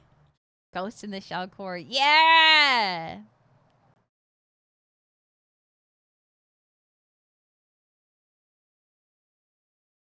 This VTuber seems to have a deep appreciation for the British aesthetic. What is the British aesthetic? Please explain.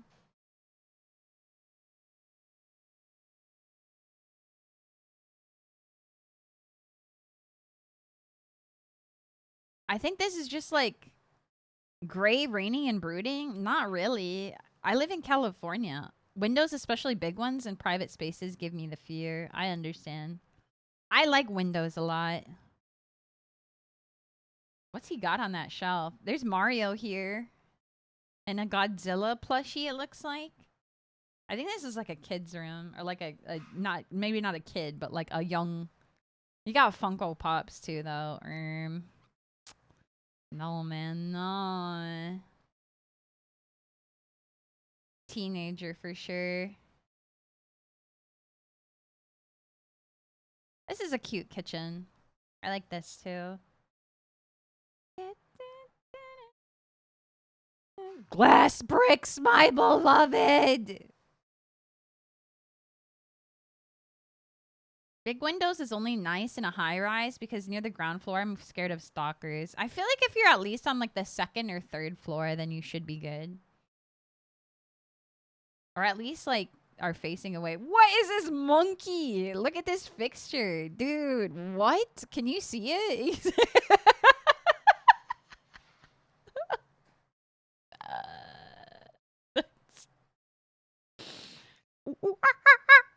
He's minding his own business. His own monkey business.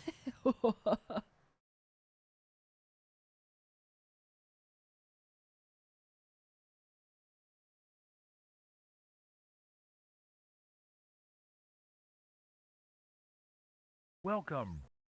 This is cute. The like recessed wall or the recessed shelf with tile on the background. I like that. That's nice. Cannonball, thank you so much for 100 bits. Thank you. This one, right? Well, there's the monkey. I know how I feel about the bedroom, though. I feel like that blue is a little too bold to be, like, on every surface. But I guess you have the skylight to warm it up.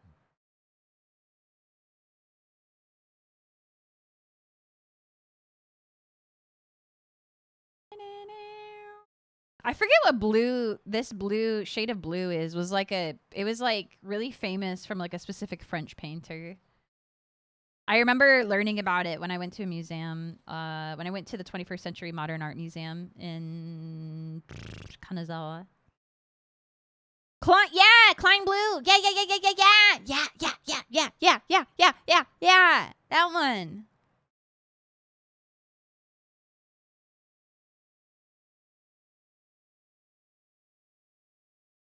Like this feels too sterile for me, but if you want like a more minimal kind of like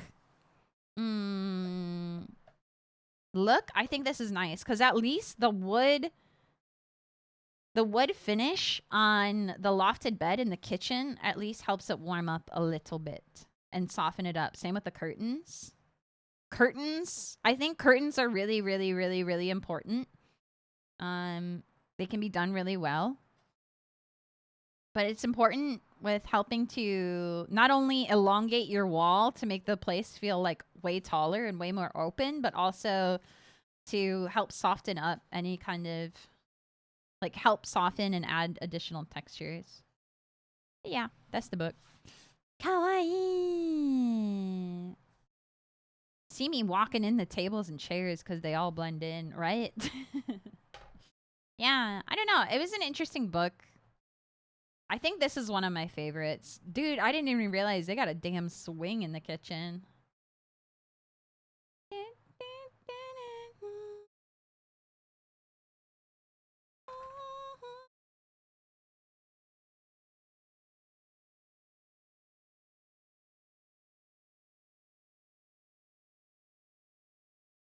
This is cute too. Like, I like stuff that feels like this, where it feels lived in. You know what I'm saying? I don't mind a little bit of clutter as long as it's like organized clutter. So it feels like someone lives there. I don't like stuff that feels like no one like this. I mean, the pillows kind of helps, but it feels like no one lives there. Like this especially feels like it's like a museum. Like it does not feel like anyone lives there. This feels like people live here. There's like a guitar in the corner, lots of books.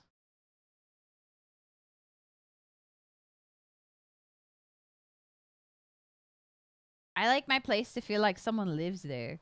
Maybe it's just because I grew up, my family is like kind of like clean freaks. So my mom and dad used to like insist on cleaning everything all of the time, and it felt like our house was not allowed to look like anyone lived there. And I was like, "No, man, no." These are some really pretty places, but I kind of object to their upper limit of small space. I think it's because they're like still technically like they don't have like bedrooms. Let's see. I can tell you the square footage.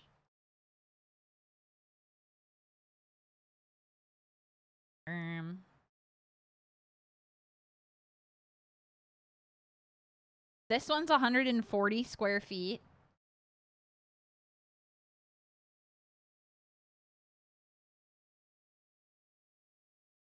Having a super tall ceiling is cheating. That's what I'm saying about utilizing vertical space.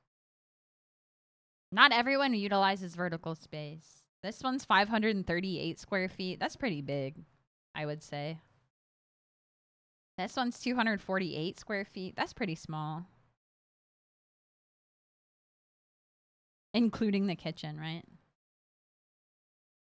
This is 678 square feet. That's not small, in my opinion. Same with 592.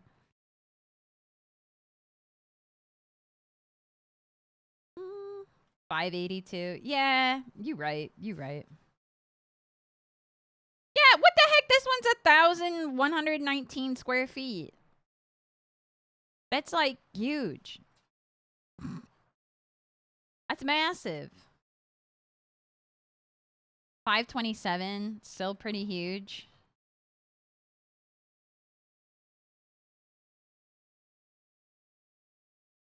$452 is like modest, I would say. $646. Now this is small. This is 269 square feet.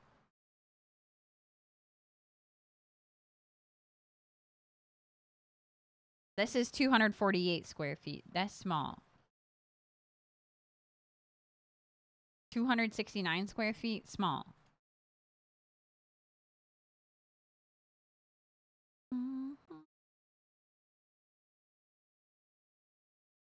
I think if it's like 500 square feet, maybe you could consider it small. But anything bigger than that seems a little excessive. But anyways. Yeah! Stolen small place valor. Yeah, I'm curious how they like even sourced some of these places.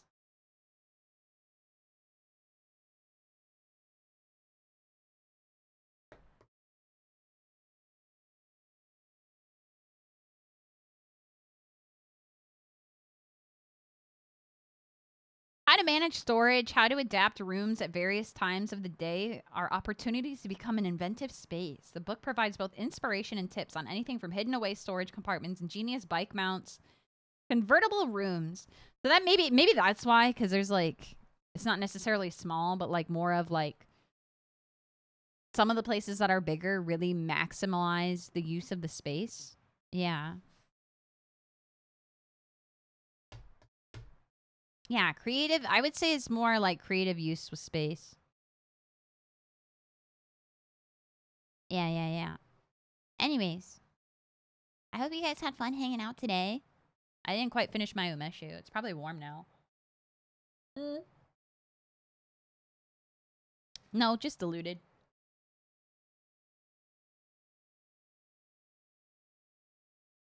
Welcome. Blah. Love a cool tiny space. Thanks for sharing. Yeah! I got this book less about like min-maxing small space, and I just like that it had like really, I like the design like sensibilities in it. That's why I ended up getting it, was because it felt like even throughout, it felt like all of the design sensibilities feel very timeless, you know? So I thought it would be good to have over multiple years of my life, because it feels like the design sensibilities overall, like stuff like this, is very, well, granted, the furniture is mid-century modern, same with this couch, but like I feel like that's why mid-century modern is so popular still, even though it was really popular back in the 60s, is because it is timeless. Stuff like that. I drank 2 drinks, KK. Thanks for streaming. You're always cool and interesting. Thank you! My dad is obsessed with mid-century modern. I mean, it's a good, like, it's like, it was a good era for furniture. I had to take a modernism class, like a whole class where all we talked about was modernism, which is like, I could be really nerd right now. So a lot of people say that stuff from like now, like current era, is modern. It's not. Modern was from, I think it was like the 20s up until around the 70s, if I remember correctly. I forget. Now, the current era of art that we're in is contemporary. It drives me insane when people call something that's like from this year or like recent eras, like the most recent decades, modern, because it's not. It's contemporary. It's completely different. There's like a lot of different design sensibilities. Could I describe them to you offhand? No, but could I look it up? And yes. Isn't modern a moving target? No, modern, I guess you could call it postmodern, yes. But I would say, like, when it comes to art and design, it's known as contemporary. Modern is not a moving target, at least not like as if you're talking about like art and design. Yeah. Before you go, thank you for sharing. How do I prevent coffee from tasting sour? I don't know. Add milk. Maybe it's just the beans you got, or maybe Yeah, add sugar, add milk. Maybe it's just the beans. Where is the or try it like a single origin bean instead of a blend if you're using the like depending on the beans. Your face is timeless. You mean it? Yeah. Thanks. Yeah, maybe you just got like a really acidic.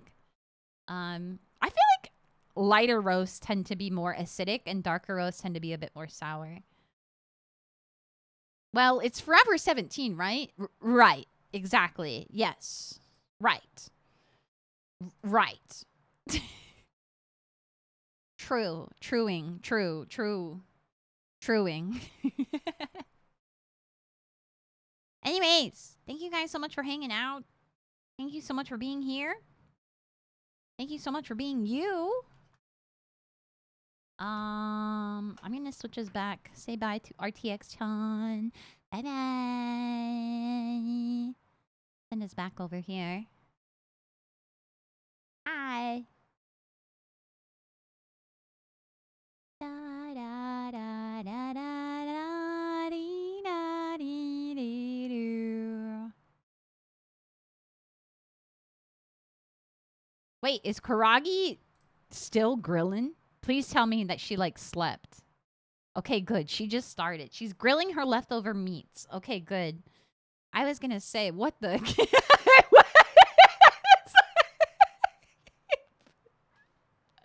Huh? It was so.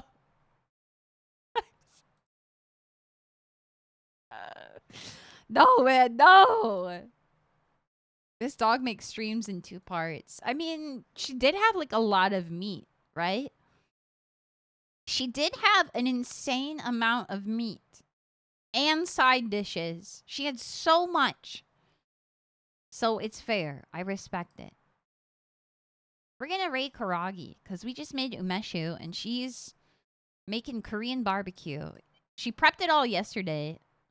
Oh, she said eating wagyu. Oh, ho, ho, ho, ho. Damn, she's fancy.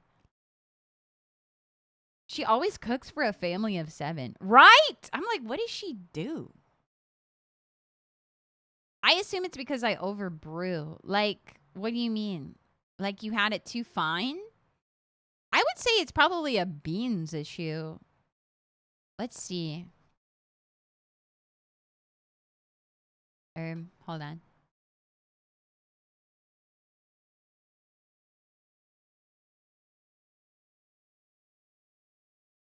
I think it's the opposite, that maybe you didn't extract it enough. Supposedly. Could be bad beans, it says. Your beans might have been ground too coarsely. Your brew time may have been too short. Your water may have been cold, or you didn't use enough water. The goal is to extract more.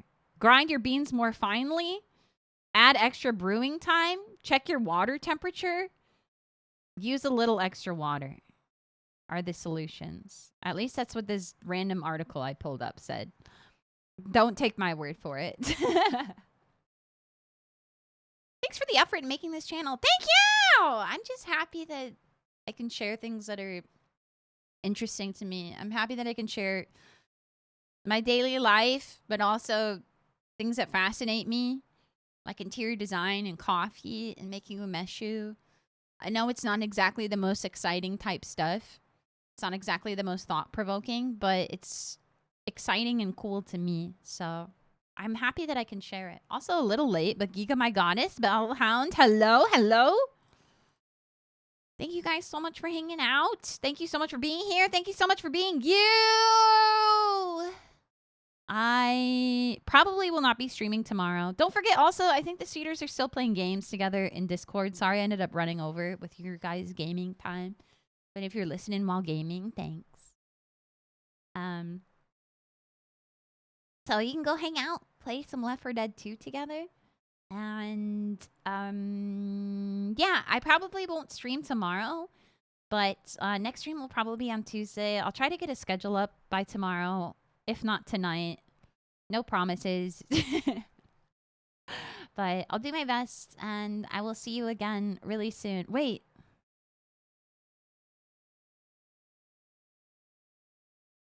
Oh. Yeah, I gotta figure stuff out anyways, because I'm cat sitting for Mimi. I have to go over to her place on like Thursday. So I gotta figure that out. I'm still gonna stream from her apartment though, so don't worry about that. I just have to figure stuff out. So if my overlay is like slightly cooked and doesn't have as much stuff, it's just because I was tired and I didn't want to like copy a million assets onto a thumb drive. So we'll figure it out. Yeah. Yeah, so like a swap of when she was cat sitting for me. Exactly. She's gonna go visit family for a couple days back in Michigan. And since she took care of my cats for me when I went to visit family, I was like, heck yeah, I'll help you out. Heck yeah. So, probably no like racing streams. Or if I do, it'll be earlier in the week before I leave. Maybe we'll just like really marathon a ton of Death Stranding, honestly. Might be kind of fun to just like marathon tons of Death Stranding. Because I'm going to be lonely. Because I'll be all alone. I won't have roommates. I won't have Orange Creature to people talk at me. It'll just be me and Mimi's cats. And I won't have Taro. Right? Yeah. And I know she marathoned a ton of Elden Ring when she was here, because it was like that was right when the whatever Erd Tree just came out. Where will we be? We'll be on my channel still. I won't be streaming on her channel. I'll be streaming on my channel. Shadow of the Erd Tree. Yeah. I'll be streaming on my channel, and I'll also see about yeah, I don't really know about how I could reasonably access my server while there to stream unless I like remote into my PC. Anyways, I gotta figure stuff out and I'll think about stuff. So I don't know if we'll do KKTV or not either. It might be a few too many hoops to jump through, and I just want to focus on helping to take care of her kitty cats and giving Miss Winnie her medicine and keeping Miss Mona and Miss Winnie cozy comfy company, because they're sweet girls and I want to make sure that they're cozy and comfy without their mom around. Yeah. Next week will probably be pretty low-key, I would say.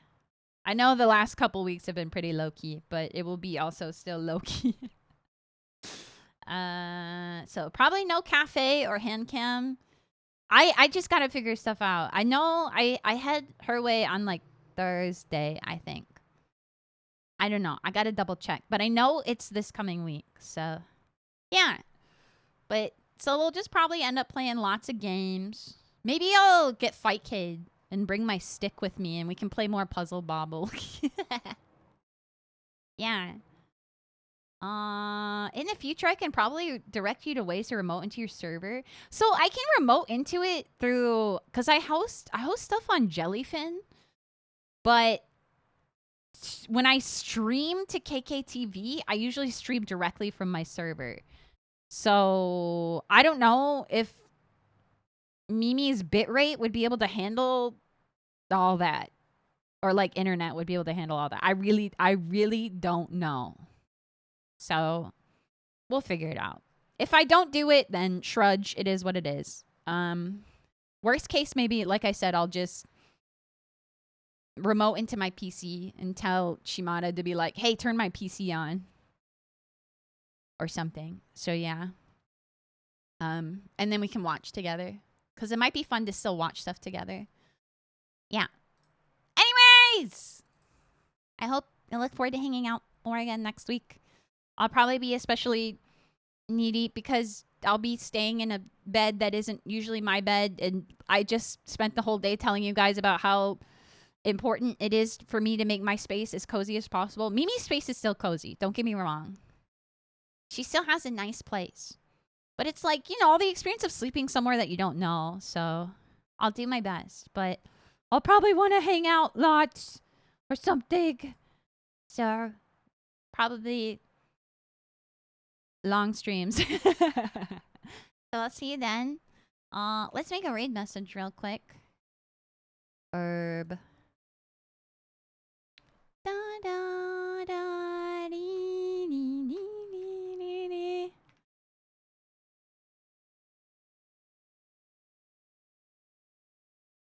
Up, up, up, up, up, beep,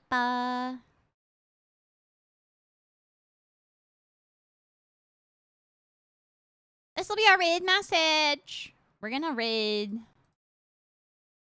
Krongi, who's cooking some Wagyu. So thank you guys so much for hanging out. Otsu KK! Otsu KK! Otsu KK! Otsu KK! I'll see you again really soon. Take it easy. Enjoy the rest of your Sunday. And make the most of your Monday. Thanks so much for hanging out. I'll see you again. Bye-bye! Bye-bye! Mwah. That was especially grandma.